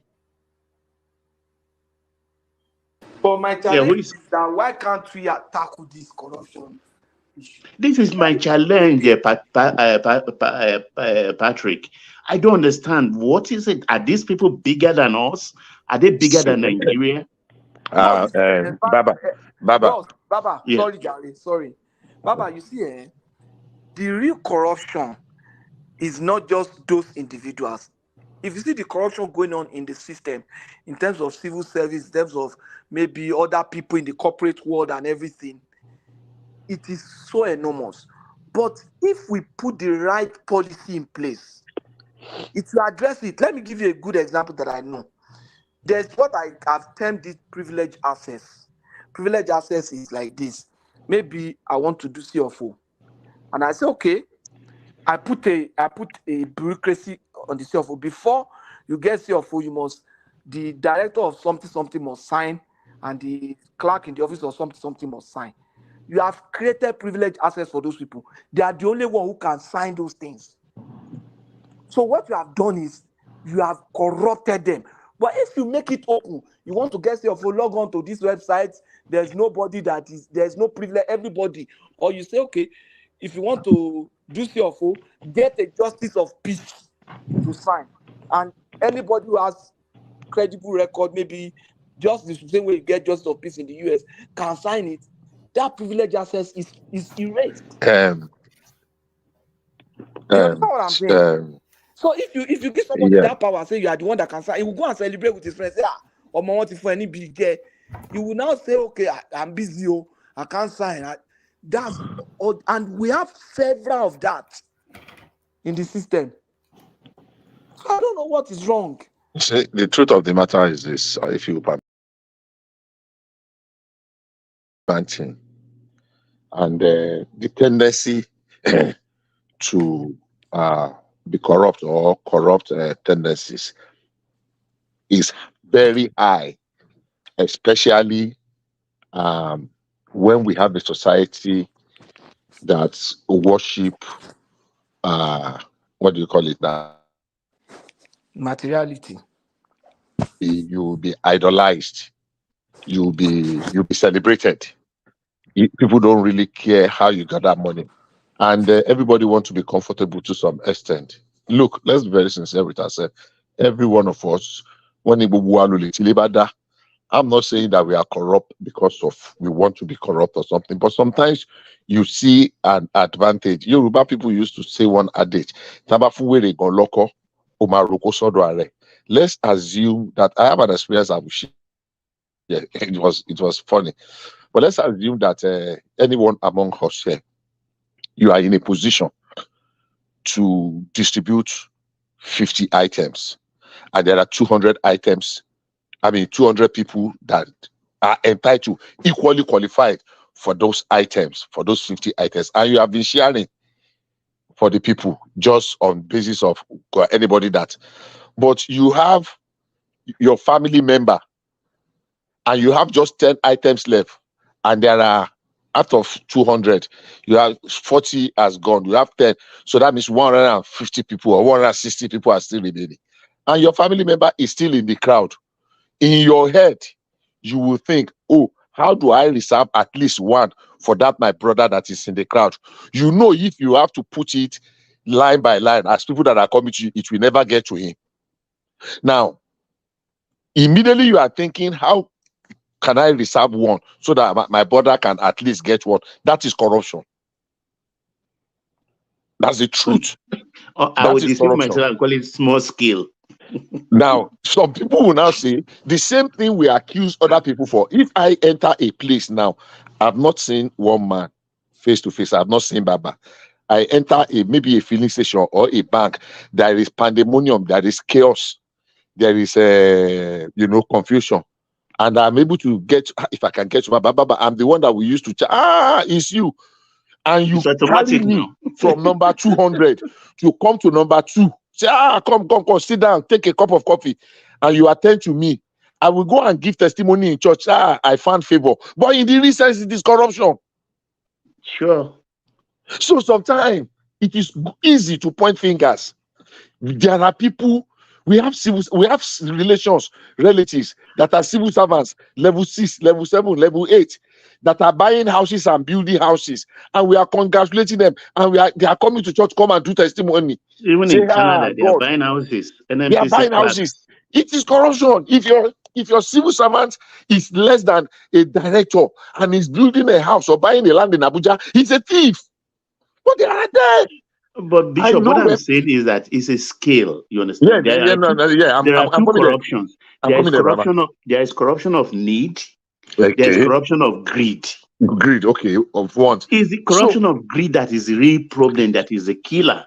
Exactly. So one of the major problems we have had in our own case is that we have kind of institutionalized this. Somebody many years ago is a friend. He used to lecture in Delta State University, Abraka, and he went abroad, and he was able to get a kind of funding for a project. In like a sponsorship for a research project in the university, and people went there, to try to execute it. They eventually withdrew that project. Do you know why? Everybody along the line, every table, want to have a share of that thing. Everybody, from the highest level to the lowest level, everybody is looking at whether it is 1% here, whether it is 2% here, and I can bring my brother. Oh, let my brother join the team. Oh, I have this, I have that. And the people withdrew because at the end of the day, what will get to the project itself will be less than 10%. And nothing works. And it's not going to work. Are there corruptions in advanced countries, especially the America that we are? Oh, seriously. Seriously. It is far. People think Nigerians are more corrupt than America. It is a blatant, bloody lie. The other time we were discussing here, I don't know whether rational man, and he was defending what is. I was laughing. Somebody was where I was listening, and the guy was laughing like, "Is this serious? Is it for real?" The form of corruption, it's just that their system I'm talking of institutionalized. If you want corruption in the health sector, the corruption in the insurance, some people are there. There is nothing you can do. Every minute in it. So how do we? But because of the situation we are being distracted by we don't have enough money. and the little we That's have, the point. people That are is the stealing. point. Exactly. So if we can begin to reduce the corruption elimination, I have told people this many years ago. Let's say you want to eliminate, you cannot. It's a human thing. If people are It's satisfied, just like and you want to created eliminate prostitution or poverty. prostitution, It's exactly, not happening. exactly, or poverty. God created And poverty. Why would you want to eliminate prostitution? What's one of wrong the say don't take us that lane, Mr. Woman. Please, let me take my man. Listen here, we don't want that one. But what I'm saying is that one of the things that is going to help us, that I applauded this government, if you can institutionalize the credit scheme, so you don't have to have all the money in the house to have all a decent house. You don't have to have. Look, if somebody was singing on song. If you want to buy a brand new car in America today, and you have a steady job that you have held for 1 year, and you want to drive into a place and drive the 2023, you can just go there. You have a good credit that is not good, that is going to minimize your. That is it. That's it. Many Americans don't have $1,000 after they have paid their bills, and they have been working for 10, 20, 30 years. Paycheck to paycheck. They don't have paycheck, exactly. So if we can have a credit scheme so that you don't have to have all the money, you don't have to pay 1 year rent in advance, be paying gradually, we're going to move away. So people will not have the fear, and people should be able to learn also to raise the family they can cater for. Because it is completely irresponsible, and it will push you to do things you don't want to do. If you know that your income can only take care of one child, but you are, because of the pressure, because you are giving back to 6, 7, 8, 9, and when you are doing it, the thing will switch you. It is when the reality now done, you now realize so yes, there is corruption. Yes, it is a problem. But we cannot get it. Is not something we can just remove overnight. Say, oh, somebody will just come and just say corruption, stop, and it is over. No, everybody have corrupt tendencies. Thank you. All right, brilliant. Excellently delivered by Bishop. And thank you. I was going to say thank you, Prince Daddy, but it's dropped. He's driving, so I think whenever it goes through whatever. Let me take you to one final talking point, Baba. I'm not quite sure if this is your space, but let me present it to you anyway. It's is Reno Omokri versus Obidient. If you are ever bored, Baba, I would recommend that you go on Reno Omokri's Twitter handle. I'm not on Twitter. So. Just go to even go to his YouTube channel. It's the YouTube. Yes, it's just too much fun. But let me bring you this just as an example of what it does on social media. Reno Omokri turns Peter Obi as comic actor Mr. Ibu seeks financial assistance for his help. So this is what Reno is saying. It says, and there's a clip that I'm going to play to you after this one. It's only 1 minute. It says, Deji Adeyanju speaking to this space as well. It says, Reno Omokri has taken to social media to taunt politician Peter Obi as his supporter actor John Okafor currently battles with his health. Mr. Ibu had taken to social media today, October the 18th, to seek public assistance as he battles with his health. Reacting to Mr. Ibu's outcry, Reno said the comic actor and his daughter endorsed and danced for Obi during the 2023 presidential election campaign, and that this is the time for the politician to come to Mr. Ibu's aid. So this is what Reno wrote. I sympathize with Mr. John Ikechukwu Okafor, aka Mr. Ibu, over his ailment, and I urge all Reno followers to donate to the account number he has put out. Please do not ignore his cries for help. I also urge members of the public to donate. However, this is a man who publicly endorsed Peter Obi. He and his daughter danced for Peter Obi and broke the internet. They went on the streets campaigning for Obi. The same Peter Obi who boasted that he's richer than the president of America, Joe Biden, who at the time of Peter Obi's boast was worth $8.2 million. After all that, let me just give you the last paragraph. After all that John Okafor did for him, perhaps Peter Obi can support him by paying Mr. Ibu's medical bills. I am even surprised that Peter Obi did not remember to post about Mr. Ibu on his birthday yesterday. Even at that, Peter Obi should help him in his time of need. So that is Reno Omokri, forever raging and wailing at the Peter Obi space. But as I said, DJ Adenyoju comes into that space as well. Baba, watch this. Hello everyone. This is an appeal to every Nigerian to kindly help Mr. Ibu, who is... Hello everyone. This is an appeal to every Nigerian to kindly help Mr. Ibu, who is currently... Hello everyone. This is an appeal to every Nigerian to kindly help Mr. Ibu, who is currently sick. Does not matter how much you can contribute, 5,000, 10,000, 50,000, 100,000 or above, please. Let us help him. I also want to appeal to President Tinubu to kindly reach out to him and his family and help them, and also to Peter Obi, who he's aggressively supported during the last election, to kindly help and support him. It's not when something bad happens that people start showing that, oh, Mr. Ibu was a good man, oh, this and that. This is the time to really help Mr. Ibu. And also, I hear that there's about 6.5 billion in the Labour Party presidential coffers from the contribution from the last election. This is the time to use such money. Also, we can use from the NSAS money, which is still about 500,000 US dollars for good causes like this. God bless everyone. Amen. So there it is right there. So all those trips that Peter Obi was making to America and whatnot, 6-point-something billion dollars was what he was able to harvest. And Deji Adenyoju invites him that, look, what's going on? Sort this. What are you making of this Mr. Ibu narrative and Peter Obi's radio silence response? Well, firstly, I would think when Mr. Ibu, this is not the first time he's collecting money. On the same thing, this is about the fourth time now that he's in some hospital bed appealing for public.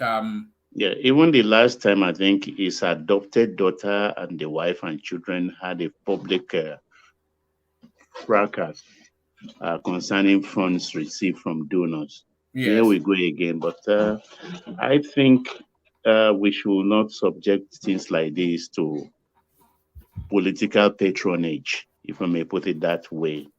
He's a Nigerian citizen. He's ill for whatever his fault is. Let us do something, whether we are in APC, NNPP, whether PDP, whoever has the power to do it should do it right now for him. Because if he dies now, everybody will now be forced to chip in money, giving his children scholarship. They're saying, okay, we give him scholarship, we do this, we do that, or I will buy the coffin. No, he is gone, he's gone. Right now, he needs our help. Let us show some love to him, no matter his political color. That is my own take on this.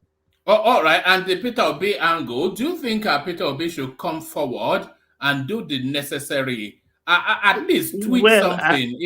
I don't think it's not the first time, though. Somewhere a few months ago, there was a retired female colonel in Abuja who said she was an ardent supporter of Obi, and I think she sustained that injury during the campaigning period, during the election. And she spent all her resources on that illness or something, or accident. Nobody came forward to help. Though I've not been hearing some noise from that quarters. Maybe LP has eventually showed up or not. I don't know. So it won't be the first time. But there's so much a man can carry, though. I don't know. Maybe he has his fingers in many sick pies, if I may put it that way. So he's sponsoring. So maybe he's leaving it for some other people to do this one for this comedian. I won't outrightly blame him or anything. Reno himself, I think he's just using this Obi thing. If it's not Obi today, it will be Rufai tomorrow. It will be Ezekweleze in 3 days' time. Do you think the tide is starting to turn against the Obi narrative somewhat? Do you think the tide is starting to turn against Peter Obi? No, I want to see the master stroke of what will happen, because I believe with this pressure of releasing Nnamdi Kanu, the IPOB factor, Biafra agitation, I'm not in support that Tinubu has to release Kanu, because Kanu nobody can handle him in the East. Nobody is big enough to handle him. He has a crowd behind him. The youth anger is driving the support he has garnered. So if they release him, he will be a lord unto himself. Will it disturb the Nigerian space? I don't know. Will it be more radicalized? I can't answer that. But I think it might beat the Obi ascension down, and Obi may fade away, because all of them will line up behind Nnamdi Kanu. That is my own thinking in that light. I think Nnamdi Kanu, his factor will either diminish Obi's followership and reduce it to the barest minimum. We may not even hear his voice again if Nnamdi Kanu is released. And I think the Eastern, how do I put it, those I will call adults, they know this as a factor, and they are against Nnamdi Kanu's being released. Even Obi himself, I doubt if he's in support of Nnamdi Kanu being released. And I suspect he may end up being released into exile, it becomes a persona non grata, not to enter Nigeria again, just like Igboho. But still, that will solve the problem, because he will still be throwing stones through the cyberspace. But then he will have the autopilot guy to contend with. So I don't know how that also will work out. I've not looked into it. But if we have two stones being thrown in the cyberspace from a broad-based agitator or leadership of the agitators, what will that bring? So it's an interesting thing that we may look into as a topic someday on this platform. So let's analyze it. Let's put our head to work and see which factor will bring Obi down. Thank you. All right, brilliant. That's certainly a conversation well worth having. So we'll bookmark that conversation just as directed by Baba. So thank you, Baba. Fatai, did you want to make the Ikemba one of Nicosia or Nicosia, or how the Ikemba one of Nicosia? Obidient not going to agree with that title. That's exactly why you should have it now. Make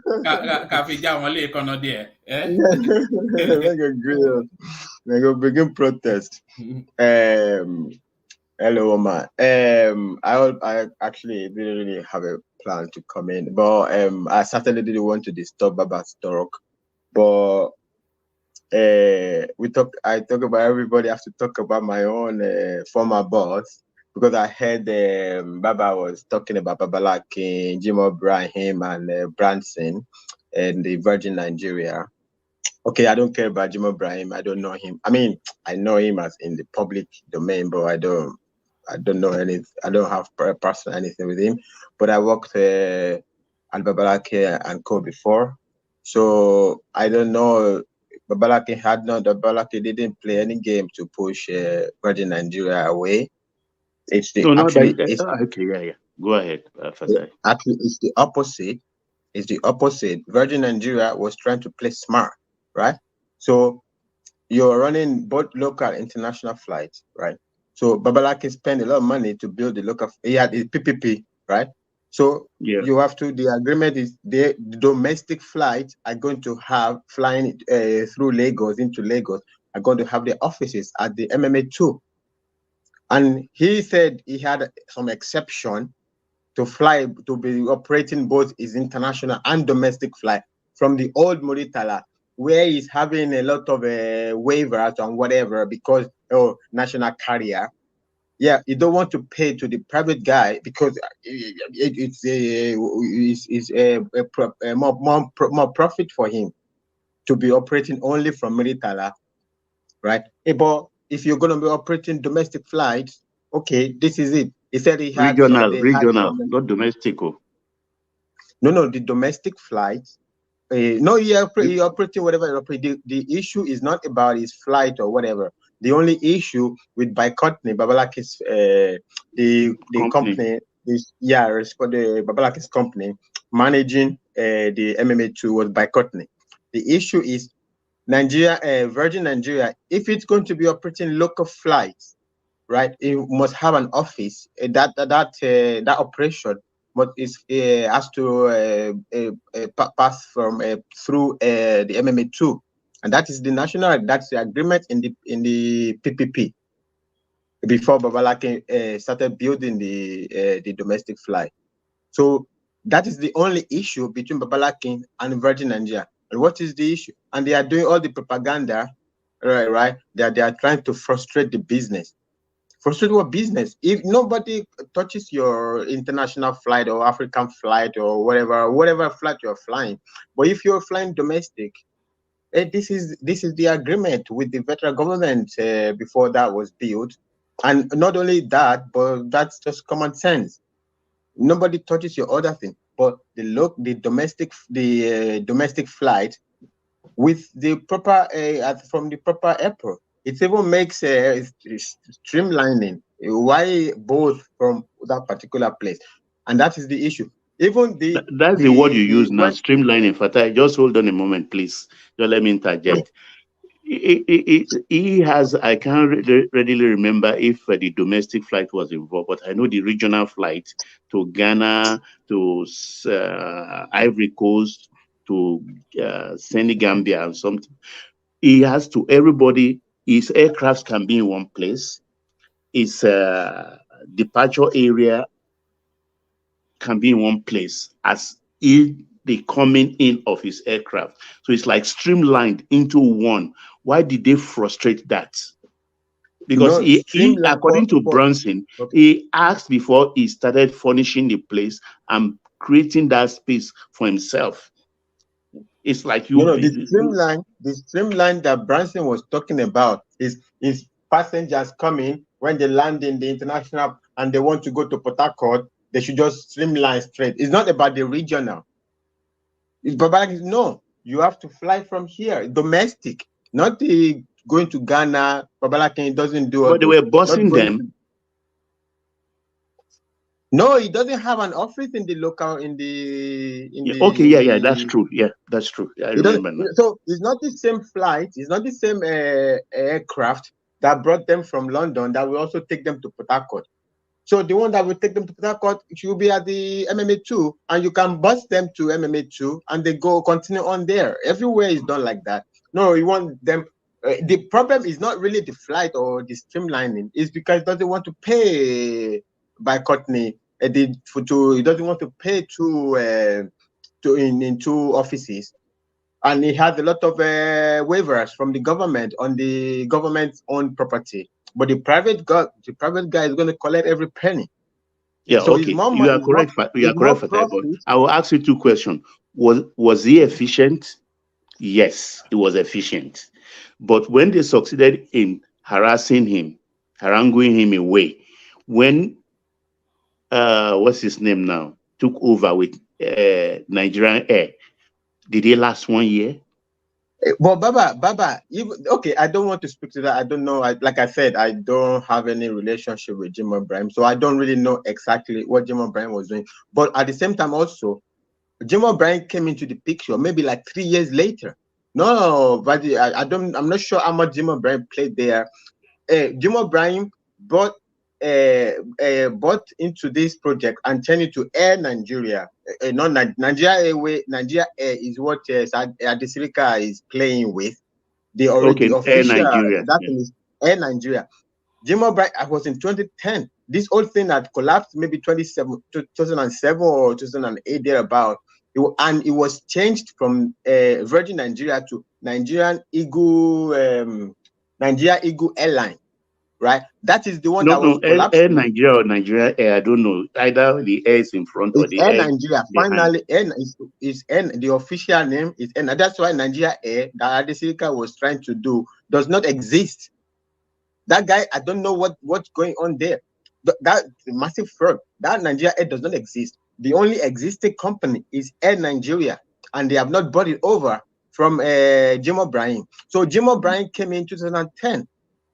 So Virgin Nigeria had already changed name, had already been sold out 3 years earlier before Jim O'Brien came into the picture, or 2 years, or what? Just to, I mean, I don't know exactly. But he acquired their assets. That is what if? Yeah, but even that Richard Branson still had his stock in the new company called Nigerian Eagle, or whether Nigerian Eagle Airline or Nigerian Eagle Air or whatever it was. With the green logo. Yeah, it was later in 2010 that he finally sold it to Jim O'Brien. But I don't care about all of that. I don't know. I don't really know. But the fact is, Jima acquired it by accessing that facility for airlines. I don't want to speak too much about Jim O'Brien. Only Babalaki said I want to. Let Fatai give us the clarification that he wants to clarify, and then we go on to Adan Lekoko. Yeah. I don't want to. I don't know a lot of shenanigans going in Nigeria. So Jim O'Brien angle, I don't know, Baba, you might be right whether they was playing or not. But the only thing that is publicly known is that Jim O'Brien came in a couple of years later after Virgin Nigeria had collapsed, or let me in quote, had whatever had been sold out or had been withdrawn, or whatever the terminology should be, proper terminology should be used. So maybe Jim O'Brien played the game and stayed back, and then came out and just came in to make himself look clean. I don't know about that. I don't know 100% about that. But with regard to Babalaki himself, right? Babalaki was Obasanjo's guy, right? When Jonathan also came in, Jonathan went after Babalaki. He went after him. It's a lot of many things that happened with Jonathan. He went after a lot of Obasanjo boys, right? Because he and him of Obasanjo fell out, right? And so they took a lot of contract away from Babalaki, because it was even the federal secretariat in Lagos, right? Okay, that one was the fight between about Lagos, Tinubu, and Babalaki. So Babalaki bought that he was going to convert into a hotel, and they said no, and they took it because that was when they were selling all the assets. So Babalaki bought that asset. Okay, whatever, they said he bought it for cheap or whatever, and it's Lagos, whatever, the government cannot sell it. Yeah, we give them the land for federal secretariat, so somebody cannot come and acquire it. Yeah, they had that fight, and they finally, that actually was a very big problem. I think he's still in court. Yeah, I think they should still be in court. But the federal secretariat is lying down there. Babalaki was already because that's one of the problems of Nigeria, because the whole thing is getting rotten there, and you have armed robbers living there. The guy wanted to turn to a world-class hotel, and they said all too many bad belly going on there. But I think the problem with that is the Obasanjo angle, because the Lagos state was fighting Obasanjo. So they are telling Obasanjo, say this is Lagos where you see, so it's our own. You can't just say rightfully so, rightfully so. Kiwa.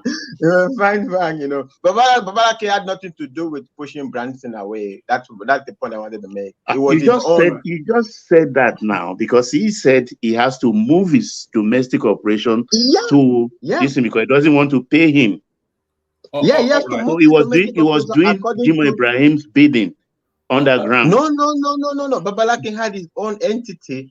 His own entity was built, by company. Local flight must operate from there. We have to move the conversation on, but thank you for that clarification, Fatai. Ajale Koko, you're up next. Yeah, thank you, man. Thanks to our listeners around the world. Greetings to our listeners around the world. Click on the like button, share, and subscribe if you haven't done so. So, Ajale Koko, give your special shout out who consistently always keeps the light on the platform. So that's Ayo doing as he always does. Ayo is the official sponsor. Well, let me thank Ayo, and let me thank others as well. Brother Alexander Gomez, Ike Igbe. Ogiome. Igbe. Where did I come into it? I could hear me. Yeah, man. Yes. Man, and others for their, for their generosity. I think we just have to thank them all the time because they are very consistent in this super chat. And yes. And we want other names joining in that space as well. As much as Ayo does his bit, everybody should do this as well. Yeah, I'm listening. Also, let me take you to this headline. We've not really touched on this one. Governor Sanwo-Olu performs groundbreaking on $100 million Lagos Film City. So I'm not sure. I'm not sure if it was actually Kulata that first brought this story weeks ago that this was in the offing. But that Nollywood thing now, they are now wanting to harness it into one central hub, which they are spending the vast fortune of $100 million on. So what are you making of this? The continuous innovation of Lagos? If you look at what is happening in Lagos State, go in 5 years' time, Lagos will be a world-class city. The way it's going. Look, woman, you see, when you have the right I never used to like this Sanwo-Olu, and you used to like him, but now I'm starting to like him. Okay. So you remember when I used to run him down? No, leave this guy alone. This guy is just doing his own thing, one step before the other, and not gara. So when you have people that are competent, holding a leadership position, they be coming out with one initiative after another and policy after another that can really position the state in the right direction, put them on the right direction in the area of economic growth and commerce, trade, and things like that. So this one will surely, you see, this is what we have been calling on the federal government to do. And federal government is not showing interest in investing in entertainment industry, because this is an investment in entertainment industry. So by the time they complete that place, and people in the entertainment world, both in Nigeria and outside Nigeria,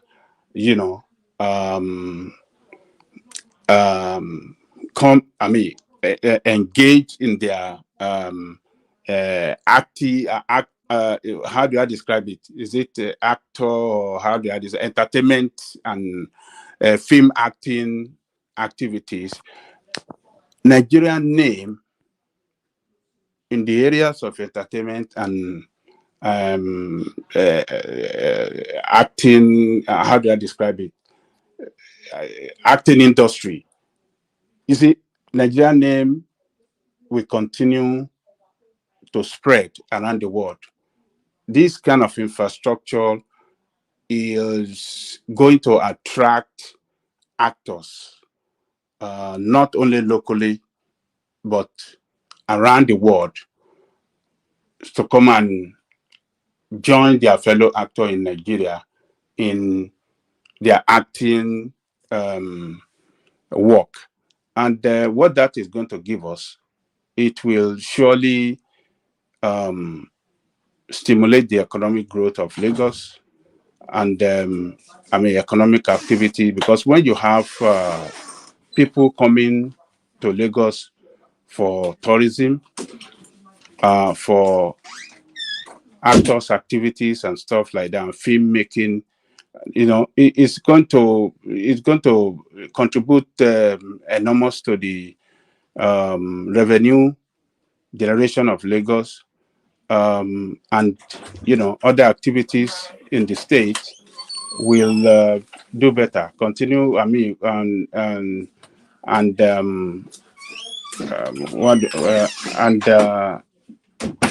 including this infrastructure that they are putting in place in terms of metro line and other, bus services, ferry services. Lagos State is driving towards a better future, a state that can compare with New York and other advanced city around the world. So this Sanwo-Olu of a guy, I think he have people around him that are very smart like him, and they know what they are doing. They are pursuing it, objectively, and they are getting the results. So look at the rice mill that he built in Ekwe. It's in the areas of production of food security, particularly for rice making. He have rice mill in Ekwe. I think that is the biggest in the whole of Africa. That one is there now. Film making. What is that? Film making. What? Filmmaking city. Industry, I was going to say. It's called Lagos Film City. Is what? Yeah, Film City. So that, man, we just pray that we are all alive and they pursue what they are pursuing and they are able to complete that city. This is going to be a project that will attract tourists. So when I saw this, the thought I had was that if they build it, if they are pumping $100 million into it, then it's going to be a bespoke, sort of entertainment hub. And if they build a bespoke entertainment hub, anybody that is doing any film in Africa, they are coming there to use that facility. Anybody that is doing music, anybody that is doing any, they have to come there to come and use that facility to perfect their work. It's not a joke, woman. This is $100 million. This is $100 million. This is $100 million. When they finally, done with this, what they are trying to build, it might be because they are going to surely put some infrastructure there that are very, very modern. So it's going to be very, very attractive to actors and film makers around the world, and to come there, participate in doing their movie, film, and whatever they want to do, acting and whatsoever. And that will sell Nigeria more, particularly Lagos State. Because Lagos is an international city, whether we like it or not. Lagos is known all over the world. If you meet anybody, a non-Nigerian, and before they mention any other place in Nigeria, they mention Lagos. It's either Lagos or Abuja.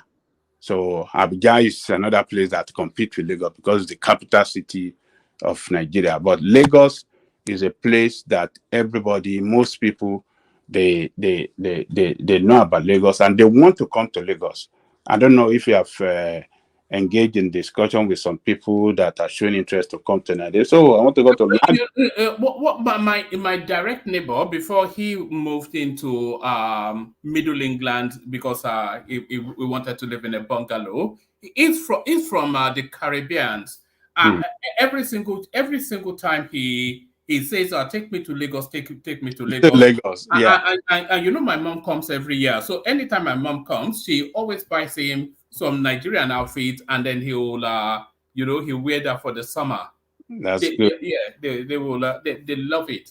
So they know Lagos. So Lagos, once this is completed, man, this will you know, put Lagos more positively to international community, particularly those in what do you call it? Those in the entertainment and film making industry. This is what we want. And you know how many other businesses that are going to benefit from this? Hotel are going to benefit. Airline are going to benefit. Restaurant are going to benefit. Cab driver, or what do you call it, Uber, they're going to benefit. It's you know, it's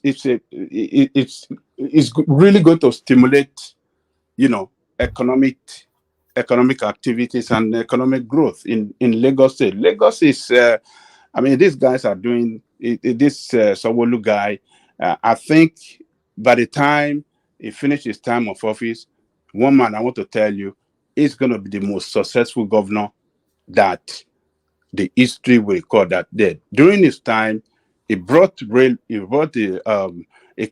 the rail service. During his time, he completed the film city. During his time, he completed the fourth mainland. I don't know how many years that one going to take them though.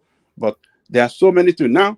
Even in the health sector, like Mercy Children Hospital that we used to know, in that they are building a very big, that they said it's going to be maybe the biggest in Africa. They expand it. And some other health services. The only other thing they have to do at Lekoko is to expand Lagos as well, because Lagos is too condensed into just and thankfully they are building this film city in Ekpe, so that should then open up that space.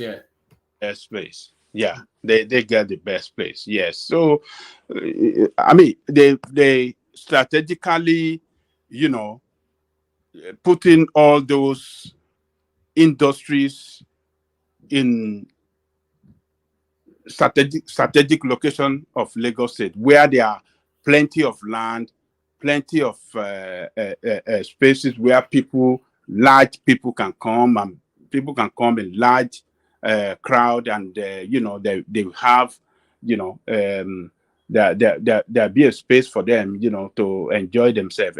Ekpe is a very big space. The one for the rice, I think it's Jede. They took that one too. Yeah, they have a very big land. I mean, the land space there is very big. So it's doing a great job, and this should be applauded. We hope to see it finish. How many years is it going to? I think 2 years, or how many years is it going to?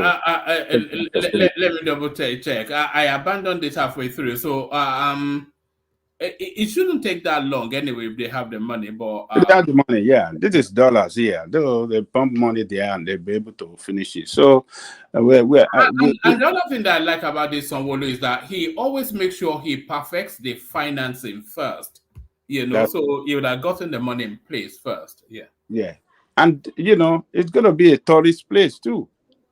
A tourist attraction. People will come from abroad, or maybe some of us, when we travel, we say, well, let's go and see the film city. Let's go there.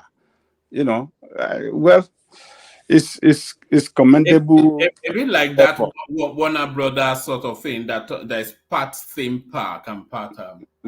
It's a commendable effort, and you know, we want to see them doing some great things. And this is going to be a place of monument. We don't even have any. I don't know where there's a place of monument in what do you call it? Our National Theater used to be, but now just go there. I was passing through the Gomu the other day when I travel, and I was looking and I see all those weeds grown up. Grasses and all those grass all over the corner and stuff like that. I say, what the heck? All the parking lot that was very clean before, you see all this weed almost covered it. Like, you know, I say, what is this mess? It's an eyesore. Yeah. They better pull it down or do something there. Yes, Adewale. It's also not a monument. You know how many pickpocket, how many wristwatches and wallet has been snatched from that market? It's also not a monument. After all, there's a modern park that was built by the Sanwo-Olu and his predecessor. So also there's a monument. Also, the bus. Yes, also the bus stop should be a tourist attraction where people will go and narrate so many stories and history that No. took place in that Let me place. tell you this, Adewale. You see, the problem with our people is that, number one, our people doesn't show discipline sometimes. Then the people in authority does not, effect their responsibility well, so that these places we call a places of monument, people can really see it as a place of monument. Why am I saying that our people are not showing discipline? That you see all those people selling ata, Gbegiri, and all these people selling petty hawkers. You see them, they're not supposed to be hanging around there. And along the rail track, look at the governor when the other day he started talking in English and he changed it to Yoruba because let me even talk to them in the language they understand. You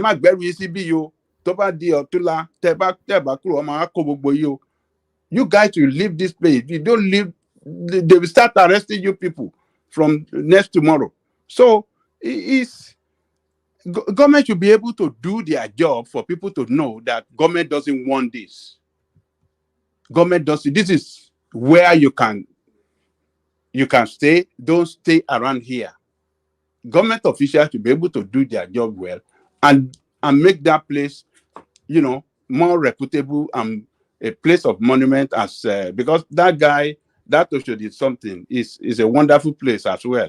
So, but we Nigerians, people in authority, when they build a very fantastic structure like that, the maintenance and then the aftercare, doesn't matter to them. Once they build it, everybody jump up, take picture, and we are all laughing. We see it on TV. Before you know it, if they return it to another thing. But on this one, I hope that I believe it's going to be a PPP project. One man. It doesn't say that. Yes, it is. Yes, it is. Are you aware of it? Are you aware of it, Oriola? Oh yes. Yeah, you can look it up online as well. It's a studio actually, but I think it's a studio just like you have like the Sony studio in LA, the Hollywood, and you have I think you have the Universal Studio as well. It just is a studio, and I think that they're gonna also make like a tourist center as well. But it's majority is more like a studio where people can, the actors can go there and shoot movies. Instead of them going into the bush and creating their own scene, their own stuff, like that will place vastly improve the quality. It's quality that sometimes when you see Nigerian movies on Netflix, it is always completely different from the locally produced one. So it is that bridge in quality now that this place is looking to insulate. Right. On and that I concept, pray that this would not be. It would be us. It won't be like we were hiring foreigners to be like the producers and all the cameras. I'm praying that those people that put the money into it will put the right amount of money and make sure that the people that will be in charge will be us, not like foreign person. Like, let the people get the skills, let us get the skills and be in charge of that city. So that's what I'm praying for. But usually Nigerians are not always like that, but I'm praying for that. No, filmmaking and filmmaking, particularly Nigerian, are very good. Though. They have. Have you seen all your Amazon movies, your Netflix movies? The producers, they're not Nigerians. They're from either South Africa or some from the West. So that's not true. Oriola, before you start throwing everybody under the bus, listen. The concept itself is original, Nigerian-made concept of the movie. Now, when they hire producer or director, sometimes some of the equipment that they brought, because it requires an expert to handle those cameras. I mean, I don't know if you watched the interview of the guy that made the this new movie that just came out, the Calabar guy. What is all my I saw. Yeah, is it the Black Book or something? Yeah, like the that? Black Book. They had to make use of, bringing in expert also to assist them, but it was the production, the post production actually was spearheaded by Nigerian. The set was made by Nigerian. The guy that died, Pat Nebo, a very prominent set producer, and most of the time they usually look out for, go out there for an expert. Another thing is that the standard of the movie had to meet the standard set by the platform. Netflix want something that is more original, that they can showcase on their platform. And you can see that concept has changed drastically. I'm not saying. Listen to me. You're talking about they have to bring in. I'm saying that the time that we are building this, we should invest in the human resources, like the people that we have. So when it comes to the time that we are producing more movies, we will have our home people doing it. I'm not saying that they shouldn't go for the best. I'm just saying we should invest in ourselves as well. The Jagun movie was produced by Nigeria, directed by Nigeria. But the people in charge, if you look at most of the cameras, some of the people that did the cameras and stuff, they're not Nigerians. The producers. I just told you, some of these cameras are imported or leased. They lease these cameras because they have to meet the standard of Netflix. Yeah, so but now we are creating our own. There's no argument taking place here now. What Oriola is suggesting is that because often instances the back end of all of these movies is usually white people, often instances Italians. But he's saying that with this film city now, they should train Nigerians as well in all of those skills, so that as much as possible, everything should be wholly Nigerian. One man, most of the movies has been handled by Nigeria, whether production or post-production, editing has been handled by Nigeria. But some of the cameras that they use, because now it's becoming more competitive, that everyone wants to have an edge, above others.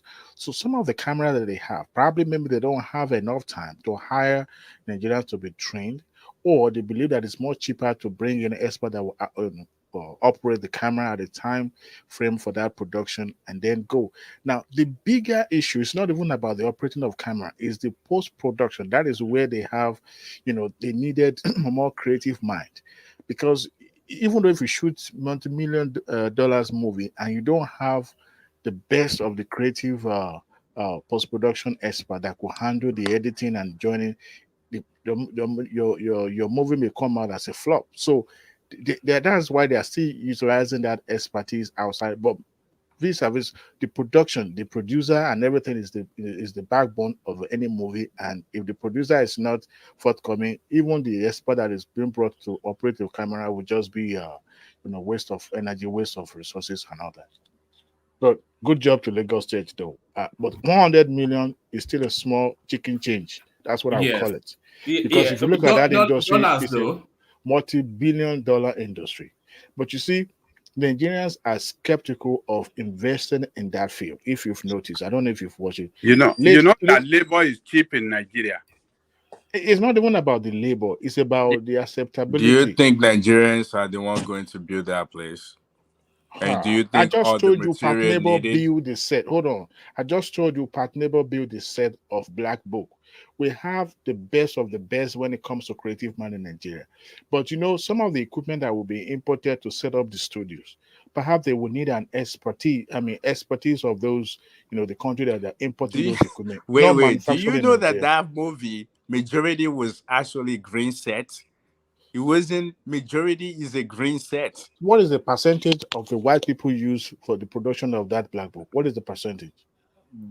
I don't know. I wasn't there, and I didn't read. I didn't read a lot about it. I'm just saying, you yourself just told us now that. Kunle Afolayan. There's no argument, but I would just want to make some clarity that our people have been doing the best they could. As a matter of fact, the number of white people being brought in to assist are very, very minimal. Kunle Afolayan, he actually went to New York film school. It was trained by the best in Nigeria anyway. I'm talking about. Wait, that doesn't matter, man. I see this argument of just because you go to school abroad or you have PhD, you were saying what you were saying about. I don't like those arguments. I'm saying have the experience, and we need it so it can be us instead of us like just we've been doing it. We have been doing it. We're not doing it. If we're doing how many Nigerian movies have you been watching? Well, I've watched enough, but I know like we have not been doing so much because I see all the interviews and they always say talk about how many movies get the brains from somewhere else. How many have you watched behind the scene of every of this production and see how many white you people yourself just said that the editing and like the green, if they use the green room and all of that, that's what really matters when it comes to movies. Those technology, the skills.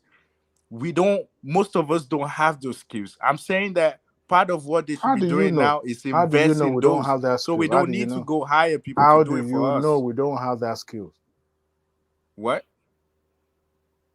That shows you've not been watching Nigerian movies. What are you talking about? For green rooms, if you watch that guy's we have interview, the experience, the technology behind green room. If you watch the Effion, this guy that made what Effion? The guy. That was a Netflix movie now. That was hold on. I watched that movie, and the only reason it was why a Netflix movie now. So do you know what Oriola is saying when he's saying the green room technology? Yeah. Do you know? What is special about green room? Let me explain. You see a lot of these movies that you see that they show all of these fantastical things. What they actually have is just some green large sheet. The actor acts their role just against the backdrop. I know that one man. Yeah, but that technology is not there in Nigeria. Is what who told you that it's not there? Wait, even the last movie, the Black Book. Do you know the Black movie was also the Black Book? They used green room, and the guy also told us.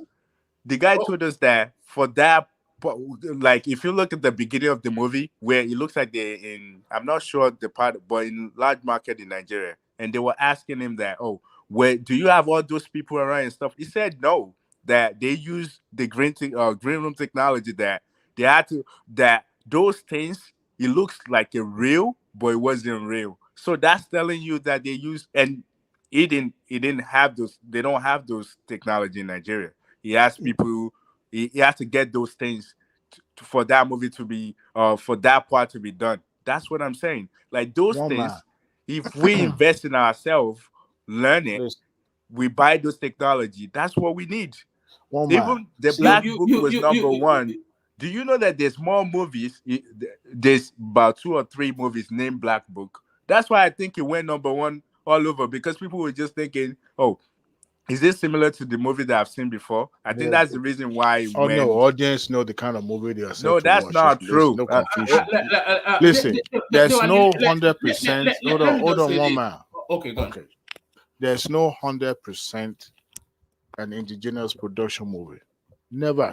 Even our musician in the past, they will record a music in Nigeria. Sonny Ade likes would take the music to London or United States or anywhere for production, mixing, and all that. They've been doing it from time immemorial. The same thing with movies. What we've seen happen in Nigeria, and if you look at the production set, 80% of it is usually Nigerians. Now, where they usually require or seek for expertise is, the production, operating of cameras and all that.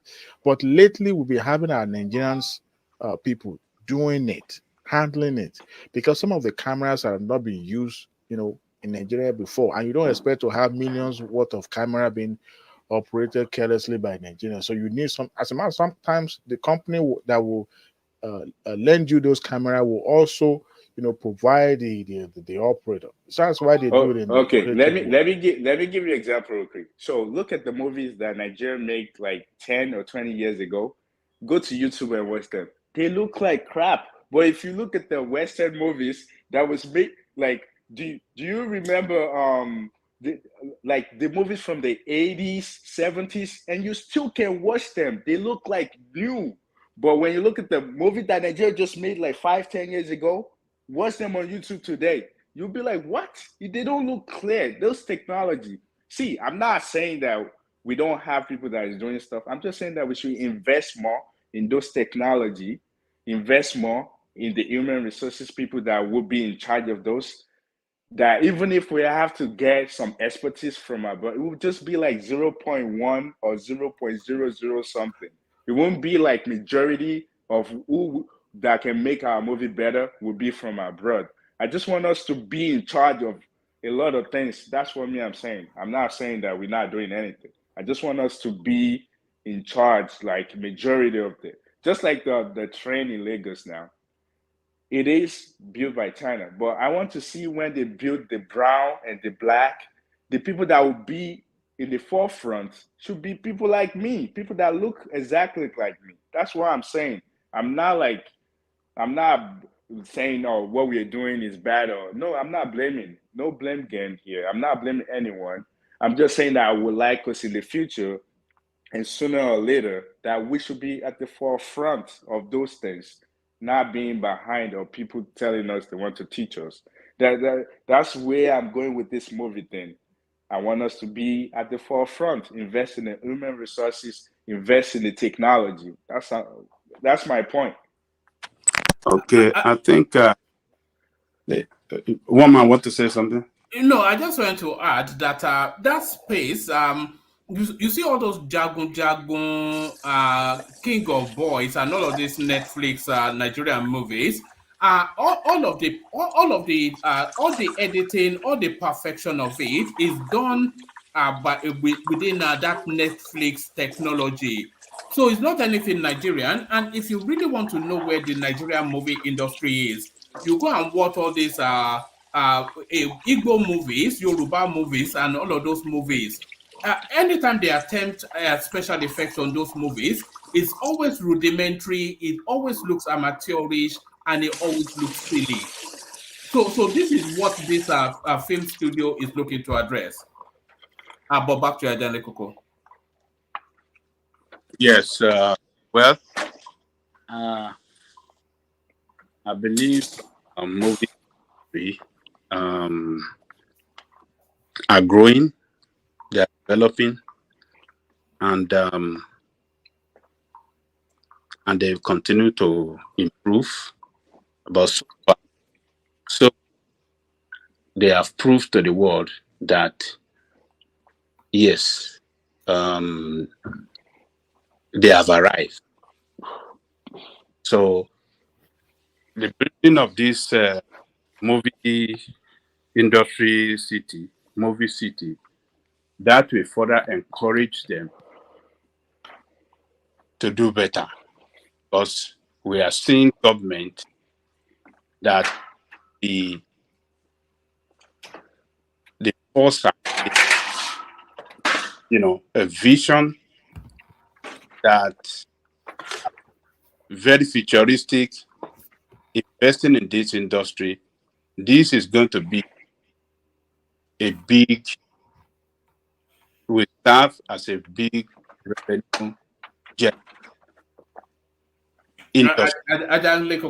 We're struggling to hear you. Can you hear me now? Yeah, that's better. Okay. So what I'm saying is that this industry will be a big revenue generating avenue for the government of Lagos State. This is an investment that will never die. And I'm happy that private sector are investing in it. So that tells me that, yes, private sector's money are at stake and they would like to manage it better and, to the best of interests of that industry. So Nigeria, I mean, Lagos State is a state of excellence, and they are doing great things. So this is commendable. We should commend Sanwo-Olu. It's an investment that Lagos State will never regret investing in this sector. It's going to be a big industry that will portray Nigeria as well as a movie-making industry. So a movie-making nation, rather. So let me leave it there. One more. All right, brilliant. Ajale Koko, let me take you to this space, more familiar grounds. A patriotic statement. Shehu Sani reacts as Labour Party tells reps to reject Tinubu's 160 million naira SUVs. So is that narrative? We've been circling around this particular storyline for quite a few sessions now. So now, who was speaking at that space? Was it even Thomas that was speaking at that space that this is an opportunity now for the Labour Party that tell us that they're bastions of piety to show us how clean they are now? So it was Thomas. Well, Thomas that was saying it like yesterday. It was yesterday. So it looks as though they listened to him and they are now saying they have to reject it. But what do you think the chances are? One man. Yeah, right. That right. There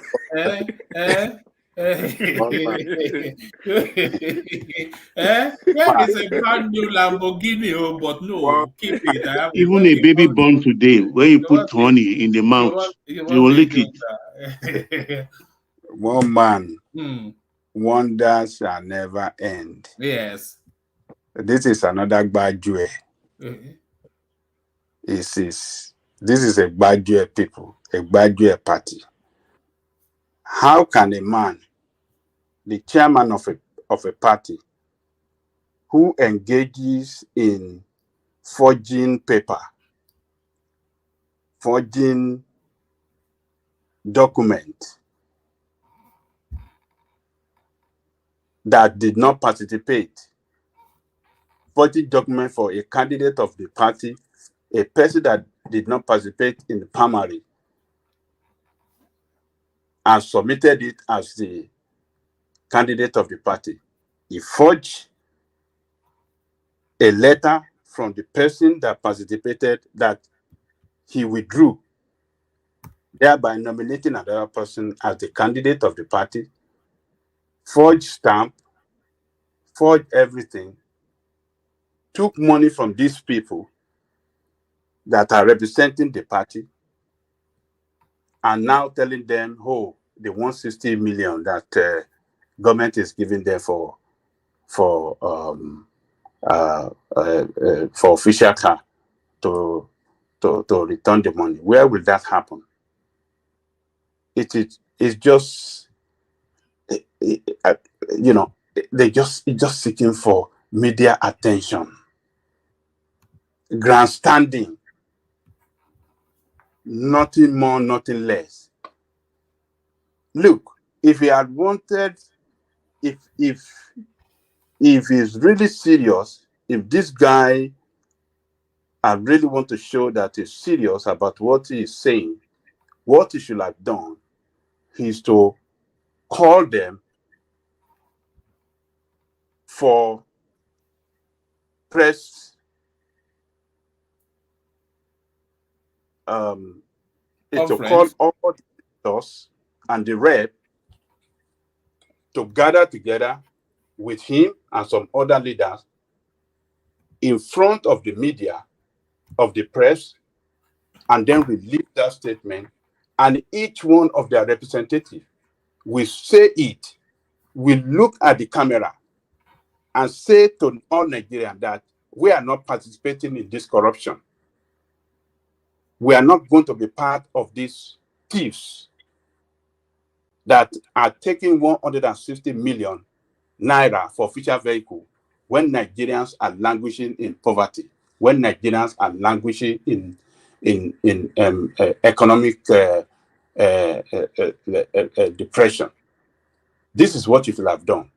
Call all of them, and collectively, everybody issue a strong statement to the store. I mean, before the media house, let media engage with them in question and answer session, and let Nigerians know that this is a party that told us before being elected into, before some of them are elected into Senate, and so that they really want to fight for the Nigerian people interest. They really want to manage the Nigerian resources well. Let them. That is what he should have done. Not only him making statement, we are not ready, we are not for this. It's just grandstanding. It's just graduate, and we want to wait for those senators and reps that are going to benefit from this money to come and release statement that they are returned. That is what, now he has said something. Let us wait and see if some of these senators that he is calling on to not to take that money, or say he's calling on them to throw away the money. Let us hear from them if they're going to say something, abide by his call. Let us see. That is what I want to see. I want to see the response of those senators and those House of Rep member, before we know what we are going to say next to them. But at the moment, I think it's just graduate. But Senator Sani, that is, praising him for making that statement, is just, I think it's been sarcastic. Anyway, you know what Shehu Sani is like?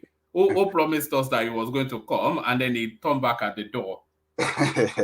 Well, you don't know. He might show up another day, one day. Maybe I'll reach out to him tomorrow again. Yeah, you can reach out to him. So Senator Sani is just trying, for him to even, make that statement among, all the chairmen of other party. It just praising him that at least he tried. Where is Ganduje, the chairman of APC? Where is that one of PDP? They are not making. Where is the chairman of SDP? They are not making any statement. At least SDP, even Labour, if at all it is bad here, but at least he said something to portray their party that, we are different from other party. We are not in support of this 160 million. At least he tried. But to us, who will not fall to that bad ideology, no.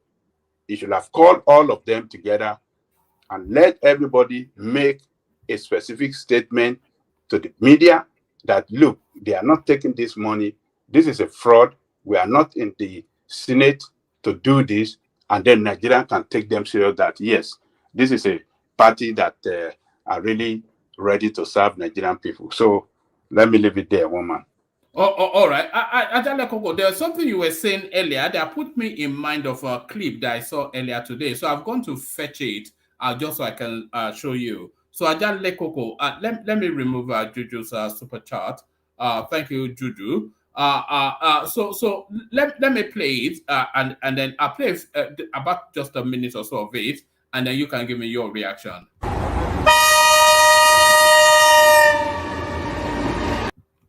Hello everyone, this is Anna.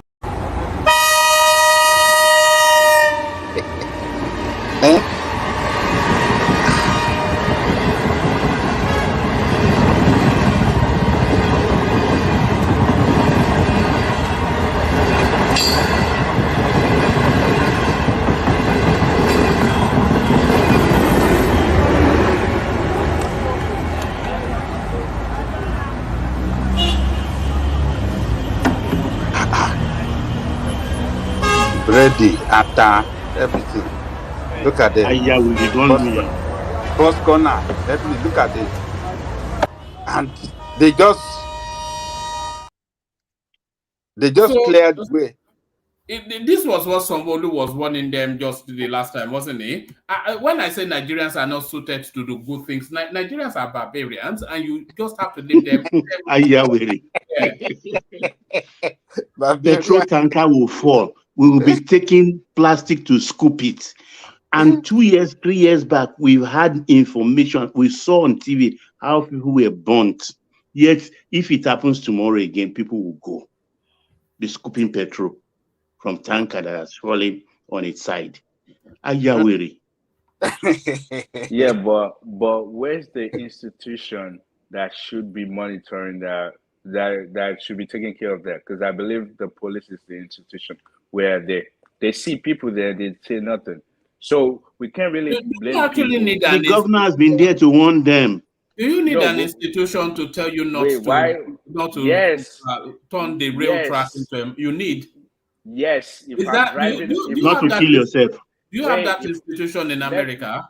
Yes, we do. If I'm driving to tell you not to let me explain. So if I'm driving, let's say in the school area, you're supposed to drive 20 miles per hour, and you're driving like 30, and the police sees you, you get ticket for that. If you're driving, this is different.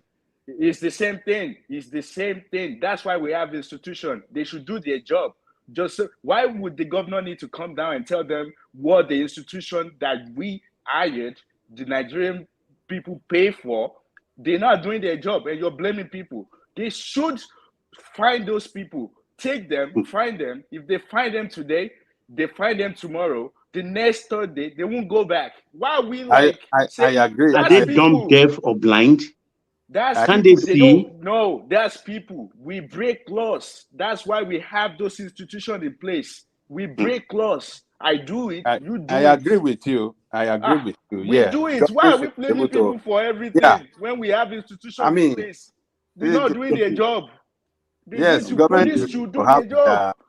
They should be able to have their officials on the ground that will not let them, be doing all these things. And whoever that is found putting all this nonsense on the ground, they should arrest him and go and fine him like 5,000 naira or 50,000 naira. He will never go back there again. So, but I agree with you in totality. It's just, but the people too. Oh man, taking risks. It's not good. I don't know. So, but I don't think you need any institution to be telling you not to sell goods on a rail track. Not to kill yourself. Look at the speed at which that train was coming. Do you need anybody to tell you what the consequences of a collision with that will be? One man. Have you ever break traffic? I have never fractured any known door ever in my life. Okay, I've broken traffic and I get fined. I get fined for it. There should be barrier there that will prevent them from even crossing onto that rail track. There should be a barrier that will not allow them, that will prevent them from getting onto that rail track. So that government... There are countries with tram that competes on the road with cars. When the tram is coming, I don't see these people crossing the tram or jumping the tram. Why are we different? We are lawless people now. We are too lawless. We are lawless. There's traffic light there that tells you it's coming. Red light, green light. Whenever you see a green light or a red light, everybody stop. And if you mistakenly decide that, that time I want to break the law and just drive past, if the camera caught you or anybody standing around the pedestrian, they can just call. They can call the police on you. That's what I'm saying. Like these things, we have institutions in place. We can't just be blaming everybody when people are not doing their job. With the people you hire, they're not doing their job. If they're doing their job, they see people misbehaving and they think they're above the law. Then police grab all of them, jail them, pay 5,000, fine them. The next day they do the same thing, fine them again. By the time they waste like 20,000 naira, they won't go back there again. It's institution, they're in place. We pay them to do these things. All they do is collect bribe. They're not doing the job that they're meant to do. And now we're blaming people. People will always break the law. We will always break the law. That's the thing of us. We will. Yeah, you are right. So, what am I? What is it that you wanted me to speak upon? Woman, tell us. No, sorry, mute Aramini, but Thomas is not around, so we might well maybe we give it another hour or so. What are you asking me to talk on? No, the Nigerian agency withdraws case against Senator Ifeanyi Ubah days after defecting from ruling defecting to ruling APC. So yes, I think Emeka and Baba have spoken on this. Yeah, they've spoken more on that. Yeah, let me speak on another thing. Which one is the last one? There's another one that yeah, the 160 million.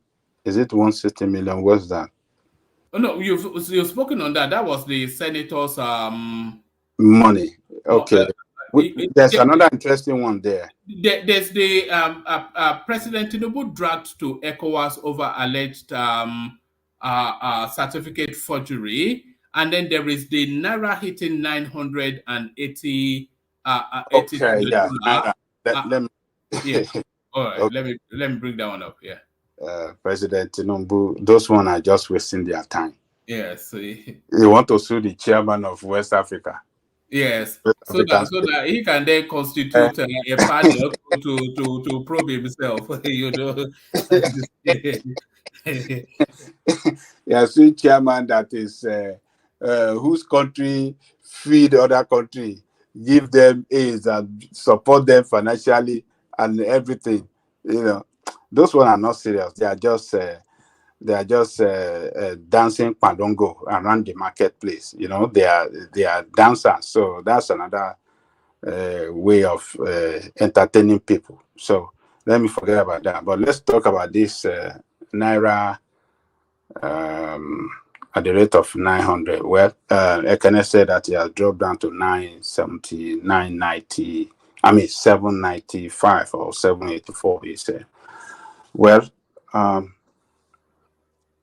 what I know is that as long as this currency continue to devalue, the more it devalue, the more Nigerian people get poorer.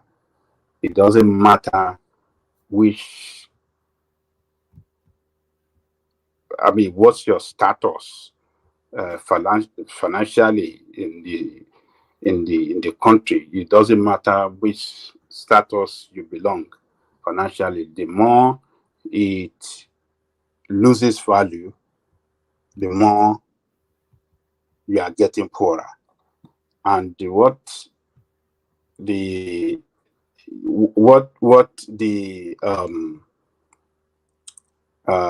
consequence of that is that, number one, people purchasing power will be drastically reduced, battered seriously, and cost of even servicing our debt, cost of servicing our debt will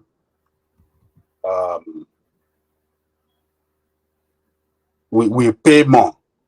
We have to pay more to service our debt because our currency devalues every day. So we're going to be paying more. We are not going to benefit anything as long as the economic impact it's going to be on the negative side on everything for us in that country. And this going to look very, very scary for investors, because once your currency is not stable, how would the investor plan if they bring in their money? What guarantee them that their money can grow their investment rather can grow. No, because the money, the more it devalue, it continues to devalue, they're going to be losing money as well. So, but if you can get it stable, then you can plan, you can,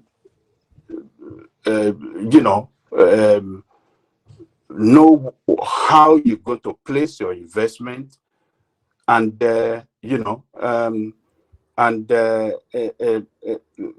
the way forward, you know what you want to do. But the way it is now, with unstable value of our naira, it's going to be very, very scary for investor. And Nigerian people, we have to pay more for anything whatsoever that they want to buy. They have to pay more. Purchasing power will be crushed. Government will have to pay more to service debt. It's of no benefit for anybody. It's of no benefit for the country, no benefit for the people in the country as well. And what we are going to see, it will affect a lot of industries that depend on imported raw material for production. So we're going to see a lot of industry that might even close down, maybe small-scale industry or stuff like that. Even bigger one, they'll be badly affected, because when they import stuff, their raw material, which is on the high side because of the devaluation of our currency, then the finished product will be so high, and they might not be able to have, buyers as they used to, because people purchasing power has been crushed. So, and when people don't buy product, it's going to affect the operation of the industry. So you might see a lot of companies close down because there is no hope for them in the future. They cannot plan and they cannot operate, in that harsh economic environment. There's no way you can operate and be successful. Every business is after making profit, but where your profit will be taken away by, cost of production, then what is the point? Then you better leave. And what that's going to give us is going to give us what? Poor GDP result. Poor GDP result. That is what we are going to have. And it's not good. It's not good for the economy, because the government has to intervene at the point. I've been saying this. You guys said you must leave it alone to find its ground. You don't have anything backing that naira. You don't have nothing. You don't have any productivity backing it at all. So it's going to be flattened. They will crush it. And as long as we have what we call this parallel markets in place, we cannot get our economic right until when it is crushed. I keep saying this thing. Governments must crush this parallel market. They must not be in place. Every monetary transaction has to go through the banking system. That is what will make our banking industry get more money into it. And when they have more money, they'll be able to run the economy very well. They'll be able to finance the economy very well. They will have all these people that have this dollar trading on the street, exchanging. It should be illegal. It should never be it should be illegal. Government should pronounce it as illegal, and whoever is caught, either is trying to exchange or he is the one exchanging, they should be jailed. It is economic saboteur is an economic sabotage. The conduct of exchanging money is an economic sabotage, and people that are doing that, the economic saboteur, they should be dealt with decisively, and people will learn to take their money to bank. Imagine the money we have outside the bank is more than what we have in the bank. Yes, sir.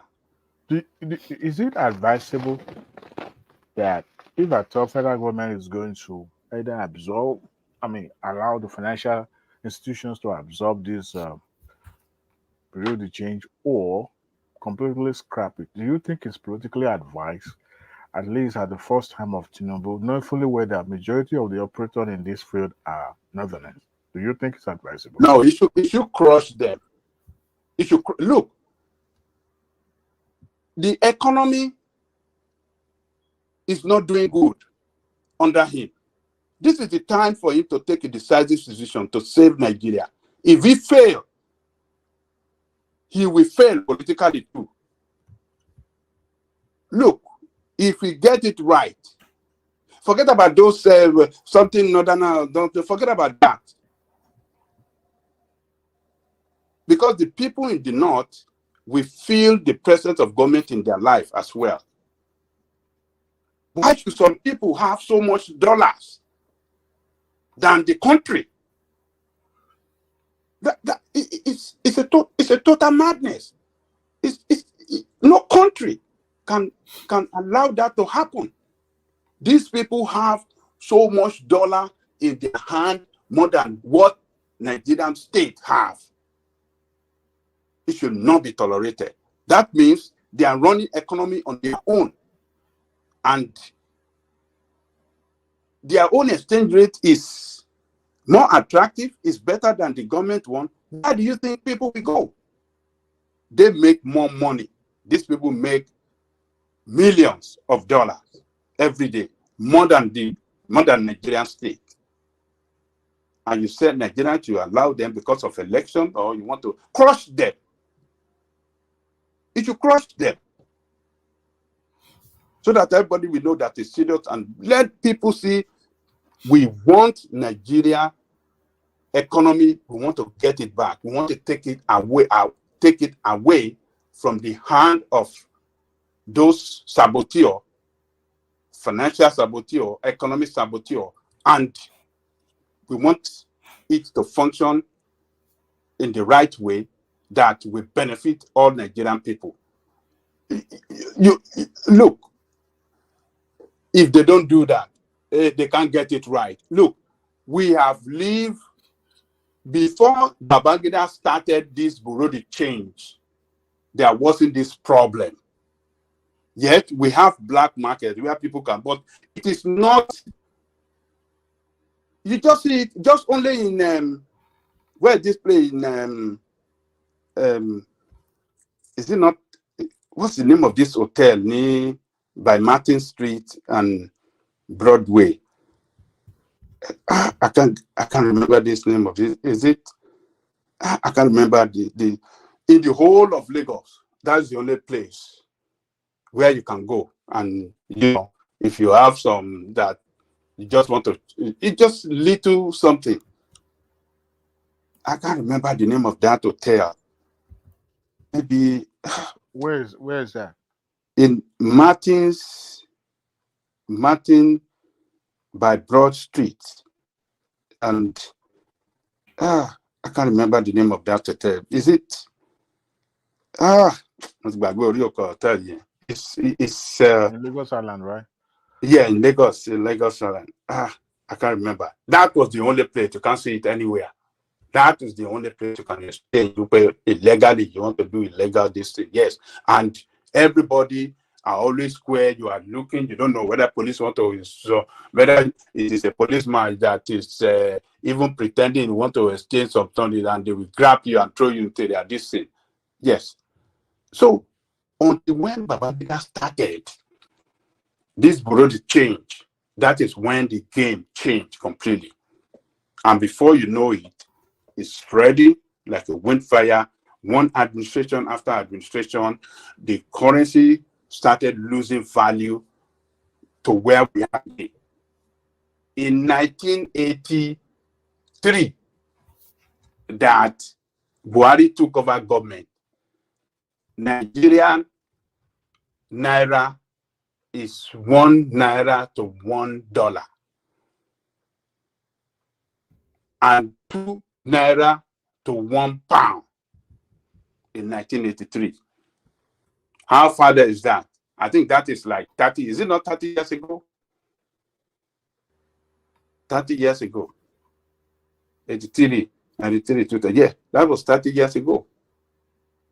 Within 30 years, from 1 to 1, now 1,000 to 1. That is ridiculous. We cannot continue. We cannot continue like that. So the Tinubu administration must do something about this. They have to defend it. They have to find a way to defend that naira so that they can. They have to they have to stabilize it so that investors and even foreign investors and local investors can, invest their money appropriately in an industry where they want to invest in, and then contribute effectively to the economic growth of the country. Otherwise, all those promissory notes that he got from India when he traveled, that they say they are bringing 16 billion, nobody will bring his money.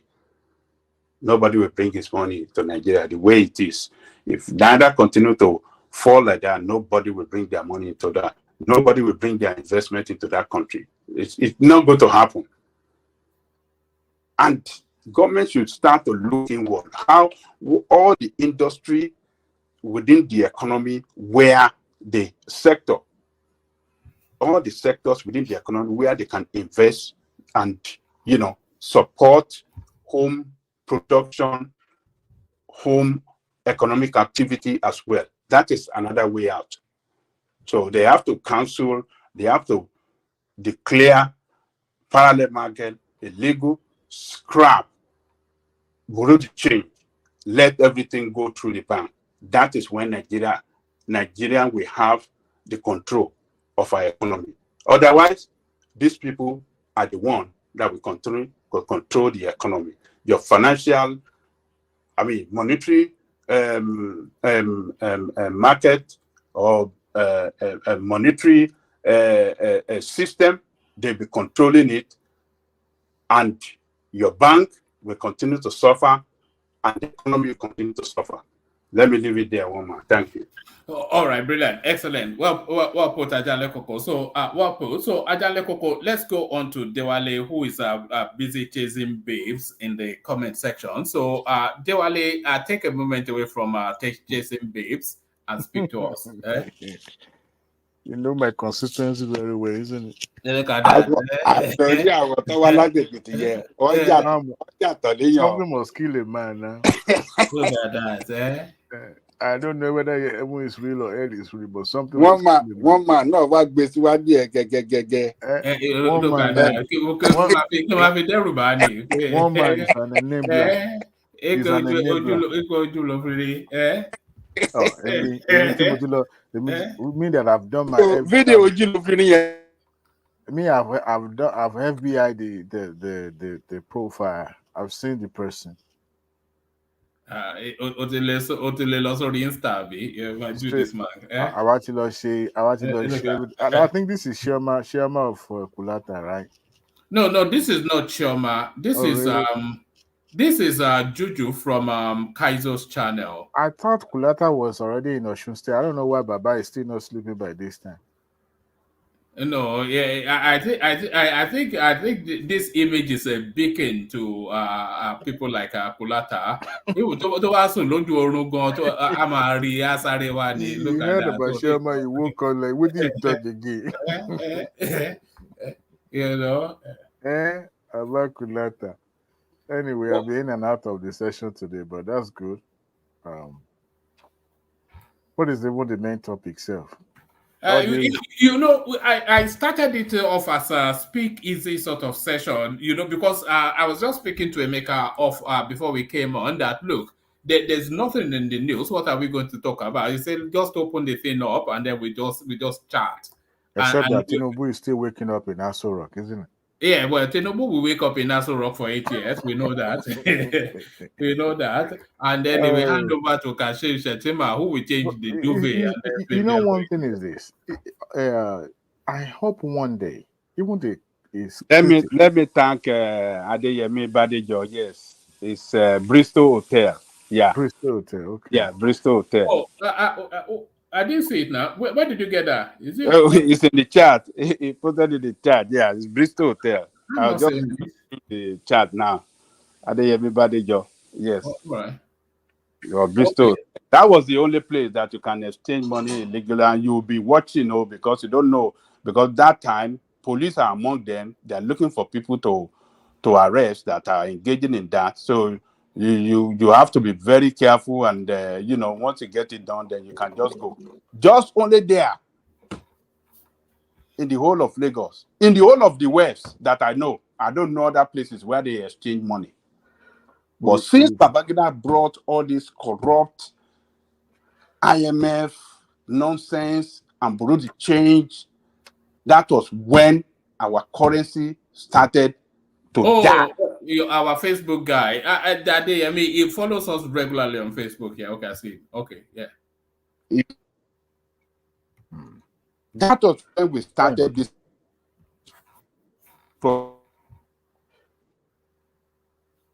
Adalekoko, you're breaking. Can you hear me? Internet they have to kill that parallel market. See, it does. They don't really have to kill it if they can regulate it. Regulation, that's what CBN is. No, there is no regulation. Where do you see regulation in America? Where can you change money other than your bank?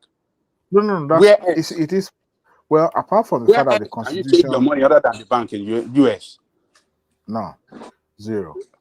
But okay, so you think they are mad? Why can't they have let us be practical. We have a peculiar environment. We are not America. America have infrastructure that can help them to facilitate that. No. We used to do it in the bank too.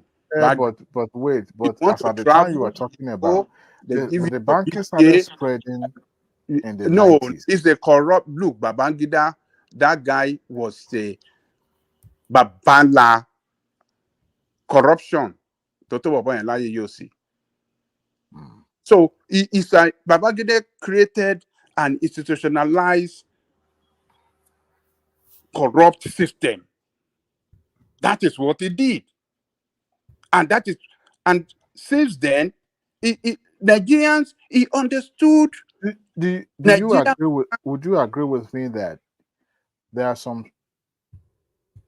program or policies that were emanated in the 90s that have become obsolete, that is not applicable now, that need to be discarded, or retooled or rejigged, so to say, so that it could fit into this new millennium way of doing things? Not a matter of millennium. Look, what does not work good for you? Because when the change was introduced, there were no banks, there were no banking structures, especially in those rural areas. Right? No. It's not because of banking structure. No, you said that you should have utilized a banking system in Nigeria to, do the exchange and all that. And I was saying that rural areas don't do anything exchange. They don't do any exchange rate. It's only who says Nigeria is bigger than Lagos or Abuja now. Look. What I'm saying, even back then, as at the time that Babangida introduced this thing, we used to have bank branches in many rural areas in Nigeria. We used to have bank branches. You go to some interior part in Ondo and some others, you will see some banks there. We don't have those banks now.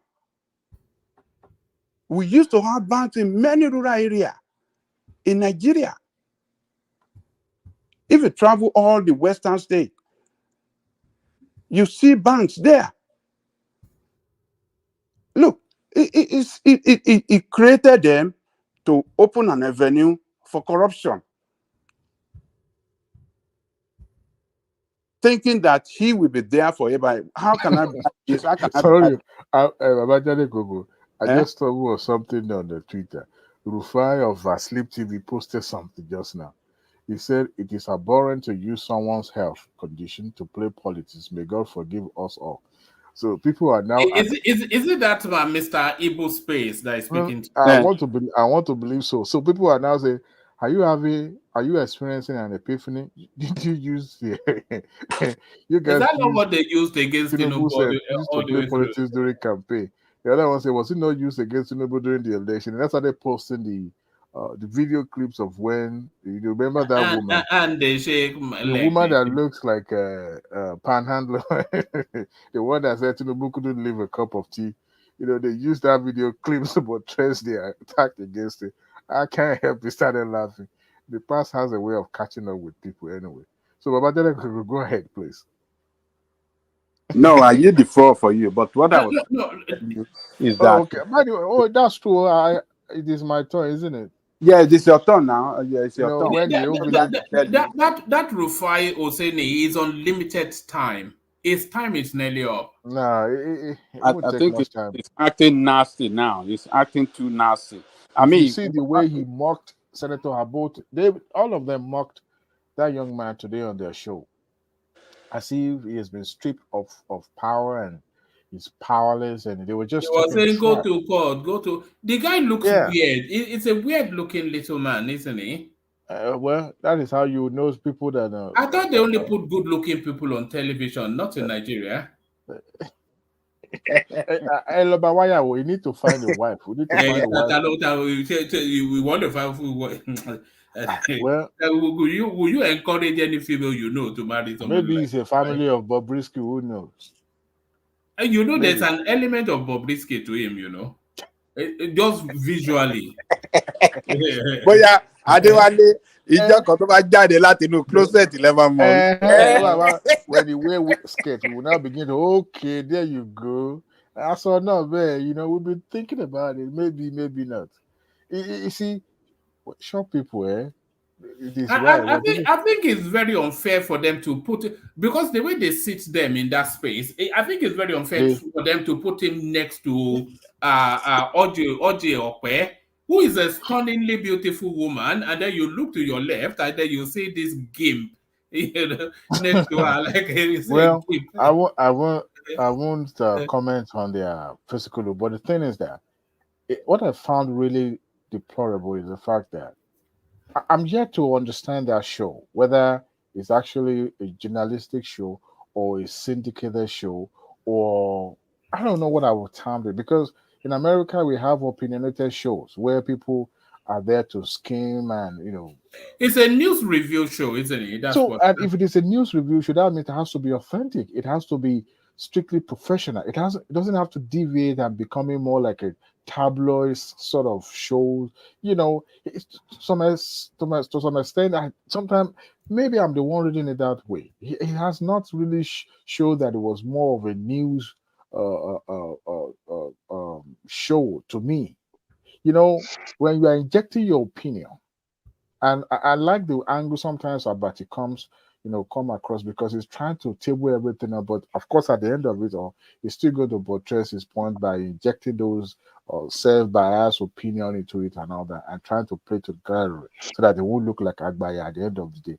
But if it is strictly news, like a channel that would know this is a staple for news. The only journalist on a rise is Ruben Abati. The rest of them are just I mean, they all have to give credit to others. It's Rufai and Ayo. They're the best. They are not journalists. It is you can talk from now because they're obedient, Sabi. Ivo, woman, let me say this. I remember that make that show. That show is one of the best show in Nigerian television. Yeah, I know Ikinero and Likes will say that it's the best show because he speaks to their narrative. Woman, let me say this. Even on this show, you know, I listen to people a lot.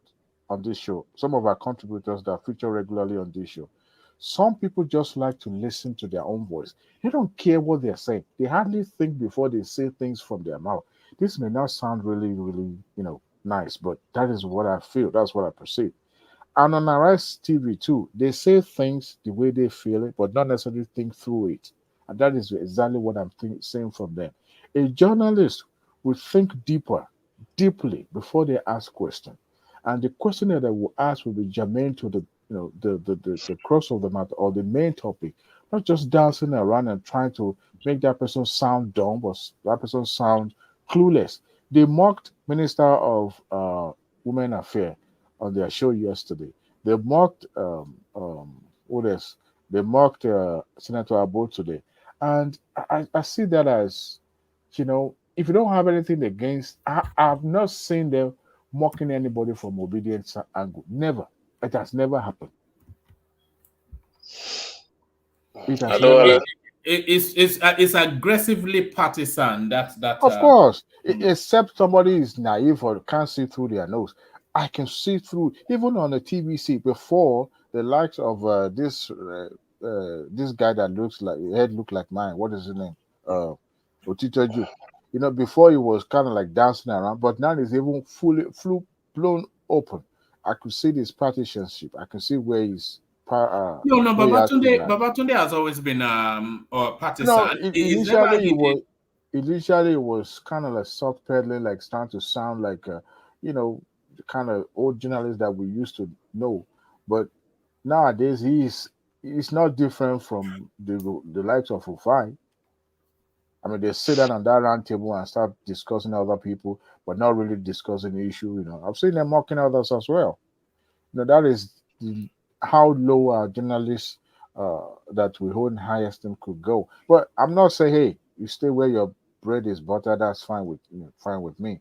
But please, at least be professional and come across as unbiased sometimes. Try to balance things. So anyway, the likes of Rufai can only find. It's always interesting watching their dynamics on that Rice TV. They have just one studio. Have you noticed they only have one room in the Lagos Island? One room where there's only one camera. One room. How have you established that?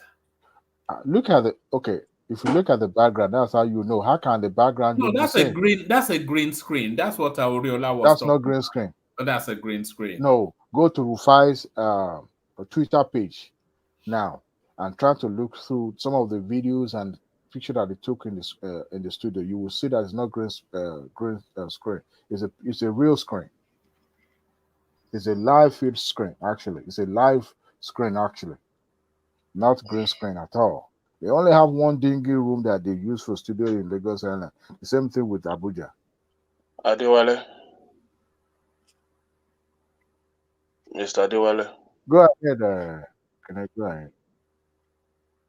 No, I don't want to send. I want to ask the APC supporters this morning.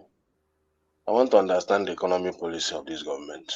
I want anybody to. You will soon find out. You will soon find out. I'm not finding out anything. You know why we can't?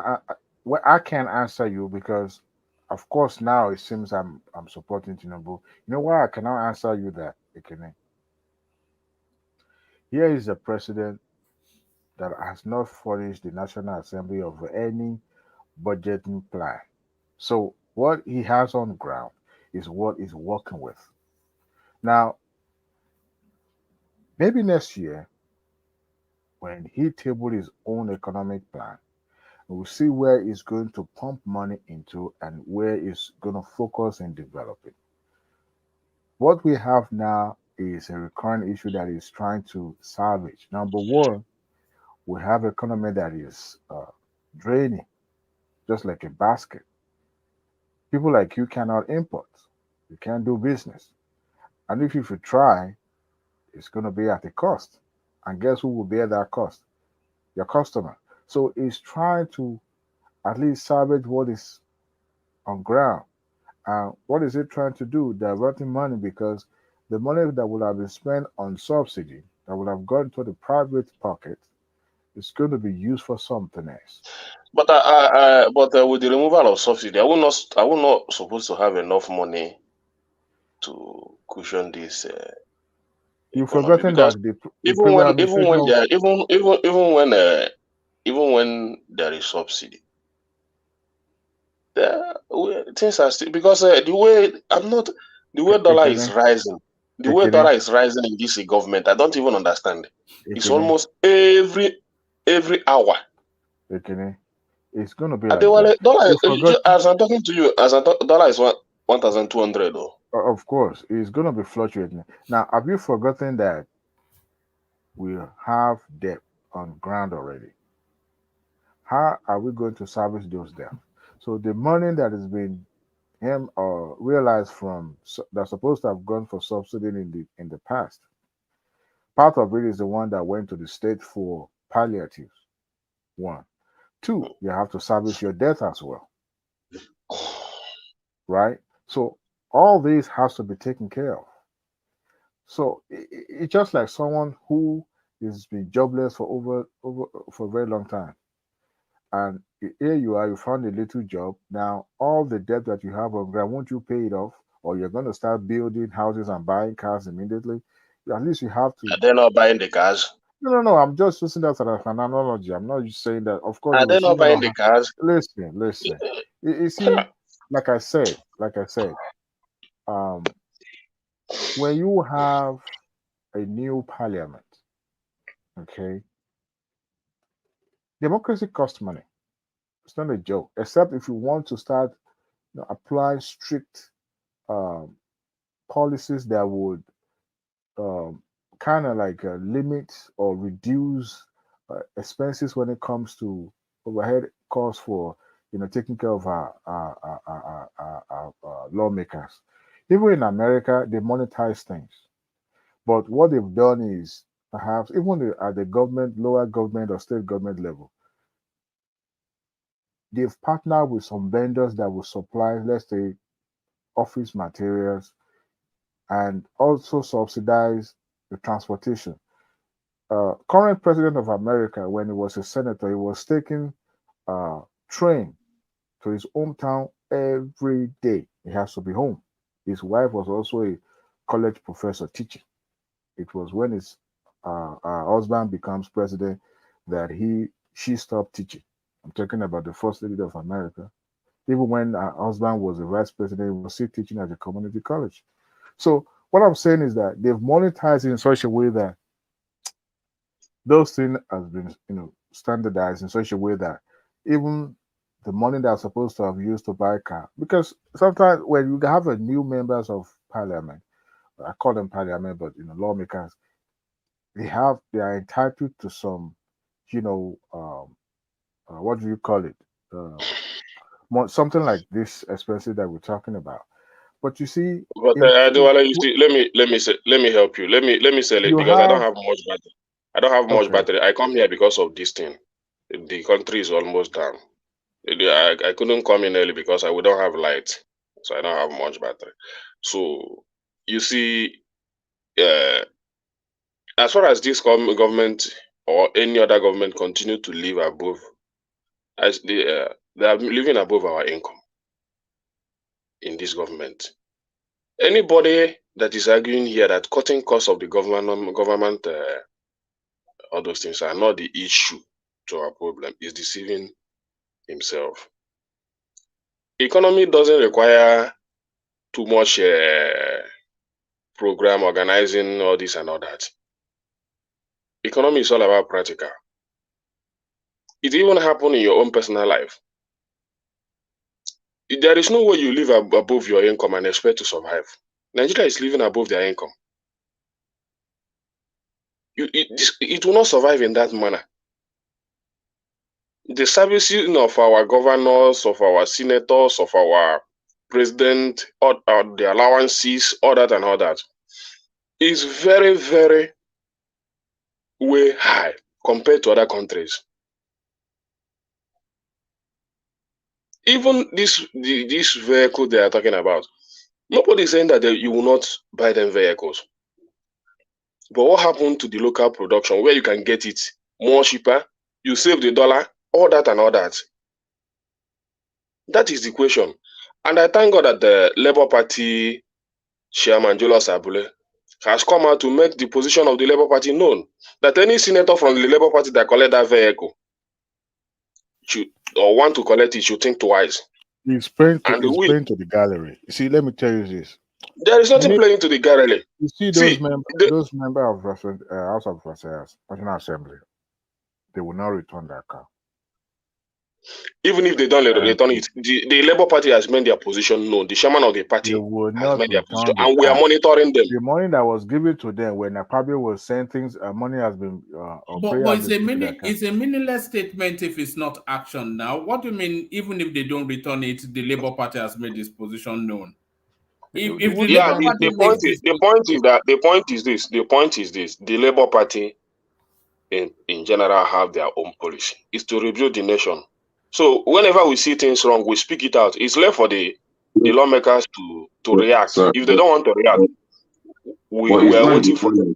But it's not in the hand of the chairman to sit on them. It's supposed to be the chairman will not impose it. Hold on, let Foley come in. Foley. Yeah, I think this is exactly what we're talking about. All of us are actually talking about Labour Party. I think this thing is not about party. It's about who is Labour Party bringing to the system that matters.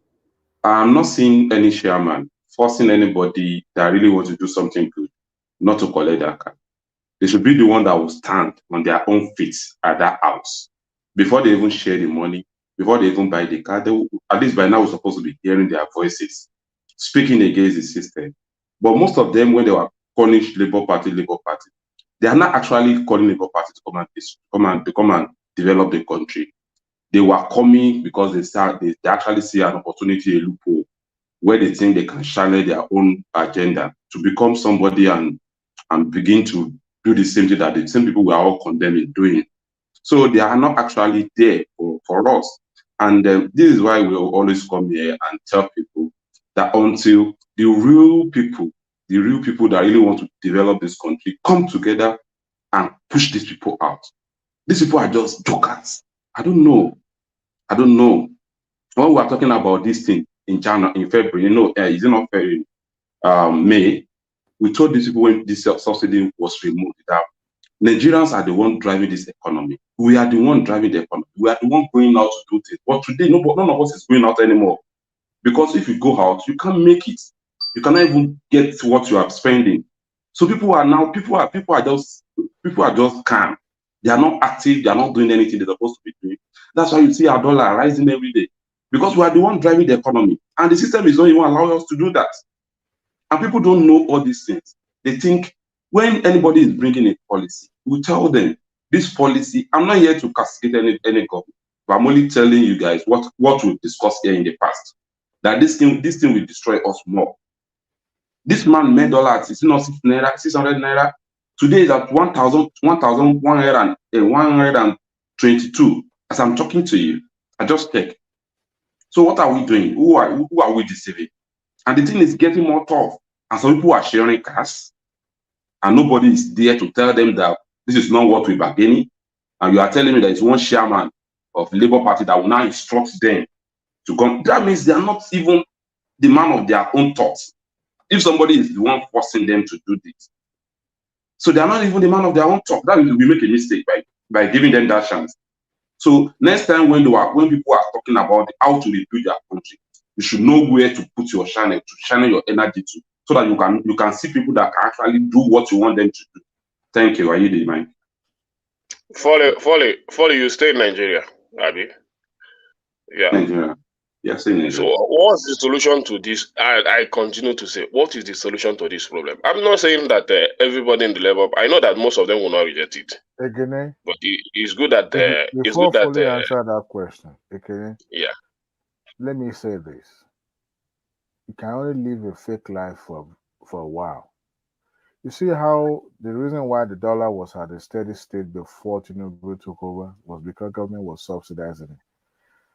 Government has no business subsidizing dollar. All they could do is to ensure that at least those that are necessary to have access to it, have access to it. But you see, when the government was subsidizing it so that the dollar would be stable. People thought, well, what kind of magic were they doing? It wasn't the rocket science. You were taking money from Peter to rob Paul just to make it look okay. We're going to look good in the public, but at the end of the day, you're still broke. But you see, when you let it go, and you now see where you can come in, but let it flow for this for a while, let it breathe by itself. And that is the effect we are now getting now, that is fluctuating because they let it open. Okay? So the government can't continue to, pump money into it that way. No.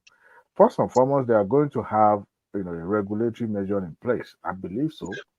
But what I actually found curious is the fact that you remember recently that government decided to lift the embargo on certain commodities that are supposed not allowed to be, imported into Nigeria. You all remember that, right? My argument was that first was that of what importance is this when you are trying to at least boost the local production of all this material, and yet here you are saying you are free now to, but they realize that they are trying to create that open free market for this so that at least people can source for their own dollar at anywhere they found or they see. But it's not even working now because because the reason why it's not working is this: we still have people, especially those what do you call them, BDC people, or black market, because that is where you even in the bank they don't have the dollar. You as an importer, if you are into chemical importation and all that, you don't bank will tell you don't have enough to give to you. And the funniest thing is that the money is not even in the financial sector; it's in the house of these people outside banking, holding it with the hope that will speculate that the price will go up so that they can sell. Adewale, you see, the problem is this. Yeah, there is one thing we used to say in Igbo, and we say, "Ono neli ribego." So, that's the mother started eating. It's already eating. They are committed to eating. So it's very difficult to remove that mouth from eating. You understand what I mean? So the system is already, everybody in that system is already eating what they're not supposed to start eating at the first time. And it's becoming too difficult now to say, man, you guys need to stop. This is killing our economy. Wherever, in anywhere, because I can understand even in this issue of removing of these embargoes. When I asked one of our brother that used to work in that Cotonou border, he said yes, they are opening, but they are still collecting that money they used to collect there. I think people are not actually paying attention to what was happening even way before the election when Buhari was there. You remember when the federal government now decided to, or the National Assembly decided to go start sourcing money from means or ways and means or something like that, and printing more money.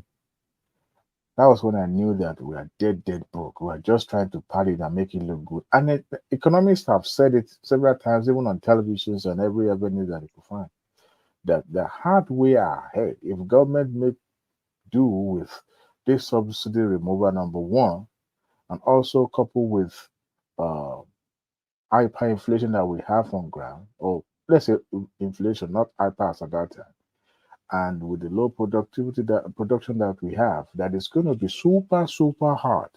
And then we said that anyone that takes over the government is not going to find it easy at all, because tough days are ahead of that, whoever it is. But everybody knows that. Everybody knows that. So, but there's no magic one. But the campaign says, I will hit the ground running from day one. I understand that the vehicle thing is more of insensitive because it's been publicized. But you see, the National Assembly, well, they have the power because they control their own remunerations and packages and all that. They control that. Nobody control it with them. But you see, The only thing people are blaming them for, because it's like seeing a rich man and say, "Oh, you are beefing this big man because he's rich." That's it. Is that they are insensitive to the plight of Nigerians simply because Nigerians are going through hardship, and here they are sharing almost 160 million to buy a luxurious car. That is just it. And their purpose there is Yeah, to but you see, to these go are and the represent the Nigeria. That's their purpose. yeah. The same Nigeria that they I plant. get that. I get that quite right. But you see, Okay. governance is beyond that. You know, when you have No, certain governance. agent, What governance is all about is to defend your people, to make sure people are living fine. That's the governance. correct, Nothing more correct. again. But you also know, see, when you have a standing rule about every time, and that is why they said these are democracies is super expensive because every time someone takes over in a public office, we expect to start afresh with them. There's no reuse or recycling of anything, materials and all that, which is a shame. I mean, they are throwing, is it not the same Nigeria that a governor was going and taking vehicles with him, taking official vehicles to the point that the incoming administration has to go and retrieve those vehicles? That is the mindset of people representing us.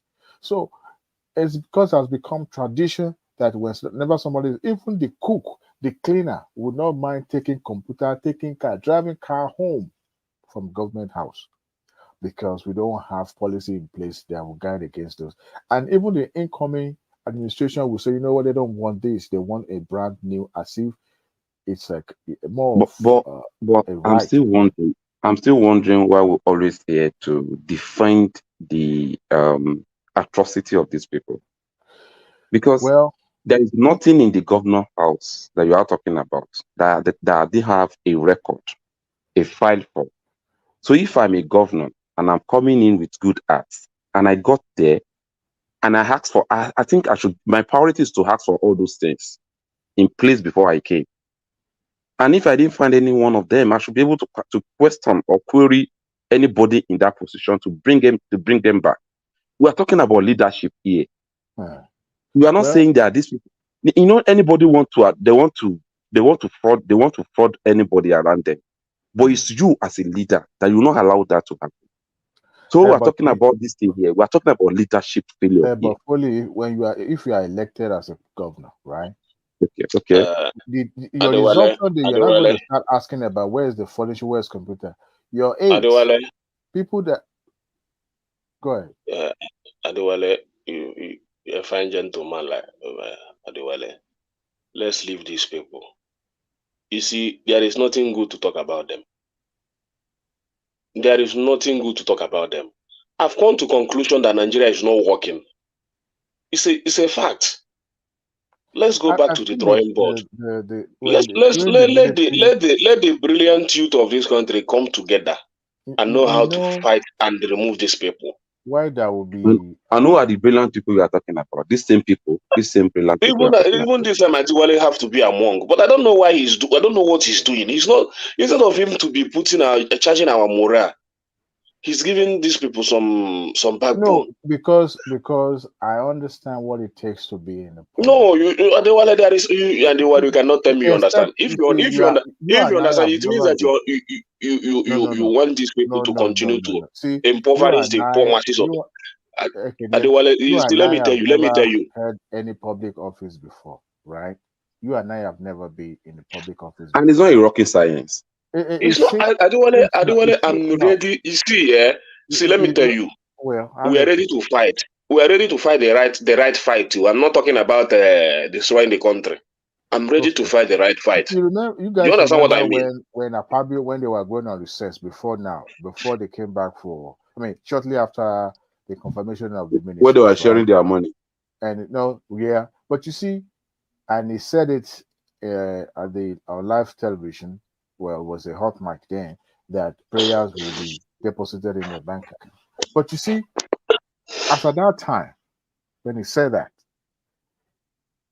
at National Assembly, there is a way they part of their pay, they usually do that, and they have the way of structuring it. But the first part that he made was that he made it while They were still on live.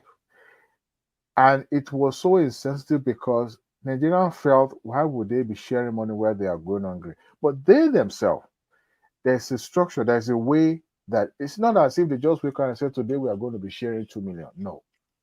And I bet you today, none of those senators have returned that money because it was part of their, what do you call it, emolument or whatever. It was part of it. But you know, when you're in the private sector, there's a way they structure your salary.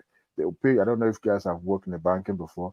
They will even pay you up to the tie that you wear. It is the way they monetize everything. So they structure it. Even before, health, medical used to be monetized, whereby you make withdrawal at the end of the year if you didn't go to hospital or another, but later they cancel it. But there's a way to structure it. So for somebody who say, well, they are paying you for your medical, how come they are giving you the monetizing it? Because it's been structured that way, you know. So, and when it was made public, it was as if they just wake up and say, oh, this money is what they're going to spend. But let me tell you something. For every lawmakers that you see there sitting in that chamber, when they go back to their constituency, I can guarantee you there are thousands of requests that will be waiting at their doorstep when they go back home. Every blessed day, except if you don't even know anybody that is elected.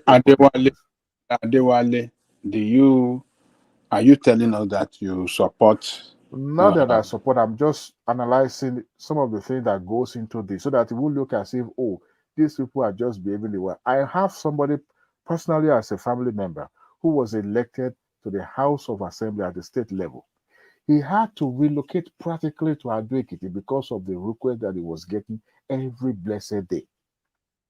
Please, who is the person now? Huh? Who is the person? Oh, what's the name of the person? No, I'm not going to put the person's name out there now. Okay. Because I'm from Ado-Ekiti. Oh, okay. The person is from your constituency. Let me just put it that way. Constituency. Okay, I should know.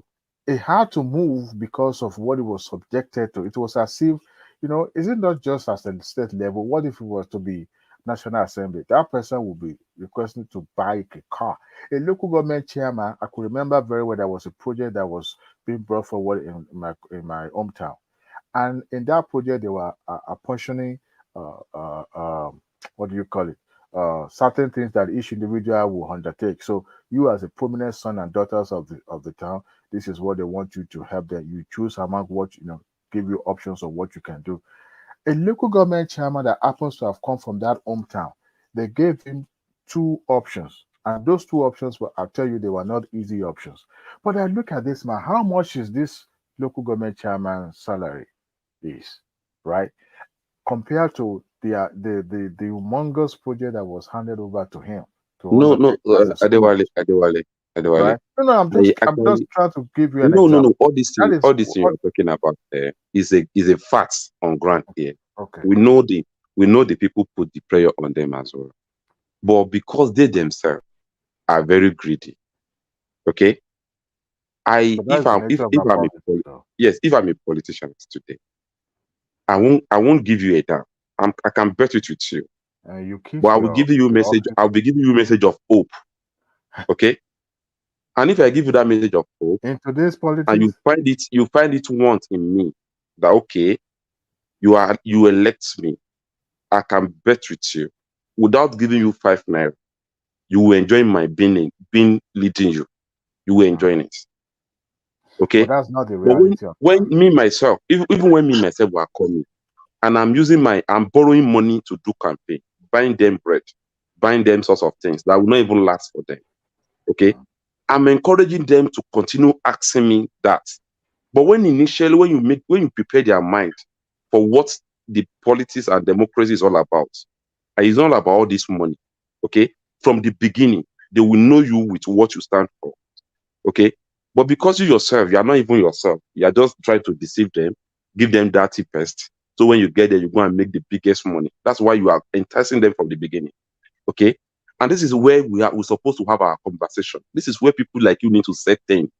People you know in your community, you have to begin to be telling them that these people are just coming. They've turned these people to a DSTV subscription. They subscribe to them every 4 years. They do know. They understand. No. If I saying these people knows, we know that they should know, but they are not even aware of this. they have seen people go into politics as people who want to go and enrich themselves. So they are not seeing them as if they owe them any responsibility. It's only me and you, that were here, that we can actually speak for these people. And yet, unfortunately, we are not using our voices. They don't know. And most of them don't know. And this is the reason why there are clean education in Nigeria. You think a lot of people don't understand what is going on. The only thing is things are very difficult. Things are very difficult. Even at the grassroots, they know. But I tell you this, even though they believe you have their interests at heart, they will still find a way to make that demand. I'm telling you this. But like you said, my brother, like you said, that if somebody make that change and deviate from the norms and just decided to follow that path, I can bet you that same people that voted for you will be the one that will say, you know what, this person is not coming back because of what they could not get from you. That is the politics we have in Nigeria. People talk about leadership, and that is why we need people like you, okay, as an orator to change the narrative. Yeah, we are calling on you. We are not talking about what is going on. I want to live long. This is a task. We are calling on you to join this fight. That is what we are doing now. The best way to live long is when you have a community or environment that is actually doing good. That's the best way to live long. If you say you want to live long, we no longer want to talk about this government. What we need now, we don't want to talk about them again. What we need now is people like you to speak up. We want people like you to join this fight. Let's rescue this nation. I need your voice. But I won't deceive myself. I know Ajali Koko is ready to do the right cause, to find the right fight. Sir, do you even know that this thing, if all of us here actually ready, we can actually save this country. Forget about who is going to be there. Just let us. We can save this country if we are ready. Let's rescue this country. This country is going down. I'm a realist. No, wait a minute. I'm a realist. Even in the private sector, this life generally is brutal. There's no easy way out to anything. I understand that people are in a hurry to make our society or our country better. But you see, in a hurry again. No. I mean, like, it has to be changed now. That's why I call it. Maybe I didn't use the right term, but that's, you understand the concept I'm trying to make. That people can't wait for it to be better. That's what I mean by being in a hurry. Okay. And there's no easy way or easy route to this land that we are talking about. You see, except we are deceiving ourselves, and I don't think we are delusional about this. I was going to go to Oriola, but I think it dropped. It was out of Oriola. Come back if you can, so we can hear from you. But carry on, Dewale. Okay. Except we want to, trying to make ourselves feel good and trying to dance around the issues. There's no society that does not have its dark side. Even the modern democracy that we celebrate and look up to, they have their own dark side that they will never. But our own dark side is around 98%. That's the problem here. It is even better that we are aware of the dark side than to be completely clueless about it. Adewale, you see, let me tell you, nobody is ready to. I'm not ready even to give advice to this government again, to say this is what I'm saying, to say let them do this. I'm not ready because they're not even ready to take that advice. The only opinion I have now, the only opinion I have in my mind is how are we going to organize patriotic youth to take this country. It's very. You are talking this thing. Let me finish, Adewale. You are saying this thing because you are not in Nigeria. I wish you can just come. Come on. No, it's a fact. It's a fact. Come and walk on the street, even on the street of Lagos alone. Lagos and a well-developed state in Nigeria. Then you are not talking about. You are not talking about Ado-Ekiti, or State, all those states. Almost 20 years. I understand, even though I'm not living there right now. It's not as if you don't understand it. Well, you don't understand it. Let me tell you why. Let me tell you why you don't understand it. Even if you have, you at least if you can give them $50, $100, which is they can manage it. You understand? But what of people that don't have those privileges? So once you give them $100, $50, they might be a little bit okay. But there are a lot of family don't have that privilege. and the people still want to Has survive. there ever So been a time that Nigeria was ever better? I haven't lived a better time in Nigeria, even though individually I was doing okay, but my environment, my immediate environment has always been about, up and down, everywhere, scatter. Never a time I've seen even everywhere doing good when I was in the country. So there's nothing you guys paint now that I haven't lived, I'm not expensive, or I would say that I'm no, not. you are not. This one, I have no you see idea. this one now. This one now, Okay, you are not but is it experienced not the with. same country? Do you know where This I think I'm a particular bit one now. different? Do you know where I think I'm a bit different? Because me, inside my heart, I can't I hear can you anymore. picture a Nigerian that is actually good. Inside my heart. Even if I'm not getting it physically, in my heart, I can picture it that this Nigeria can actually be good. Is that And not that's why some I form think of escapism? Are you? Is no, that no. escapism? And that is why I'm trying to, like, okay, if my mind can actually picture this thing out, that means we can make it happen. And that's why you always see me here. Like, do you think it's easy for me to be using my data to come and listen to people here? It's part of no, or leave these big man things alone, Joe. I'm not a big man, but I'm always having it that this country is actually be great. We're talking about using data. It's not that easy. Data not good though. No, seriously. We are listening. We are listening. Continue. You go Nigeria, you see these Hold guys. on. I think Foley is trying to get something across. Okay. Yeah. Go ahead. So wherever we're here, like people like Adewale and other people that used to, at least most of them, they are good in doing their research. But where they are shining their research is like the government cannot change. Things cannot change. We have to continue the way we are doing it. But my kind of thought is this. I have it in my brain that if we do the right thing today, these people cannot last for another 1 year. Yes. But because all of us, they are still using us as the tools to suit their own agenda. Like somebody defending the car now, somebody defending the way where they are stealing money. Okay? I need that kind of person in the midst of these people as well. These people who doesn't know what they are saying. And that kind of person bring that kind of thoughts in him to them. They will grab it. But if that people like Adewale can actually call those people and tell them this is what is going on. We are not saying all of them we actually accept what you are saying. But they will see 1, 2, 3 people among them that they will listen to you and go back home and rethink, what is he saying? Is he actually saying the right thing? Even Nigeria will tell you you are saying the right thing, but this thing is not possible. But why will you accept that somebody is saying the right thing and you are still saying it's not possible? That means you yourself, you don't really want something good by it. Okay?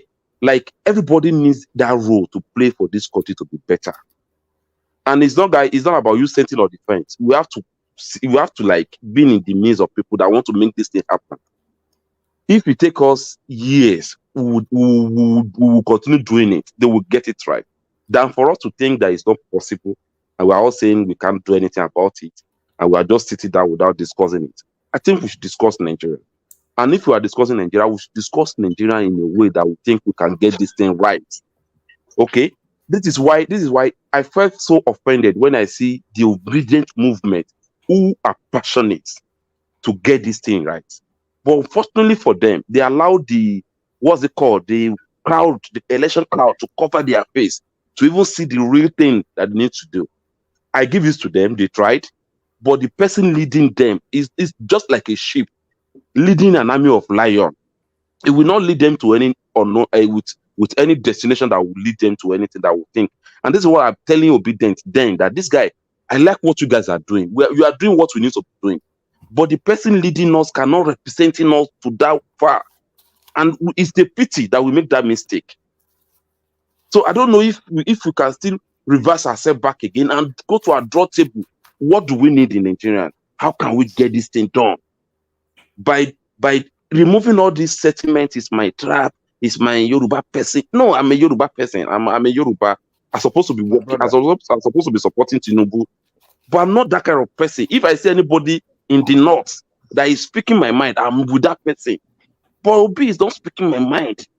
Obi will tell me Atiku is my mentor, Tinubu is my brother, we have no idea, all of us are the same thing, and you are still following that kind of person. This thing is annoying, and that's why we lost the opportunity we have.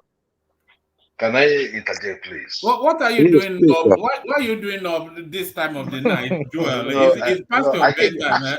Actually, I came in earlier. I listened to you and Alexander before he left. Then I think it was you and Thomas. Then I headed to work. So I just came out. I said, let me know what is going on here, because I forgot to like the page, when I came in earlier. What's going on, man? What's going on? The same was missing is this Nigeria safe. We are doing this Nigeria safe. That's what I wish you carry come. Okay, so don't come. I was listening to the last. I don't know who was the last person talking. No, that was folly, and I sort of what he says makes infinite sense. It doesn't make any infinite sense. Okay, I'll tell you why. He appeared not to be. Yeah, because he's saying to me, Solely is my man. Solely is my man. I mean, whenever I see stop patronizing him now. It's not Solly, it's folly. Folly B. Oh, folly. Oh, sorry. Oh, I thought it was Solly. I was saying he doesn't talk about Solly. No. Folly is already knocked out by Amsterdam blend. Okay. Folly. I was listening to you. You spoke well, but I think you have to take away the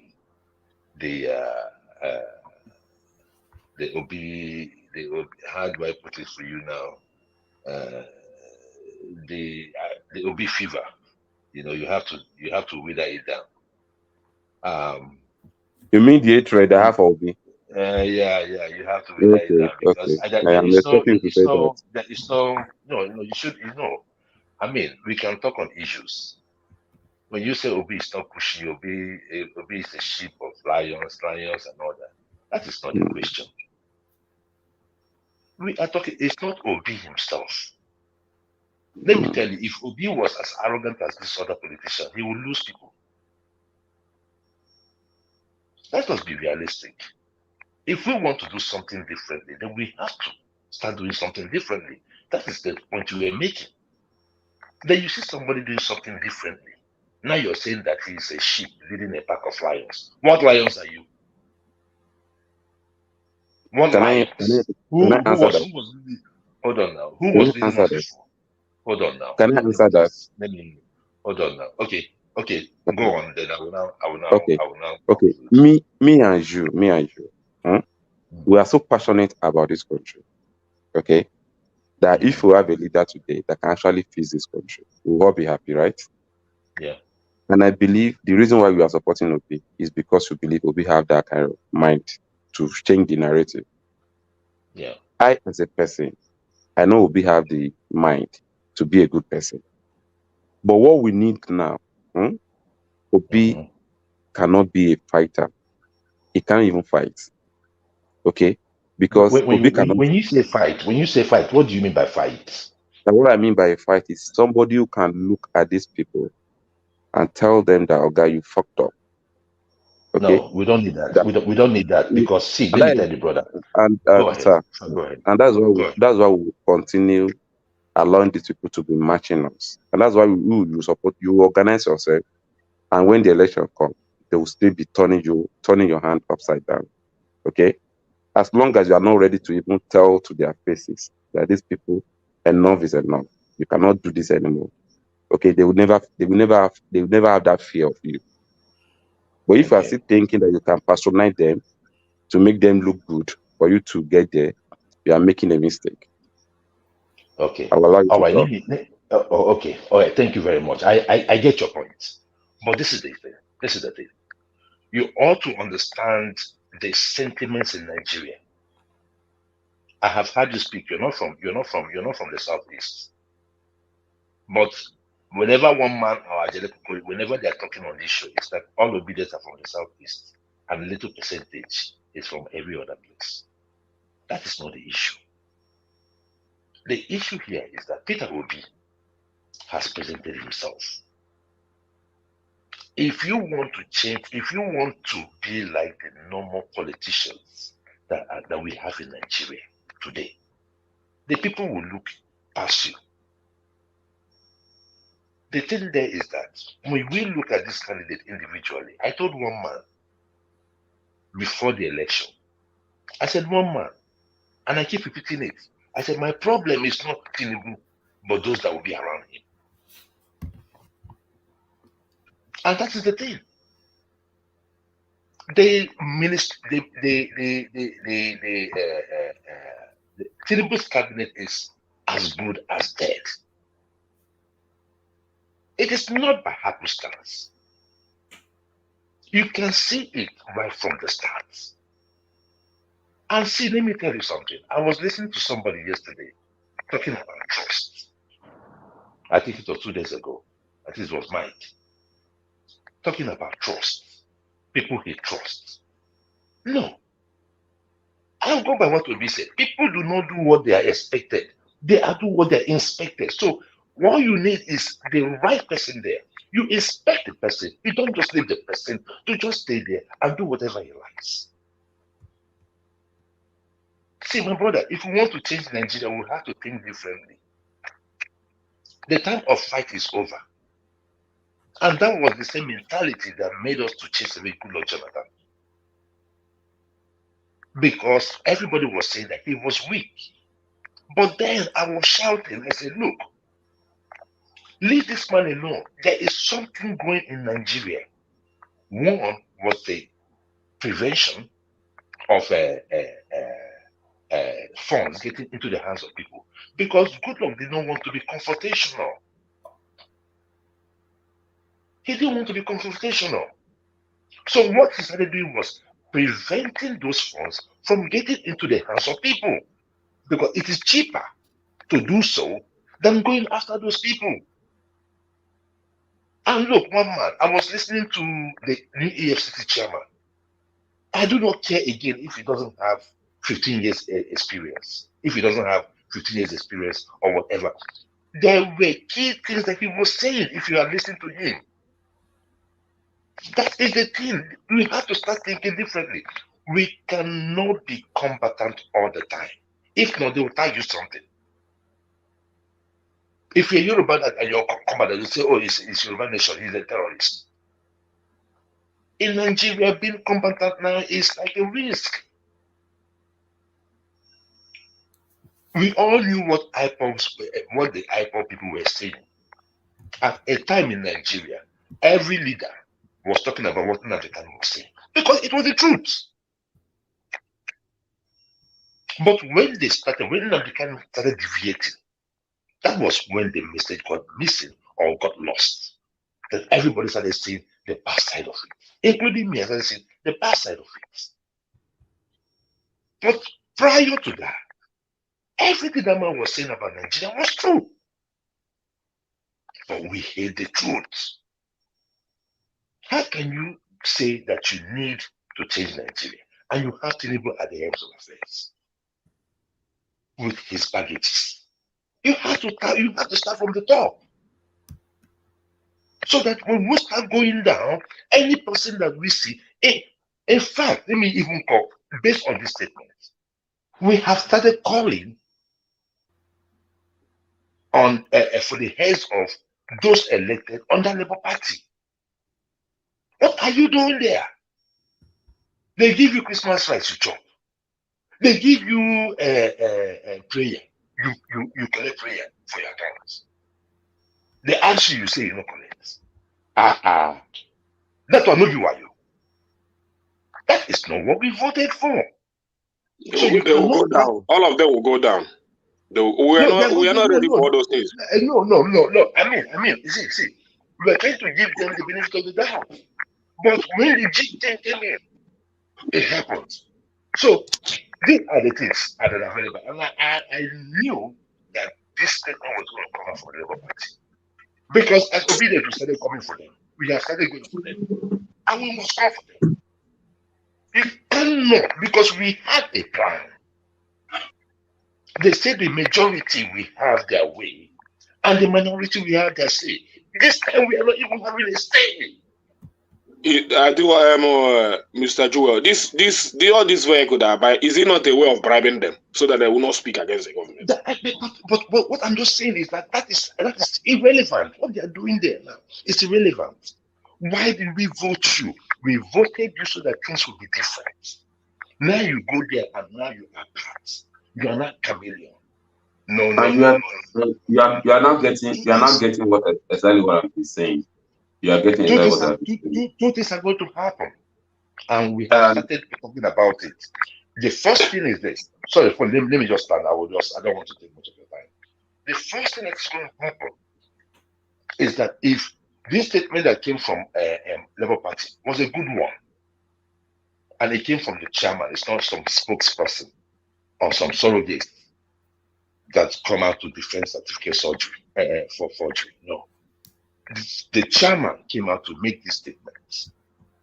So we are looking at Labour Party, we are studying them. The only person we have right now that everybody is looking at and say, okay, this is exemplary, is only Governor Alex Oti. So if we already have so much headache dealing with Apapa and these other towns. So if Labour Party does not put their house in order, prior to 2027, we are going to float a new party. Then we'll dismantle the party now. It's very easy now. Just dismantle it now. No. We don't need to dismantle. No. They should stay with the Labour Party. They should keep their name. What we're just going to do is we are going to register a fresh party, then build it from ground up, so that we know whoever that we are putting in any position, the person will tell us, will be answerable to us. That former Nigeria is gone. That means we'll come back to what we have been saying. That means we'll come back to what we have been saying. Okay? In 2019, 2017, 2018, when we were looking for a party that can actually suit this agenda, okay, we didn't find any one of them because we noticed that any meeting that we all go to, most of them were actually working for one politician and the other. And that's why we go ahead to register AAC as a party. And since that party came in, after 2019, they saw the effect of that party in their in the Nigerian democratic space. And they used the money as well to make sure that they destroy the party. Okay? And 2019... the thing that's still doing today now, even on other party, Labour Party, even NMPP, are you still hearing of them today? They have used money to destroy even that NMPP. Yes. So and what these big parties, this APC, what they're doing is, whenever they see any party that wants to fight them, they will just pump in money, use it to buy people conscience in that party, and that party will just be down. But fine, we will have already escaped that already. Immediately they figure out a traitor among us. They buy the traitor, but we did not give up. We take that traitor out. As I'm talking to you today, the traitor is begging for money on the street of Nigeria. We make sure that we take that party that he wants to use as a source of income for himself. We take it away from him. Today, the party is in our hands. Okay? And that is why 2023, we don't really do fight, because the guy was the one running the affair of the party for almost 4 years. So when anybody is asking us that we don't have anybody in the Senate, we agreed. But the party, that years we are using that party, we are using that period to fight for our survival of that party. Survival of the party. But this thing we are talking about today, like a chairman is telling somebody to do something, you never do it the way the person himself that have the mind of doing that thing going there.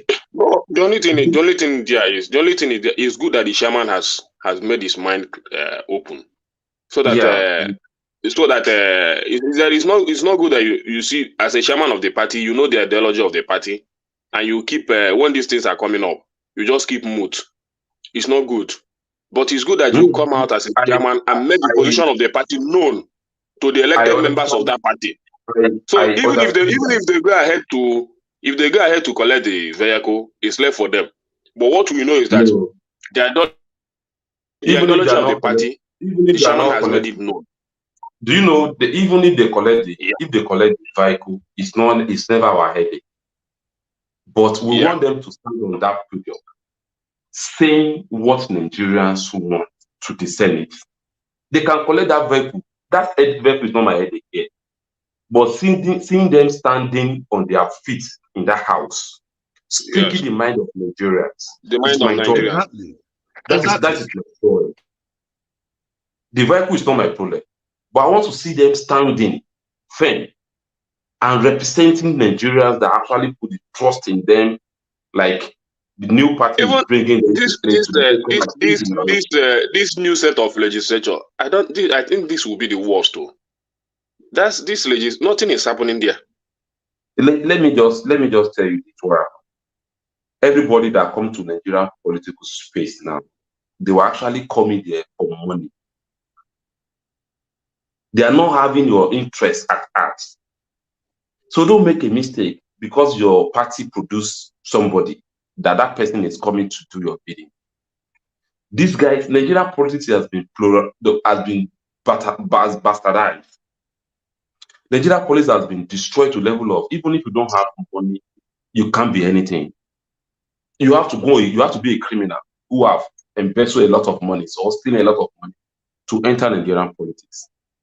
We know all these problems. You know, wherever we stand and try to talk in Nigeria mock you that you want to do politics, you don't have money. But what you need to talk to them is this: why are you expecting me to go and look for money to come and deliver democracy for you? Why don't you see it as the day I venture my own capital to a politics, that has turned to a business for me? Why can't you guys organize yourself on your own space? You know people in your community who can do good for you. Why can't you just bring them up and develop them? Let them have this kind of trust in you, and let them see you as the people behind them that is bringing them to power. Okay, but Nigerians are waiting for that criminal who have stolen a lot of money to come and share rice to them, come and pay them 4,000 naira before they vote for you. And after doing that, we'll be expecting miracle from these people. It will never happen. And do you know we have the edge over these people? But most of us here that was supposed to channel our energy towards total liberation of this country, we are missing it up.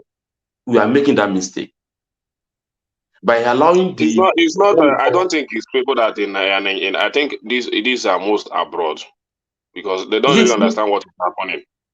Because I don't. Anybody living in Nigeria, whether rich or poor, knows what is going on, and they are not even. I don't think nobody is supporting this government at this particular point in time. Do you know even the people you say that they're Yorubas, they're from many of them I know is not supporting this government at this point in time. It's only the abroad. And those are abroad that they want to lecture a lot of people for them to know what to do and how to channel their energy. Can I interject a little bit? All right. Just a little bit? First and foremost, good morning to everybody on the platform, and those guys have been talking for at least for the last 30 minutes. Good morning, you have been doing a wonderful job. But first and foremost, one thing you guys did not realize, there's so many things you did not realize. To me, first and foremost, politics is about interest. And every Nigeria have opinion of who he or she want to be, who she want to choose as their leader.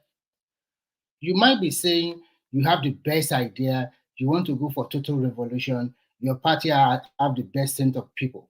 Remember, politics is dirty all over the world. And when you are playing politics, you are throwing everything you have in order to defeat your opponent.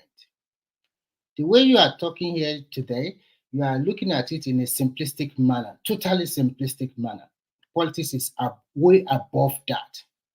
If it's so easy that you are saying, okay, blah, blah, blah, the car they want to buy, the person, Shehu Sonny, that is talking, he collected that kind of car 4 or 8 years ago when he was a senator. He didn't return it. Now he's talking. Everybody is hypocritical. for me, if you really want Nigeria to be a better place, you attack the policy of the government. You gather yourself together and you have to convince the majority of Nigerians to follow you. Maybe you don't know. A lot of Nigerians might not like the way the person you like talk or the way he carried himself. A lot of them might not like him. They might not see a leadership trait in him. You don't know that. And when we talk about as a country, the person might be your leader in your region, very popular. What about the rest of the country if they don't like him or they don't believe in him? It's a democracy. Majority wins. And this so-called vehicle you are talking about for a long time, this has been in existence for a long time. It's the Constitution. The president cannot just wake up and say, no, I'm not buying the vehicle. The legislature, they have their own budget. And they have been doing it for the last 12 years or more than that, buying vehicles, is because of they have been buying for them for 4 years, which they will use for 4 years. They are put into their constitution like that. Yesterday I talked about referendum. I do not talk about changing leaders. I talk about Nigerians coming together to demand for so many changes, like resource control, devolution of power, so many things like that. That is when that is when you can get Nigerians to get along with you. But if you are still getting along that, okay, this is my political leader, he's a saint. Nobody's a saint when it comes to politics. So that's just my own piece for now. I will let you continue. Yeah, Mr. Remy, I understand your idea. Your argument is very valid. But you must have a leader. We must have a leader that is ready to champion that cause. Yes, no, yes. I did not say you must have a leader, because once you have a leader that wants to champion that cause, you don't know whether it's also political. And he might use that is what happened to this NSA. They use them very well. And at the end of the day, it's used and dumped. What I'm trying to say is that sometimes if you as a leader, if you are like, okay, I don't care, I don't want to be a senator, I don't want to be a rep, I don't want to fight for a better Nigeria. Forget for a political party now. So if you convince Nigeria, I am not going to take any political post. You know what? A lot of people have been doing this. Okay. But unfortunately for us, anytime that can you give a name, please? Okay, like me now, you know, I'm a Showbiz person, right? So that is the problem now. Do you know? No. I'm just wait. I know you're a Showbiz person. I just okay. Want to. I just can I just wait now? You will talk. I will just 1 second, just one statement. Okay. No matter what you say in this platform, a lot of people that are not Showbiz person already categorize you as a Showbiz person. So no matter what you say, is going as you are saying it. They are not even listening to you. That is what I'm trying to continue. Yeah. Okay, I understand you now. But do you know this thing this thing you are talking about? Showbiz has been doing it for the past how many years, and it's not yielding to anything. You know, in the history of Nigeria, as people are trying to make Nigeria work, these same people know how to call in the system in the front to take it over again. Okay? And that is why we decide that instead of us doing the same thing, and these people always come back to come and take it over. Like before the democracy, Nigerians are tired. They need a new system in place. And that's why people stood up at that period to have a change of government. And unfortunately for us, these same people come together again. They call in the system. They take it over. They give us another person from the same ministry we are all running away from. This after 16 years of PDP, people are tired of PDP as well. They want to do something new. They are now looking for a way to survive. These same people again still corner the system again and take it over. Okay? You know, Nigerians always want this thing to get better. But if anytime there is remain a little period for us to get it over, these people jump in the front and they take over again and they continue leading. These are the problems we have been having. And this is why we are trying to have a clear leadership in the front, okay, that as we are channeling all our energies towards the liberation of the country, we'll be looking up that leader, that, okay, this is the person that we're all following. This is the person that carried the ideology. And I will now talk about what we just said. During 2023 election, okay, if you really want to do me a favor, go and look at all of them. Who is really eating the pounds of what Nigeria actually need at that particular period? I'm sorry, I'm going to disappoint you. First and foremost, let me tell you something today. Okay. Showore, when he was a publisher of Sahara Reporter, that time, a lot of people have respect for him. Okay. A lot of people have respect for him, but when he dabbled his head into politics, let me be frank with you. This is my own analysis of him. There was a lot of money raised all over the world, or maybe mostly in America, for his cause. Some of this money end up in his pocket. No matter what you defend. Let me finish. Let me finish. No matter how you say that, okay, the money did not end up in his pocket, they are just castigating him or they are lying about him. When it involves matters of money and there's no transparency, I repeat again, no transparency, there will be element of doubt and there will be element of deceit in that, So now, like I said before, no matter what you say, you see Showore as your leader, and you think Showore is the kind of person. Let me speak to what you just said now. Can I just finish in 1 minute, and then you can take back your time. Okay. And you see him as your leader. It might not necessarily be the person you have in mind in future, but when you look at Nigerian mindset, Nigerian people, they want people that have accomplished something. What have you accomplished in the public domain? We're not talking you as a private something. Even if it's a private, what have you really I think the problem we have here is this. When we are talking about somebody achieving something, I think everybody has his own goals in life. Okay. Since age of 19 years, Showore has never left Nigerian space alone. He's always standing there for Nigerians, wherever Nigeria needs somebody to stand. And he has been doing that continuously for almost 3 years.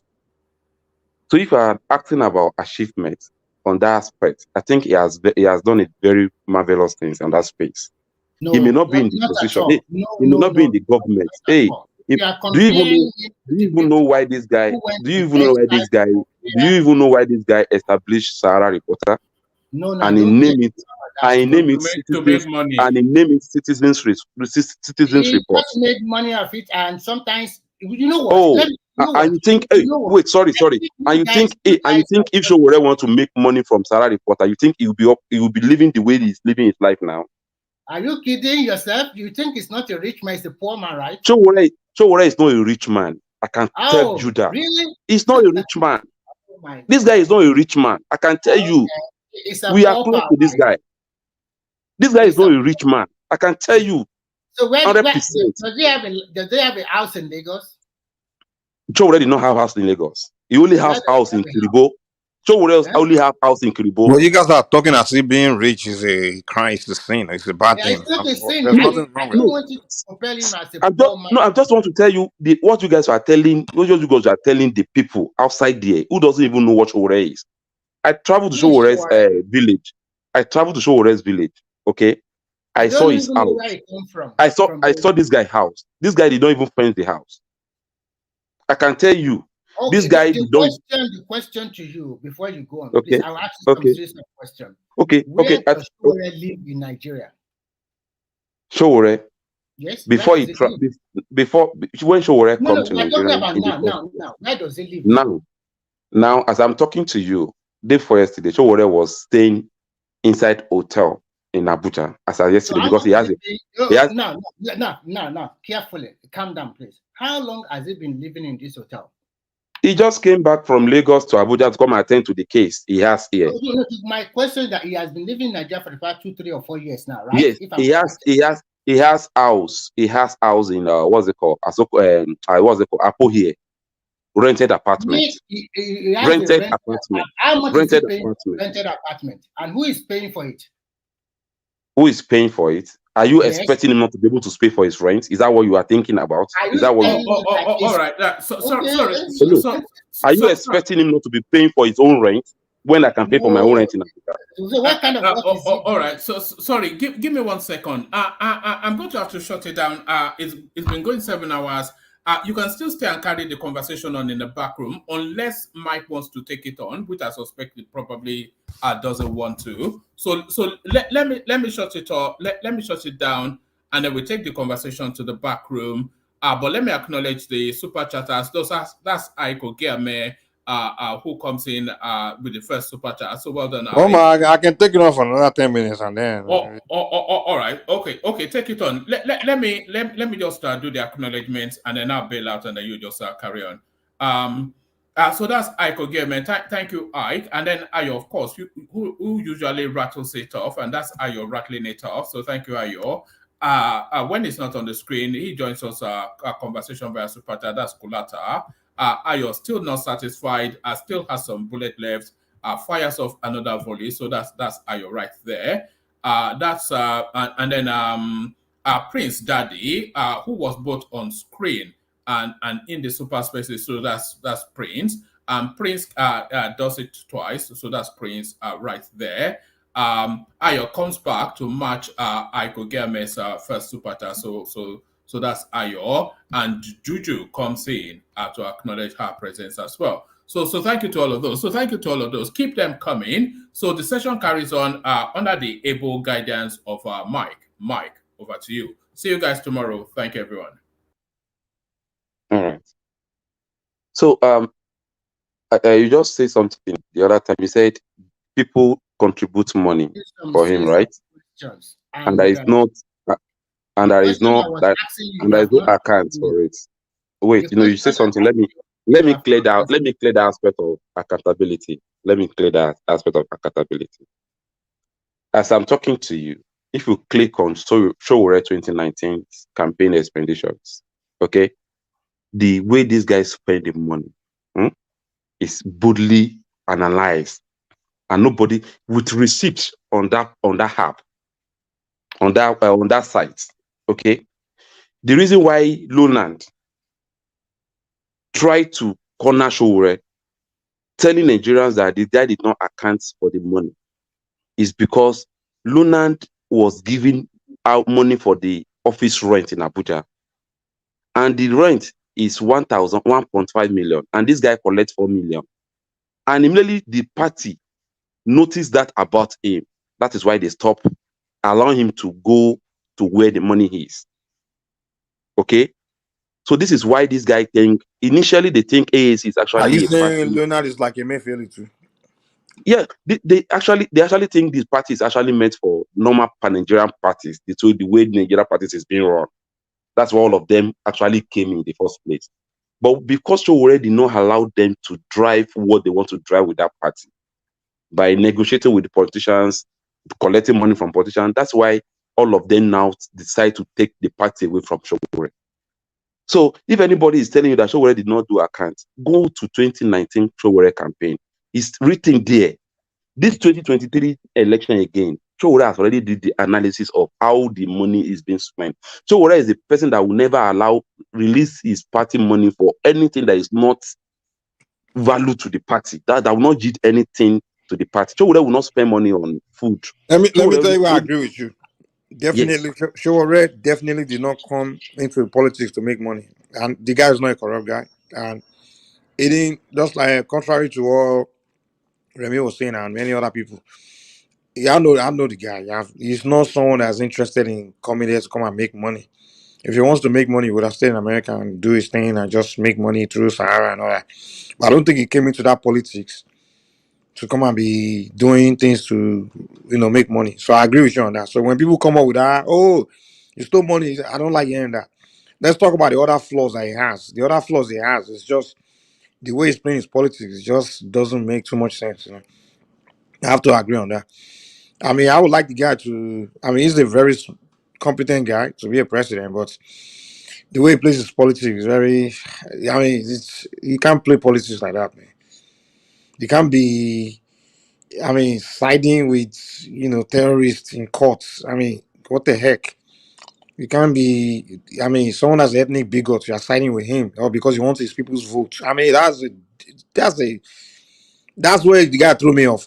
And then you can't be going around insulting Oni of Ife. I mean, disrespecting Oni of Ife. No, You can't do that. no, So he no. does some things that just doesn't make sense. Well, I like the guy. I like him. I But think his I think politics. the era of Oni, okay, before they left the palace that day, okay, if really watch that video, Oni actually know what this guy is trying to point out.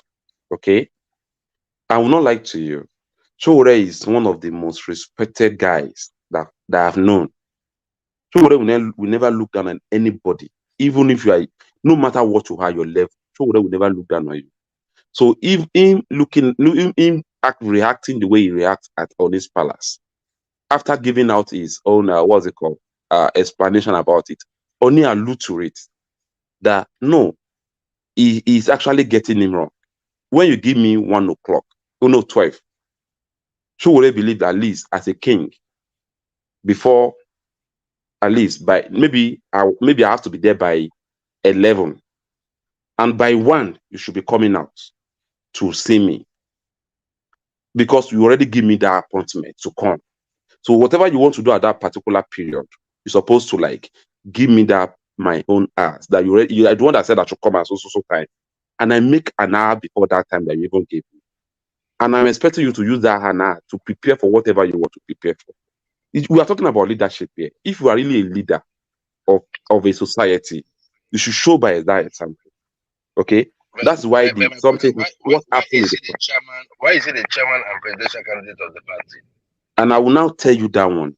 3 months before the election in 2019, we register our party. Okay.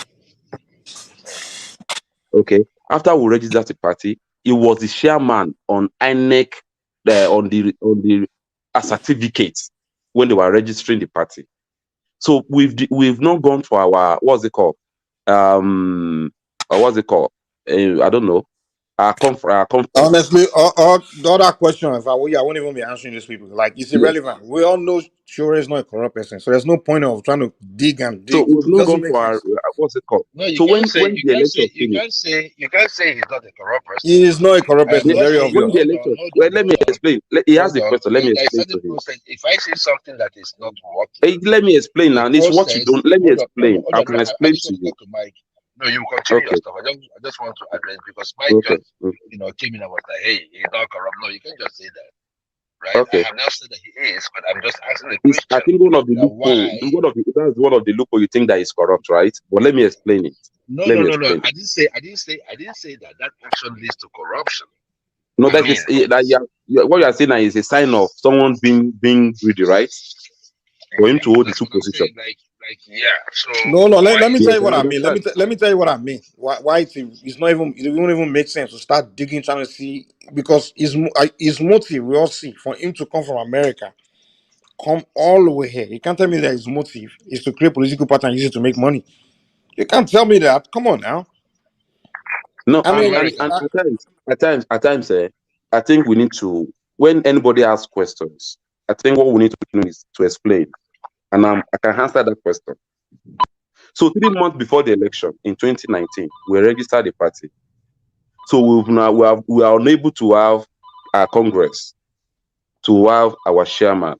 Then he was a chairman, and the party nominated him as a presidential candidate.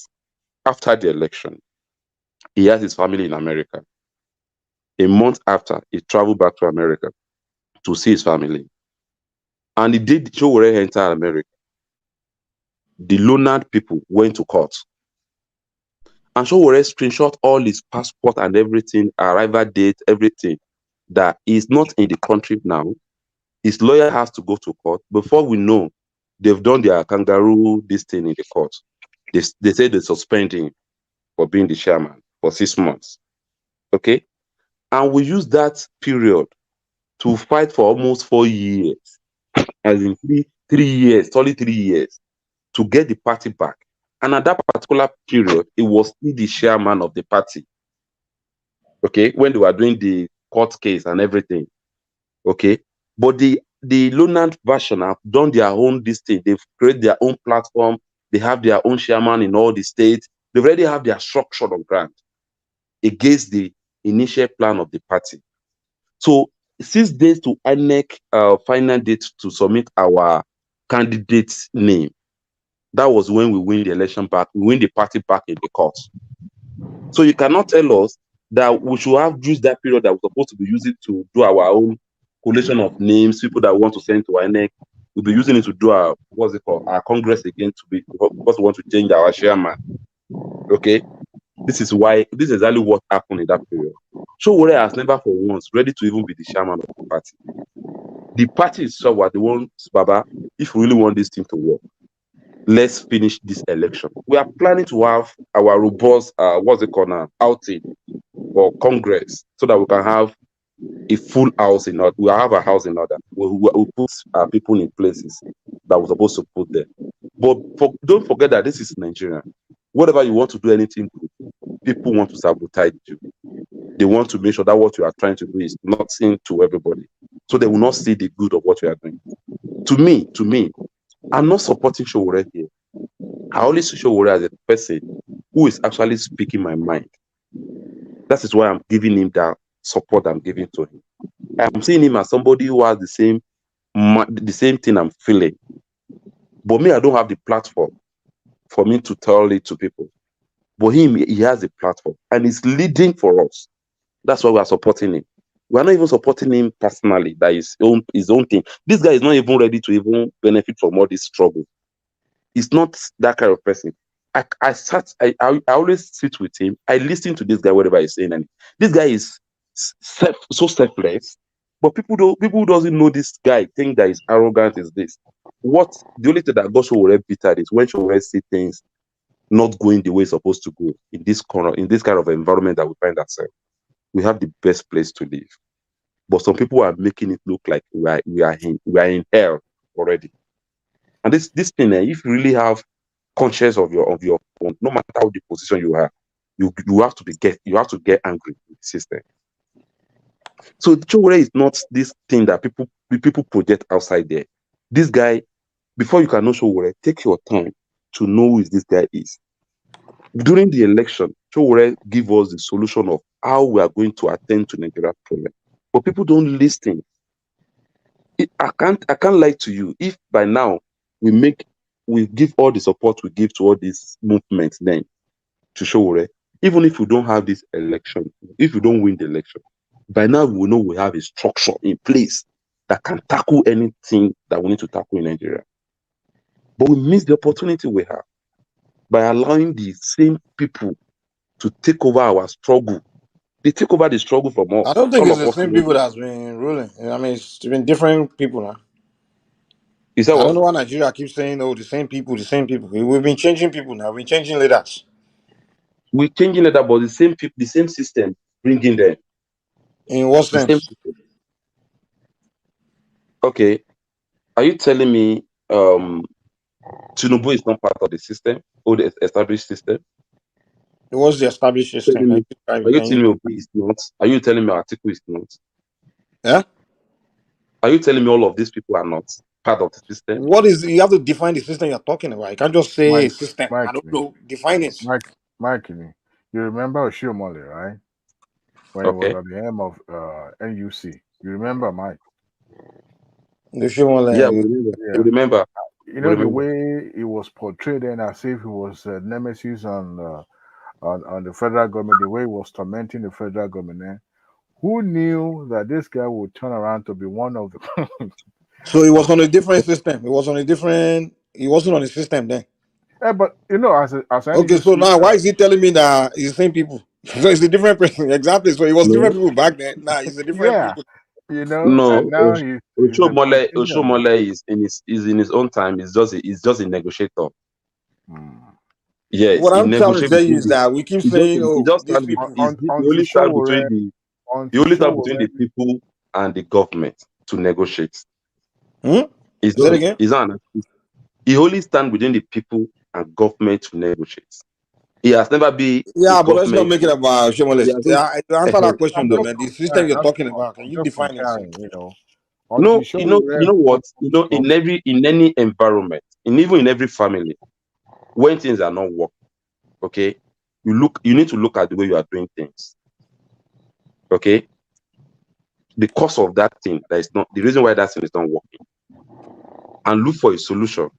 If it will warrant you changing the game or changing the player to get it done, like a football match, you have a team that is not winning. Is not winning match for you. Okay, you're supposed to look inward.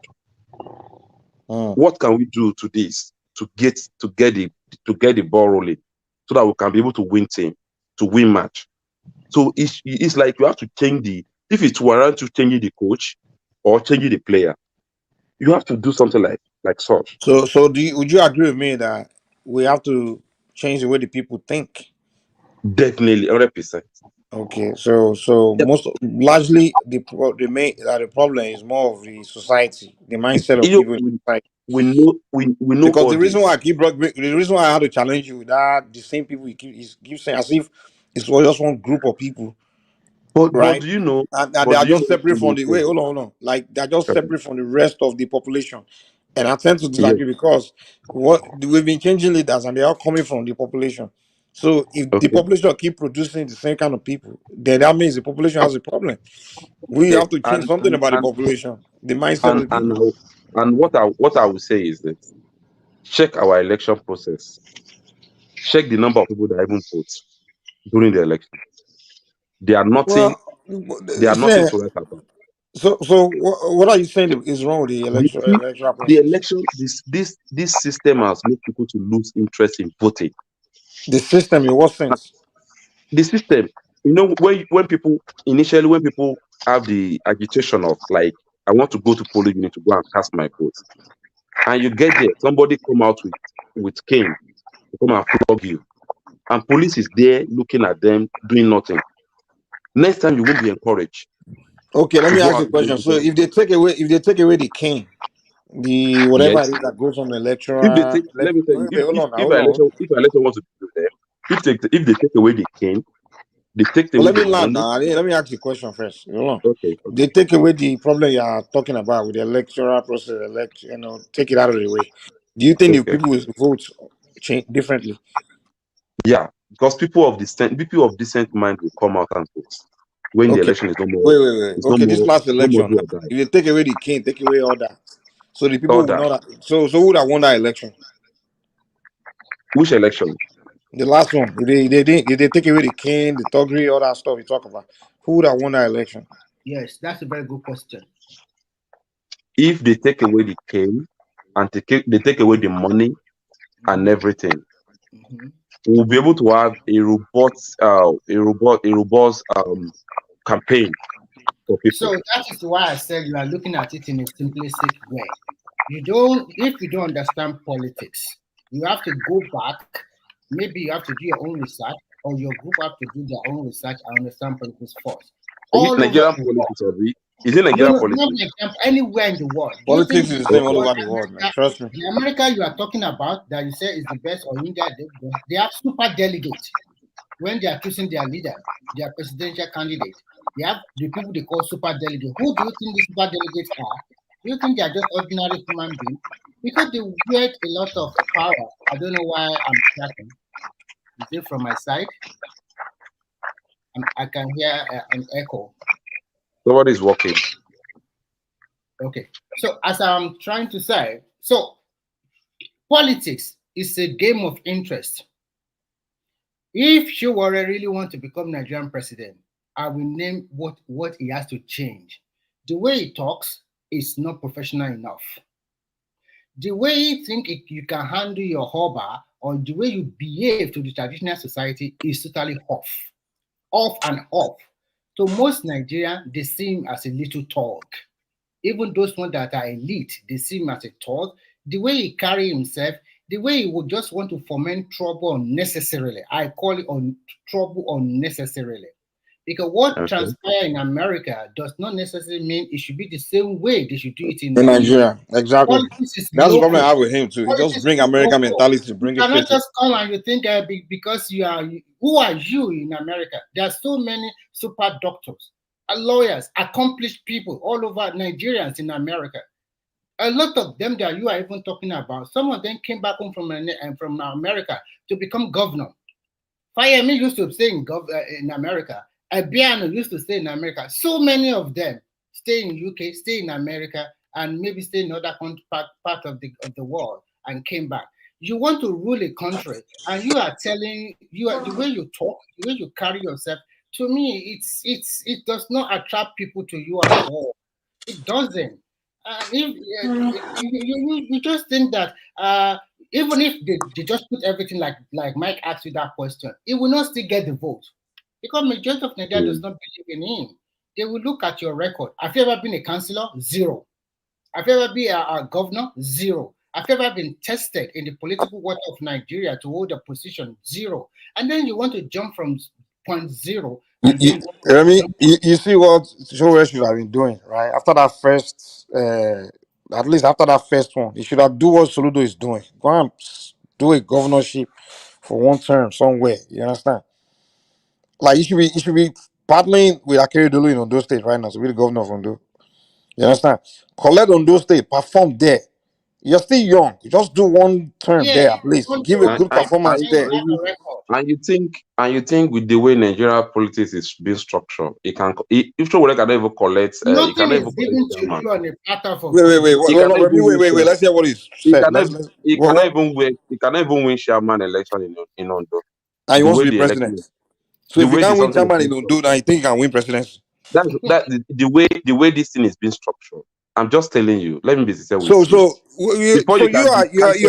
are strengthening our points because we are telling you. No, I'm stressing your point because I just want to know the area that we were coming from.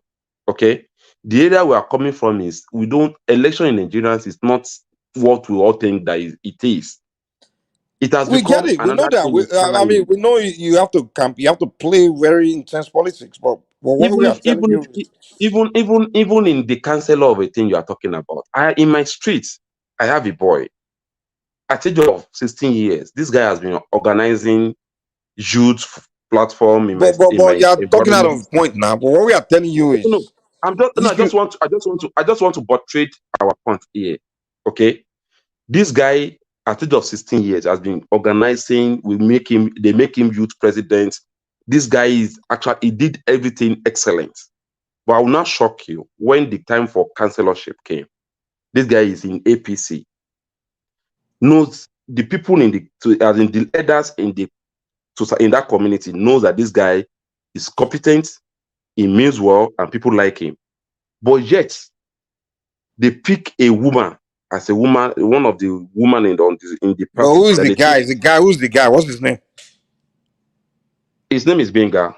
So are you going to compare with Showbiz that we all know that come on now? Are you kidding me?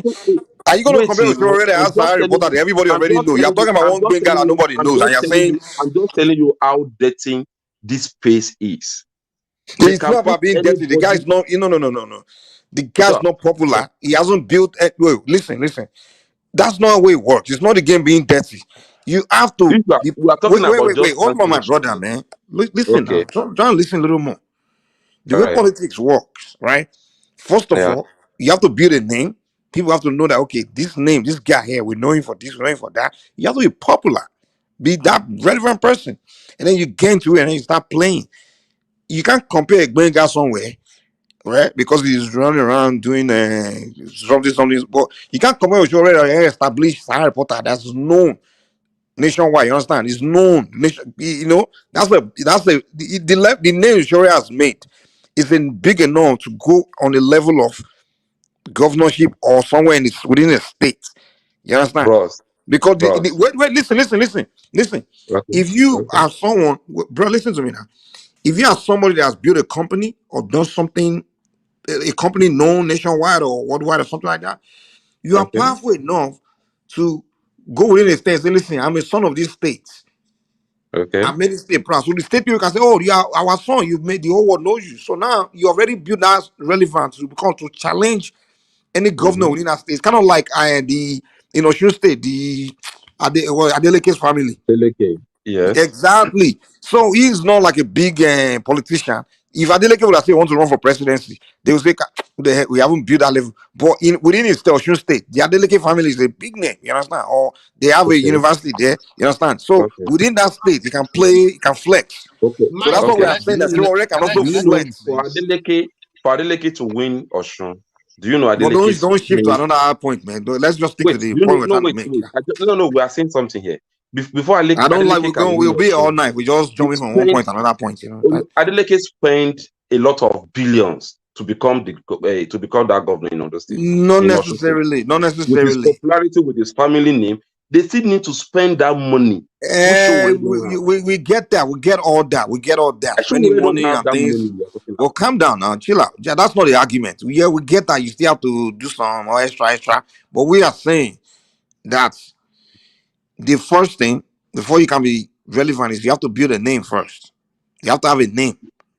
You understand? So a name as maybe a family name or a name that you are known for only having a company or something like that. If you want to get into politics, that level is you start with a state. People like let's say Emefiele, if he wants to go into politics right now, he has to go and take over his state first because that's the place he can easily take because he can go to Delta and say, wait. He can go to Delta and say, I am Tony Elumelu. I'm a guy that own company. He can flex within the states. But on a national, saying he wants to run for presidency, he has to go against names like Tinubu and all. That's the most he's going to do is win his states.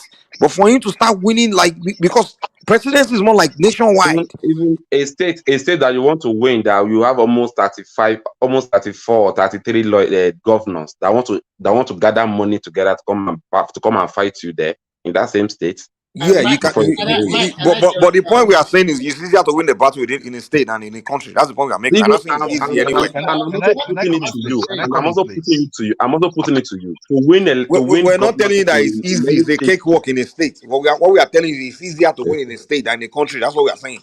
So let's keep it simple. To win. You know what? Okay.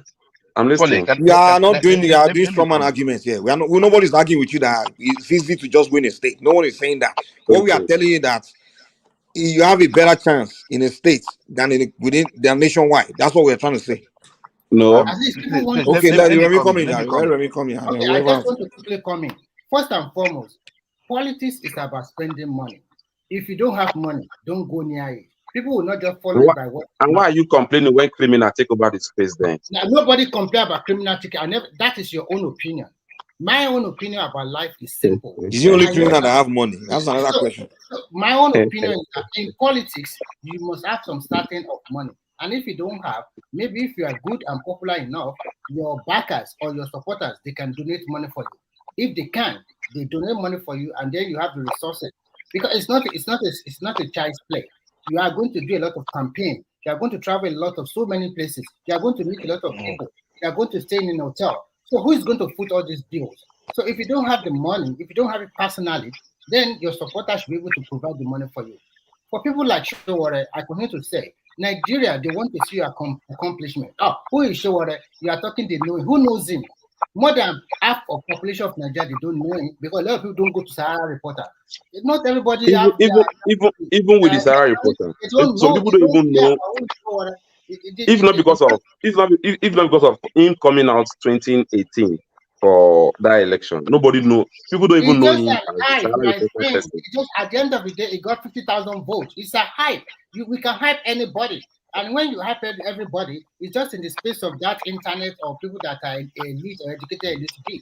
A lot of people in the countryside. What me and you should be discussing here is why is he running for election? I don't need to discuss because I know he will never win. So I don't bother. Can I come in, please? Can I come in, please? Okay. Can I come in, please? Okay. Mr. Foley. Yeah, wait on, sir. So much for the should I call it a goalless travel? But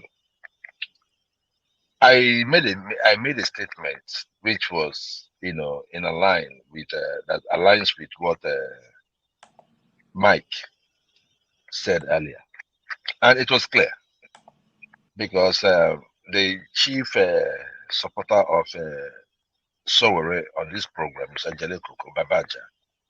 Yeah. And I told Babaja that can Sowore, veer for a local government, House of Rep, governorship, Senate, can he go for those positions so that he can show us what he can do? Now, you might not like Obi, but the reason why we followed Obi is because he has shown us what he can do while he was in power. So Sowore needs that CV. He needs that on his CV. He needs that accomplishment on his CV. Because in politics, if you don't have money and you don't have clouds, right? And your father does not have money and you don't have any godfather, what are you doing there? You need money. So if you don't have money, then you go for a smaller political space, like the state. Go there. It will be easier for you to sell yourself in a state. You have the social media with you. You're very vocal, even though sometimes his vocalism is so senseless, very confrontational. I don't know how Sowore, even governorship, I say governorship, local government chairman would be, because of the way he talks. He comes off as someone that is so brash. But not taking away some of the things that he says, which we know is the truth that happens in our country. But the thing is there, I might understand him, you might. But the next person on the street might not. And many people do not understand him. And together with the fact that most people don't know him. So start with the state. Show us what you can do there. Then when you now come out for presidency, if you're talking about what you did, people will be like, oh, we know what you did. And if by the grace of God, you have someone that's another, or maybe some other party won the election after you, and nothing was found on you, you see, that is how you grow. But the way Sowore went with it, from America to presidency, Abba, maybe so. You don't have money. Even the delegates don't even go for presidencies, and they have the name, they have the money. So sometimes, you set up on the white horses. What we don't really see here is this: Nigerians have a problem, okay? And whether we're here, we are not desperate to become. I personally am not desperate, and I'm sure Sowore is not desperate. But our system needs a body that can challenge the system. I can put it to you. These people that we're all talking about, they have the power, they have the energy to make Nigeria better. If they can see Nigerians' voices, pushing them, confronting them, they will do the needful within their 4 years. These people in the government. Fully, here's the deal, man. The fundamental problem in Nigeria, there's no, if you're gonna bring the best leader in the world, he's not gonna solve it. Yeah. He's not gonna solve it. Well, please let me land. Let me land. I don't think so, Mike. What we are trying to do here is to make sure we have that people of the country have their voices. Let's have our voices first. And I think that's the project that Sowore is actually trying to have. Okay? It's not the presidency per se, but our voices can change the narrative of this country within 4 years. If we really have our voices together as a citizen, if our dignity has been given back to us as people of the country that owns the country, that elect anybody to that position to go and lead us, before they make any decision, they will look at us and respect us. And I think that is where we are coming from. Fully. Sorry. Yes. Fully. Let me say this real quick, right? Okay. The only thing that the politician listens to is how he gets reelected. Yeah. Now, anything that stops a politician from getting re-elected, that is how you send fears to the next person coming in to perform. Now, Yes. what we try to do with the Obidient crew was trying to give power back to the people. Okay. Because we know if, as the governor, you were put in there by a godfather, when you go in there, you're going to be loyal to the godfather. If the people put you there, you're going to be loyal to the people. The process through which we elect these people is the problem. That is why I disagree with Mike. Okay, can I put in my own? Wait. Are you saying Obi didn't have a godfather? Mike that is supported by Obasanjo and the rest. No. Obi didn't have a godfather? No. Hold on, guys. Hold on, guys. Let me say something. The major backbone of Obi in this election wasn't the OBJs. It was the people. No. I'm talking about when he came to became governorship. Governorship. Yeah. Governorship. He had no godfather. That was I mean, come on, man. It was Ojukwu that brought him now. I mean, come on now. No. Come. Hold on now. Can I tell you guys? You know, sometimes can you let us talk, please? Remy, the problem with you is this: you talk more than you listen. And I don't know how you pass your classes. Can you just listen? There's a reason why you have 2 ears and 1 mouth. Don't listen more. When people talk, are you in a market? Are you a woman? No, I'm a woman. How for you? Calm down. Somebody is talking. I don't want you to take it too personal. What the hell? And you're a medical doctor? I'm not a medical doctor. I'm not Simba. You are getting. Sorry. Okay. Thank God you are not. I am not Simba. So don't. Sorry. I cannot use for the difference. Yeah, let's go back. Let's go back to our conversation, please. We are here to Remy, whenever we are talking about issues, allow one person to talk. Then you now talk so that people will enjoy the discussion. You will come and okay, go ahead, say whatever you want to say. And if I ask you your support, continue. It's enough. Continue. If I ask you your supporting that, you tell me it's Tinubu. Tinubu is for that. That's the person you're supporting. And now you're making you want to make sense. You cannot defend Tinubu and make sense. So let's be realistic. So my brother, what I was trying to say is just simple. If we can gauge or control the method or the ways through which these people get into power, they'll be answerable to us. It's just that simple. In a workplace, the reason why we fear our bosses, if you have one, is because you know that he has the wherewithal to can I respond and fire. Can I finish now?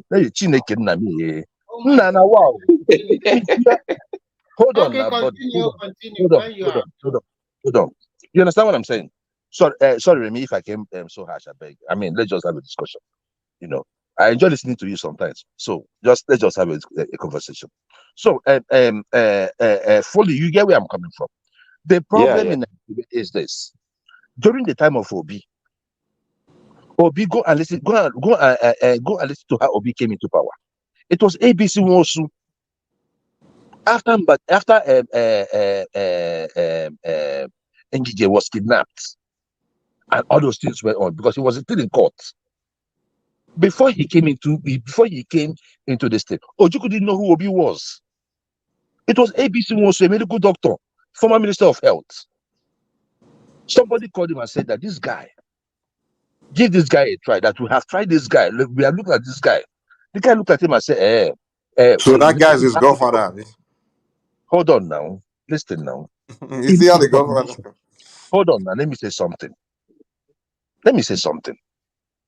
You see, people will recommend you. People are free to do it, but how assertive those people are is the problem. When you had a godfather, the Obidient, you need to come to them state and see what these guys were doing. In fact, anyway, you guys saw the one that happened where they kidnapped the governor, a sitting governor. and made him to thumbprint with his blood that he has resigned. That is the height. Then before Ngige was Mbadunuju. Who was Mbadunuju's godfather? Emekofo. In fact, let me tell you guys something. This one, nobody told me. I saw this one in my eye. Do you know that if Emekofo is coming with his convoy, and the governor is coming with his convoy, the governor will turn back? That is to tell you what I'm talking about.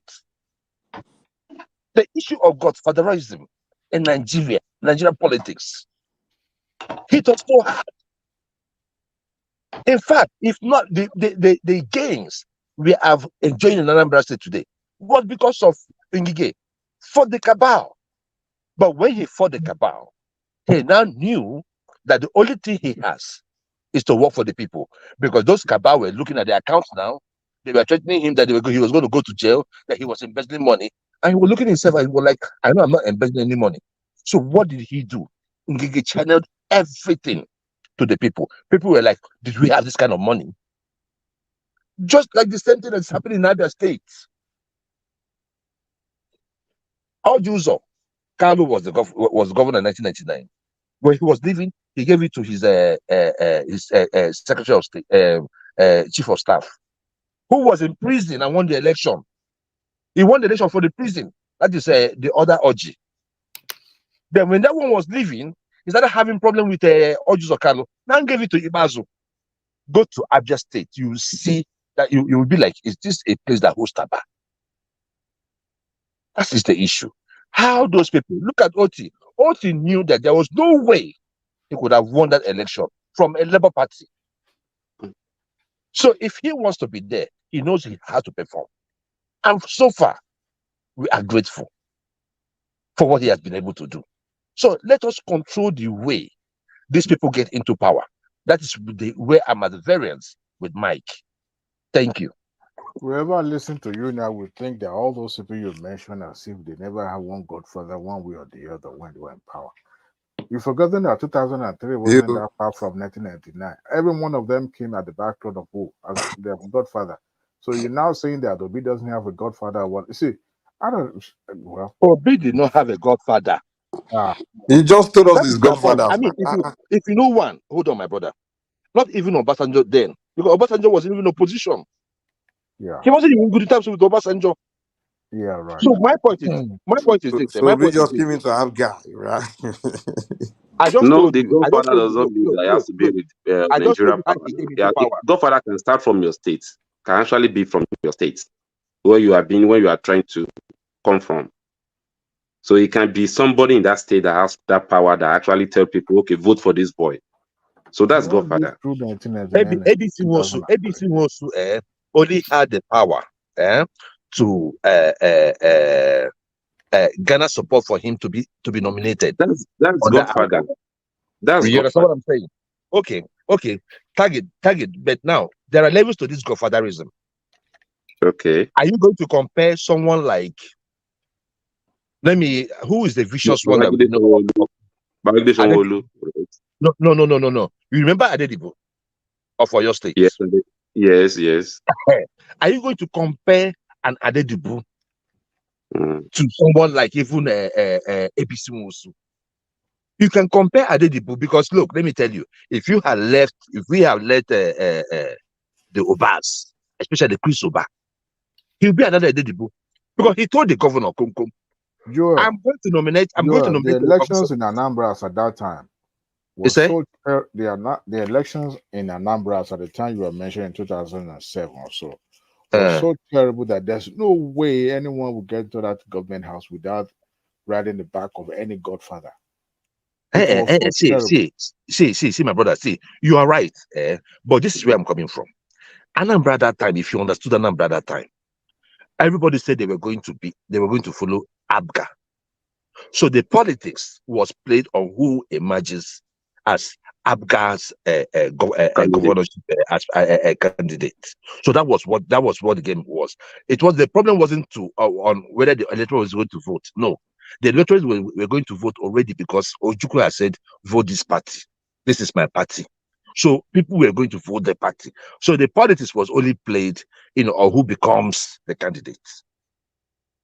So it wasn't that much. So now, if you can imagine someone like Adedibu that can control who votes in local governments that he does not even live in. Adedibu that came out on television and told the guy, who was interviewing him? He said, if the governor is revealing,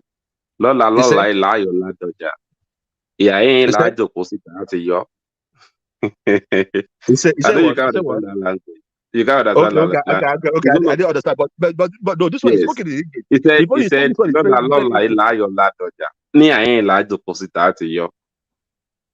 that is tomorrow that is going to remove Ladoja. And is this where he's going to sit down to remove Ladoja? And that's exactly what happened. No. The one that he said, right, that he spoke in English was that he was. I think it was Channels Television. One of those guys was interviewing him. He said that if Ladoja receives, say, 4 billion, is it okay for him, for Ladoja, to give him at least 10 billion or something? Everybody was like screaming, like, what is this guy talking about? Like, that was how crude it was then. And this kind of people, we had them in this foundation. And that's the foundation. And that's the foundation of Nigerian politics. Politics, especially that's 1999. So we started on a crude note. No, it has always been before 1999. So that's the foundation of Nigerian politics, and that is why we are not getting it. Have you ever and that's why asked Obi? Have you ever wondered how much Obi paid?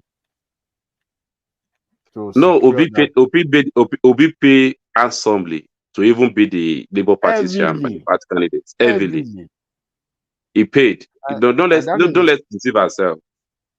Obi also used his money to penetrate that system as well. Can I respond, please? Now. Yes. Now, first and foremost, politics played in the 70s and 80s and 90s are different from the politics we are playing now. Yeah, sure.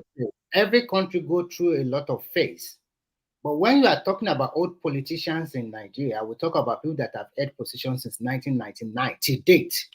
Yes. Whether you are councillor or governor, Obi, Tinubu, Atiku are all in the same class. They are in the same class. They have held position before. Atiku was voted as a governor before Obasanjo picked him to be a vice president. If not, he would have been a governor of Adamawa State.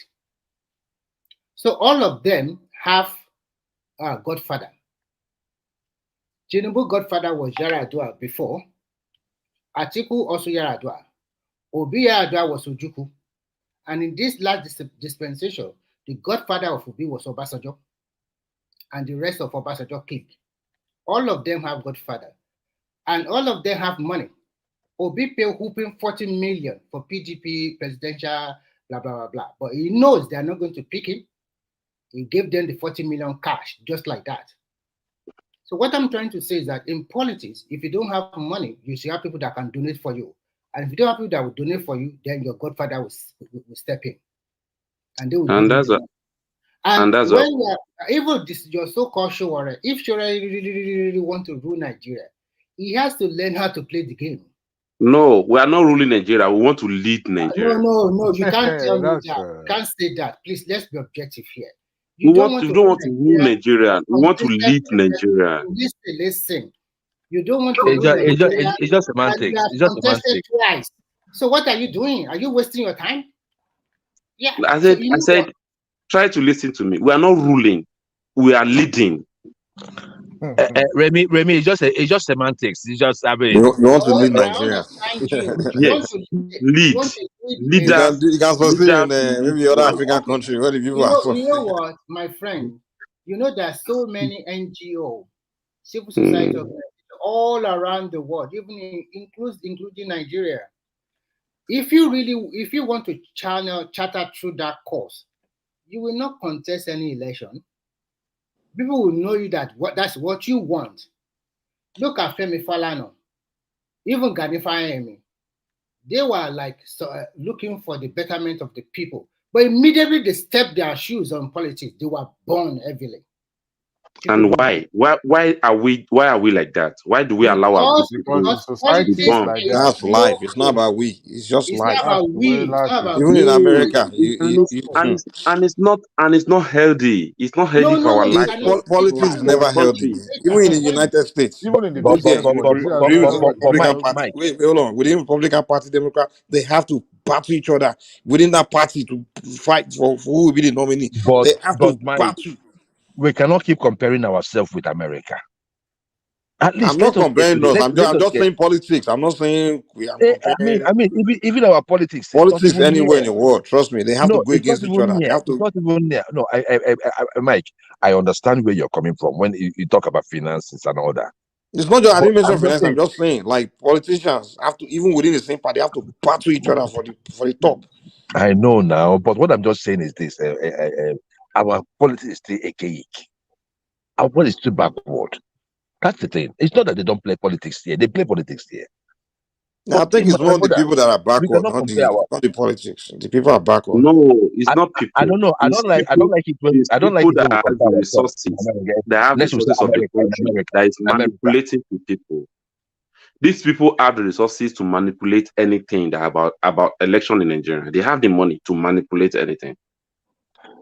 So even if you are trying to be different, they will manipulate anything you are bringing, and you won't see the results. This is where we are. They have the resources, and the resources is not like they are businessmen and they make their money through business. They make the money through us as well, and they are using it to fight us back.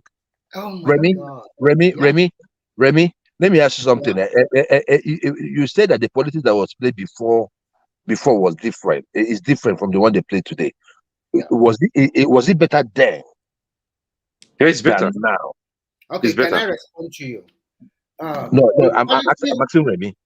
Yeah, I want to respond to you. The policy they played before was bitter. It was struggle. And if I can't have my way, I will have to have my way anyhow.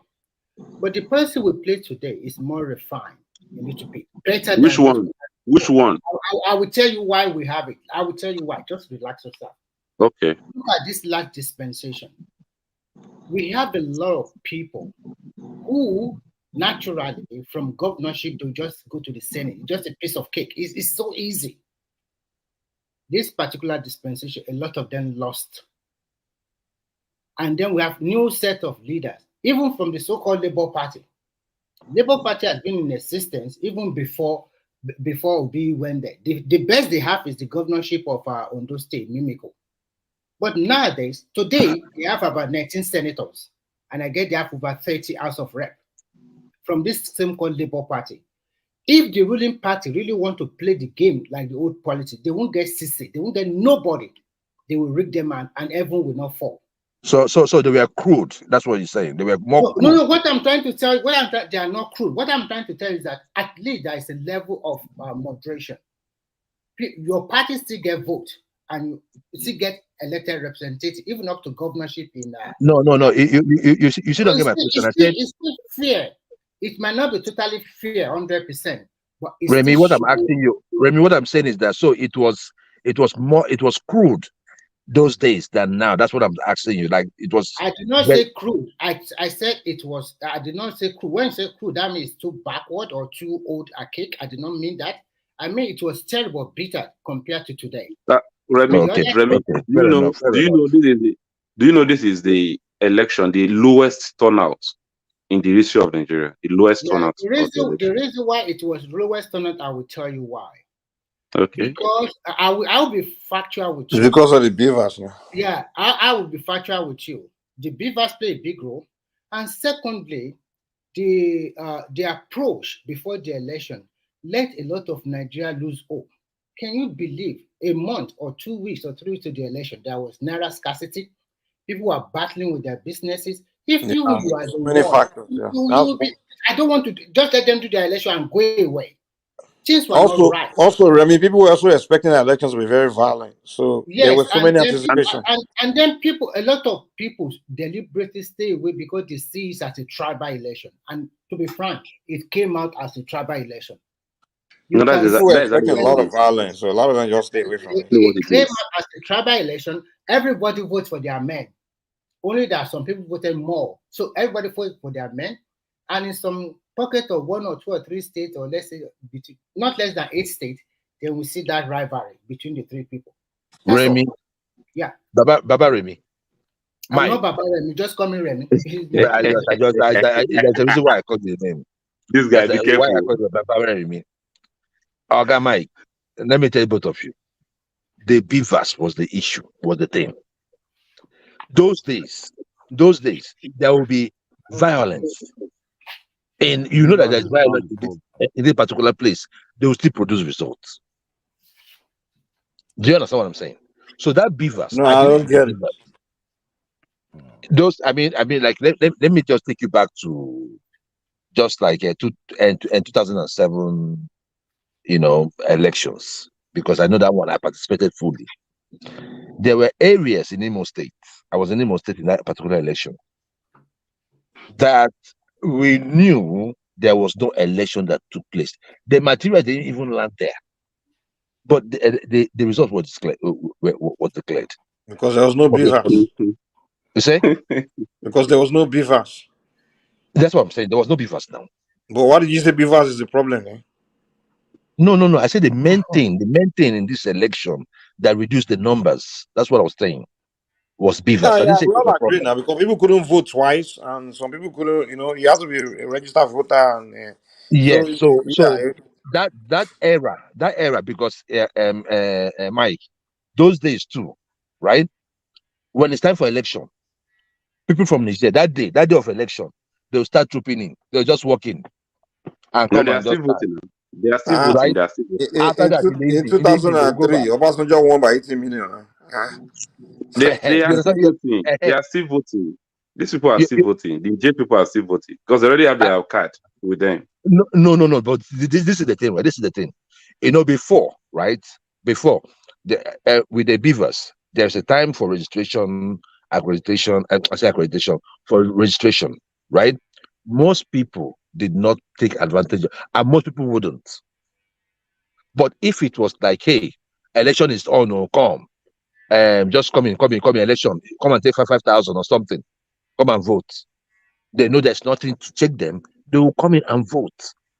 So you can see that most of those areas that produced those results before, they did not. And in 2027, it will be even worse, because we are hoping to tighten up the electoral process. It's going to be even worse. Do you agree with me that the election is being rigged even now? The Nigeria election is rigged even now. The election is being rigged. Yes. Because I don't know why Nigerian government can actually create a kind of standby registration. As you are clocking your 18 years, go and you should be able to have your card without stress. So people will have their card, INEC will not give it them. They will not give it to them. They will leave their job to go and queue up at the INEC office, and nothing will happen. We saw that. The areas that the election is being rigged. It's not only that day that people rig the election. When you frustrate people not to have their card, you already rigged the election. These are the things that is happening. We are here. We know what is happening here. Like me now, the card has been using since 2009 is what I'm still using. I never change it. Because I don't feel any reason why I should change. Is it 2009? Is it not 20? Is it 207? Or I know I didn't vote in 2009 because I voted, but they're not actually using card, right? I didn't know that I can't even get back to 1999, not 2009. 1999. Yeah, 1999, yeah. 1999. I voted, I voted, but I don't know if you use card in that period. What we're saying here is this: I don't know why INEC cannot. If I can go to bank and have my ATM card immediately, I don't know why I can't have my voter's card immediately in the INEC office. They can make this thing happen, but because of they know that the day people actually voted, people are ready to vote, and the number of people are more than what they can buy, they will fail out. That's why they are actually discouraging people not to come out and vote. These people are rigging election in so many ways. They use talk, they use money, they use so many ways. They read this election anyhow. And until Nigerians actually try to have the voice, the voice here is what we're talking about. Nigeria needs to have the voice to tell them, okay, we want INEC to do this before the election, and we want government to provide this for the INEC so that we can have a robust election in Nigeria. That is what we expected from a Labour Party representative, and they went there and they're sleeping. They will not, because they are not programmed. Because they are not programmed to do that. They don't believe in that. It's you that are deceiving yourself by thinking that they will go there and do that. It has to be intention. It has to be people that have the intention of doing it, going there to go and do that. Not anybody, not someone that just wants to go and enrich himself. These people feel that Nigeria politics is where you go and make money. And don't make a mistake by thinking that your movement brought them there, that they will now come and do the bidding. No, they will not. You need people who is really ready for the revolution we are talking about. Revolution is not about you strutting out the streets. Revolution is about you, wherever you find yourself, be a voices for people. Let your voices be on behalf of people, not for yourself. Don't just But what is the voice for the people now? It's not one voice. I mean, it's not the same. I mean, I don't know why people always say the voice for the people. Like, the people are not on the same page. I mean, there's no way you can have a voice for the people. It's impossible. In a society where poverty is rampant, the way Nigeria is being programmed, you hardly see people's voice. These people you are even blaming. At times you don't blame them. When someone is hungry, you can throw anything at him. He will definitely pick it up. The reason why me and you are here discussing is because we can still afford to do some things. But those guys, no, there are people today that don't even know what they will eat. And that kind of person you now told him that come and use a fingerprint to just put a ink on the paper to collect 5,000. You think he won't collect it? So what is your point? What is your point? I mean, you said I'm just telling you. You said your voice for the people, and I'm trying to understand now. The damage of these politicians on the damage is too deep, and for us to get this thing right, we have to be intentional about it. No, to get it right, you have to change people. That's it, and that's why people keep changing. Changing leaders. We've been changing leaders now. It's not like it's one person that's been ruling us forever. The process in which we change our leader is not the way other countries change their leaders. Is it not voting? What other process can we do? The vote that you buy, that you pay money for, is that vote? You call that vote? Well, vote that you pay somebody to come and vote, you call it vote? Whether they pay to come and vote or not, you're an adult. You go out to vote. Vote should be something somebody. So how do you change that? How do you change that? How do we change the buying of the vote? You can't change that. You can't change that. If the only thing you can do is change the people. You can't change the. And that is why I'm using all the platform I have to make sure I talk to people. Exactly. So why you keep saying we need to change the system? Which system are we changing? Is it people you have to go and change? People is part of the system as well. No, people are not. People are not part of the system. The system is different from the people. I hear you. Nigeria already have what it takes for the democracy. We have it. It's just up to the people. All the problem we have is just the people. It's time for the people to build their country. They are not willing to build their country. They are not willing to even elect the best. Well, Mr. Mike, ready to be productive. So the problem of Nigeria is the Nigerians. So you can see all them. And when Nigeria always talk about let's change, I'll just laugh. You need to be part of it. You can change everything all day. You can change it from monarchy to democracy to this and that. You can go all around circle. If you don't change the people, you will remain the same. That is why we need you to join us to lead the campaign for a better Nigeria. For a better Nigerians, not better Nigerians. Yes. For a Nigeria better is Nigeria. good. It's just Nigerians. That's the problem. I think we need to stop saying better Nigeria. We need to the campaign we should be pushing is a campaign for better Nigerians, not better Nigeria. But do you even know Nigerians? Nigerians have even make it difficult for you to be a good person. in this space. You see, if they call me like, hey, we need to I need to create a campaign to create change. I will call the campaign for better Nigerians, not better Nigeria. Yes. Anyhow we put it, what we need is to campaign for a better Nigerians, for us to see Nigeria of our dream.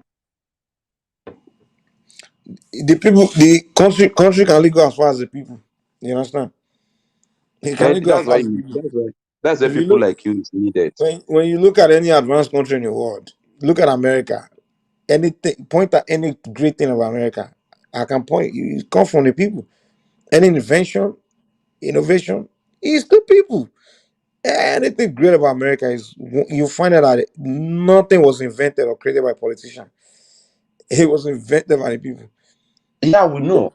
You know, like you now, you can actually look at your environment where you come from, call some guys there, arrange a conference with them, talk to them, and I'm sure all of them may not even see what you are saying, but at least we'll pick 2 or 3 of them out of the crowd that can actually see what we're talking about here.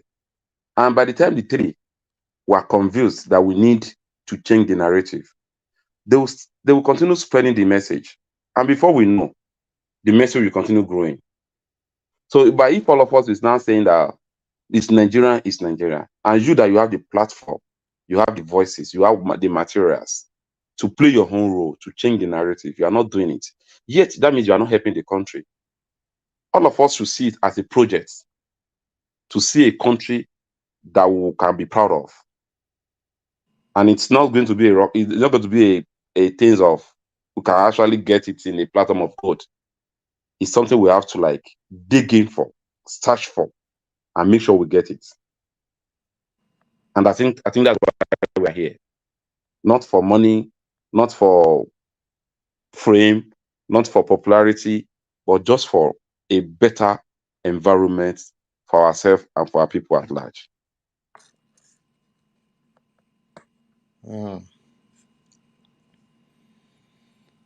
I think, Mike, you've hit the nails on the head. The people need to change. The mindset need to change, not the government. I'm even surprised that Nigerians always quick to blame the federal government. What is the state government doing? They have enormous power. They control virtually everything in Nigeria. The problem is even from them.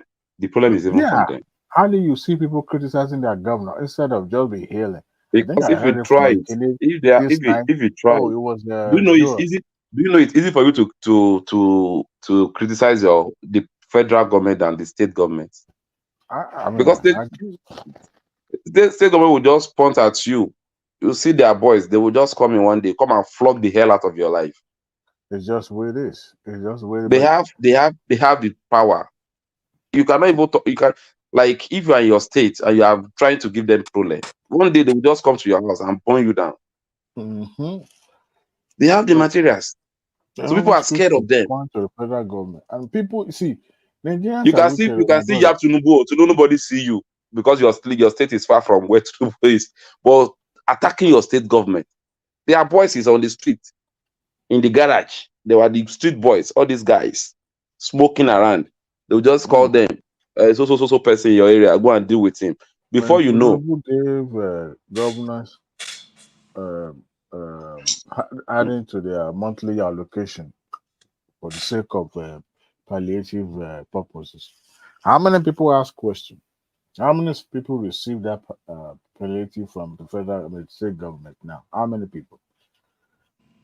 You can count them by the fingers. So the only place I think that thing actually be given to them proper is not somewhere in the north. Is it not Nasarawa or somewhere around that north? I think those guys, when they were carrying their bag of rice, like, but in our place they will give the whole community one bag of let's say half bag of rice for as a palliative in the south. Now, but I can assure you that in the future, in the nearest future, if Tinubu is allowed to do some things, it will succeed. The reason why I know that is that I look at the state where he left in 2007.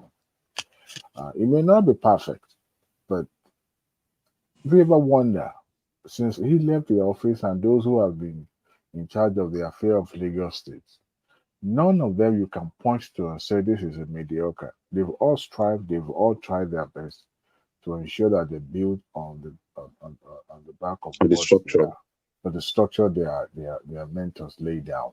And any deviation from that is being met with severe punishment. I think what is his name? Akin can attest to that. But you know, none of the Lagos State governors since Fashola era, we can point on and say this person didn't do any good job. Because Lagos State is like an open market. You cannot hide. And the neighboring state governors are not, capitalizing on that by also trying to shine as well. You know, Because Ogun State is supposed to be capitalizing on that Lagos even progress. that is the closest state to that, the Lagos State. And yet we've had a mediocre who see himself as the lord of the man and not see. Honestly, I don't see reason why Ogun State should not have that film. What is it called? The new one that someone who just inaugurated yesterday. What is it called? The Film City. I don't see reason why Ogun State cannot snap and let that happen. Even the Dangote refinery, because that would have decongested Lagos State to the point that even this new railway system that Lagos State is trying to build, they should have just, maybe gone in collaboration with Lagos State, extend it to all the way to Ogun State or even Oyo State. Now we have rail line going to Oyo State, but in Ogun State, where people will live and pay taxes in Ogun State and work in And Lagos, do you know just like the in use JC of and the Gulf. industries? Most of industries in Nigeria are in Ogun State. That's true. That is true. And And these people are just messing up with that environment. I see no reason why Ogun State cannot be No like good Lagos road, State. nothing. Honestly, I see no reason why Ogun State cannot be like Lagos State. But the point is that we have people governors that are not really, they asked the governor of current, is it Cross River State, that I think is a pastor, right? I'm not so sure. I think it's a pastor, who says, I'm yet to see him declaring happy hours time, because anytime I visit Nigeria, I'm going to Cross River Straight to go and have a good time. That happy hour, we must enjoy it together. He said, That one that is buying beer. Oh no, yeah, just like Obi did and put more state money in beer, and people will be. You see, honestly, to be honest, Tinubu left a legacy in Lagos State that it's just about building human capacity, not really necessarily financial stuff. And that's why I'm so optimistic that it's going to do well. But to do that, it's going to need, it's going to be distraction free. But you see, I know politics even at the state level is not that easy to talk about national level. Maybe after the court, we'll be able to, see the direction that is going to be taking the country. And it seems that, well, being an old guy, people want a new breeze, but we need integration of both the old and the new. The mindset that people need to have now is to change that mindset of government has to hand them, peanut or something for them to be able to survive. We've discouraged entrepreneurship too much in that country, that everybody graduate from school wanted to go and do a white collar job. It's not going to happen anywhere. We have to find even when you are trying to be entrepreneurial, even if you are trying to be an entrepreneur, the system is not really encouraging you. You graduate from school and you want government to hire you. In America, when you graduate from university, do you go to the government to hire you? Not government They're not hire. going to look for a company. It doesn't happen. To be sincere with you, Nigerians are trying. When it comes to, they are trying to do something. Nigerians are trying to do something. But the system is they are trying, but I'm not trying to do the Nigerians are trying. Nigerians Serious. Look at the Nigerians are houses trying. that they demolish. No, they're These not guys trying. are trying. Seriously. Look The at the opportunity you guys, the opportunity that are given to guys outside the country, if they give it to our boys here, here will be an Edrado. Like, what's the opportunity? What? Like what? Brother, Like what? there's no opportunity anywhere. See, what happens is this: you will still pay your fair share. You will pay that taxes. Whether you, I was chatting with Ola. Bro, if I'm making money from a system, to pay tax won't be my problem. ask entrepreneurs in America if I have my whether they love paying shop running, taxes. if I have my, as a barbing salon, just for you to take clip and barb in Nigeria, do you know you need money to establish it? Where in the world don't you need money to establish anything? Also here in America. But you see, yeah. I mean, so, when Nigerians talk sometimes, man, like no. What I mean by to money, start to what buy I mean by money is this: you pay your shop rent is mandatory. But if of course, light, where in the world is your shop rent not mandatory? if light is constant, you don't need generator, and that can actually make it easy for you to Hold start on, give me a something. second. Wait, in America, you still have to pay for your light bill, which is way more expensive than what you even pay pay for your Nigeria. light bill from the money you are making. But now here, we have not made money yet. My light bill goes. Wait. Hold on. Just give me a second. Did you just say in America you only pay your light bill from the money you're making? As if you have free light bill until you make money. Is that what you're saying? No. You have your light, Abi, but you are using the light to make the money. But here, no, you pay for the light. No. You don't start in America with free light. The moment you pay, you listen, when you want in America, when you want to gather electricity, you call an electricity company to give you electricity, and they start paying. They don't give you free light until you. I use prepaid in my house, and I know what you're talking about. I load on my prepaid, but I can buy 2,000 naira to make money, and before I finish that 2,000 naira, I can make another money again to buy another one. It's possible.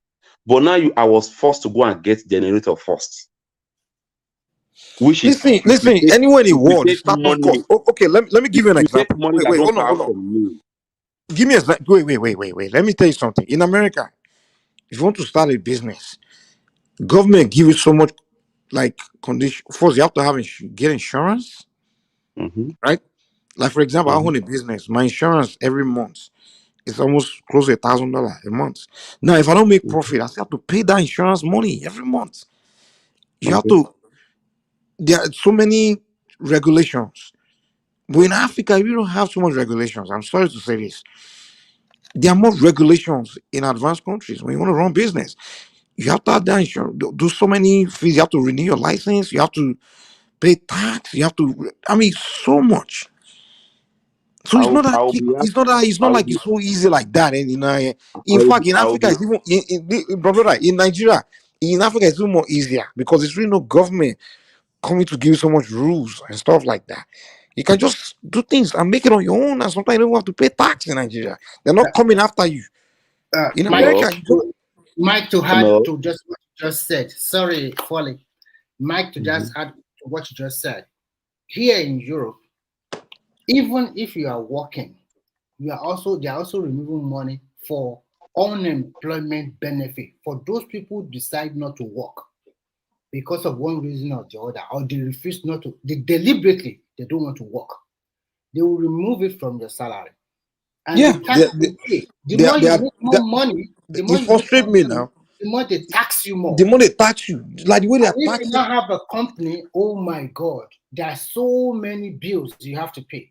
But the moment you start making money in this advanced country, they are coming for you.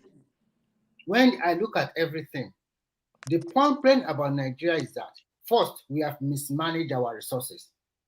We have a lot of corruption. Fine, corruption is everywhere, but our own is in another level. The Nigerian people themselves, I'm sorry to say this, sorry, they are getting used to all this free something. Now they do. Now, no choice. We just have to face the reality. If we want our country to be like all the developed advanced nations, are we ready to sacrifice, to pay the price? Even if the government, like for example, in Nigeria, at least Lagos State is a very good example. Whether you are telling me, they have more money, they're supposed to do more than that. In most of the countries I've been to, it is the federal government that handle their transportation, like the rail system built by Lagos State alone. So they are trying in that state. If all Nigerians can emulate 50% of what Lagos is doing, everybody will not be going to Lagos State.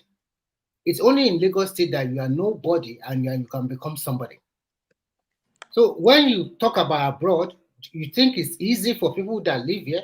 Ask all of them. Most people do 2 or 3 jobs so that they can be able to pay this. They don't even have time to enjoy the And money. government will still tax all that money make from that job. And you know, Nigerians are ready to do 3 of it. The Nigerians are ready to do 5 jobs. No, that is a lie. That is a lie. Nigerian people are docile. Nigerian too. Why are you saying? Why are you saying they want to do 5 office job? That's what they want to do. No, that is because if they call Nigerians, let's go and sweep the gutter. Let's go and do gutter sweeping. They won't do it. They won't do How much are they paying them? How much are they paying them? Exactly. How much do you think they're paying? Do you know that the money here they pay? The gutter sweeping they are talking about, they pay them 10,000 naira in a month. Do you know? Okay. Do you know the minimum wage in America? You can't survive. Can you wish anybody? Oh yes. Do you know in America the minimum wage they pay here? You can't survive off that minimum wage. That's why Remy say you have to go and get 2 jobs, 2, 3 jobs to survive, because the minimum wage money is not enough to pay your bills. I wish I can get 3 jobs here. By now I won't be on my bed. Yeah, so that's what I'm saying. You are asking how much do they pay? If they pay you 10,000, and do you know by doing that, the system will be progressive. The system will be, things will be moving. So that is why because I bring where you are going to go and work that day, you are actually making money. You are generating income. You and your Showore, if we want leave Showore alone here. We are not talking about Showore. You don't start Showore alone. Let's talk about ourselves. If we Nigerians, this is what we really want, then we are not saying remove the president or remove the governor. We can come together as Nigeria that, the 2 houses are just too big. We must reduce it. Let's go for referendum. We want devolution of power. Let's go for referendum. But you must have one thing in mind. Nigeria comprises of several ethnic groups with several interests. You cannot the problem we have that when you have been talking, I was just laughing because you are talking about, I'm just saying like a Yoruba man is when they are saying revolution, I'm like, who follow you? You see, no. So you start a revolution from start to west. You think those Kanuri boys in the north will follow you. Listen, after 4 years of Tinubu, then you want to give it to another Saturn so that one can move for 8 years. They are not stupid also now. So they just wait. Okay, after 8 years, then we come back to our northern part again. That is the only way that country can have peace for now. Maybe in the next 50 years, we don't care about whether north or south anymore. But for now, that is that next 50 years, the problem will still be there. No, the problem will not be there. You are wrong. It will still be there. What we should do as our people. This is how our fathers stand. This is how our fathers, our parents. This is what they used to say then. And we are here today discussing the same thing. Listen to my own opinion. My own opinion is this. Same to you. The recurrent expenditure of both state and federal government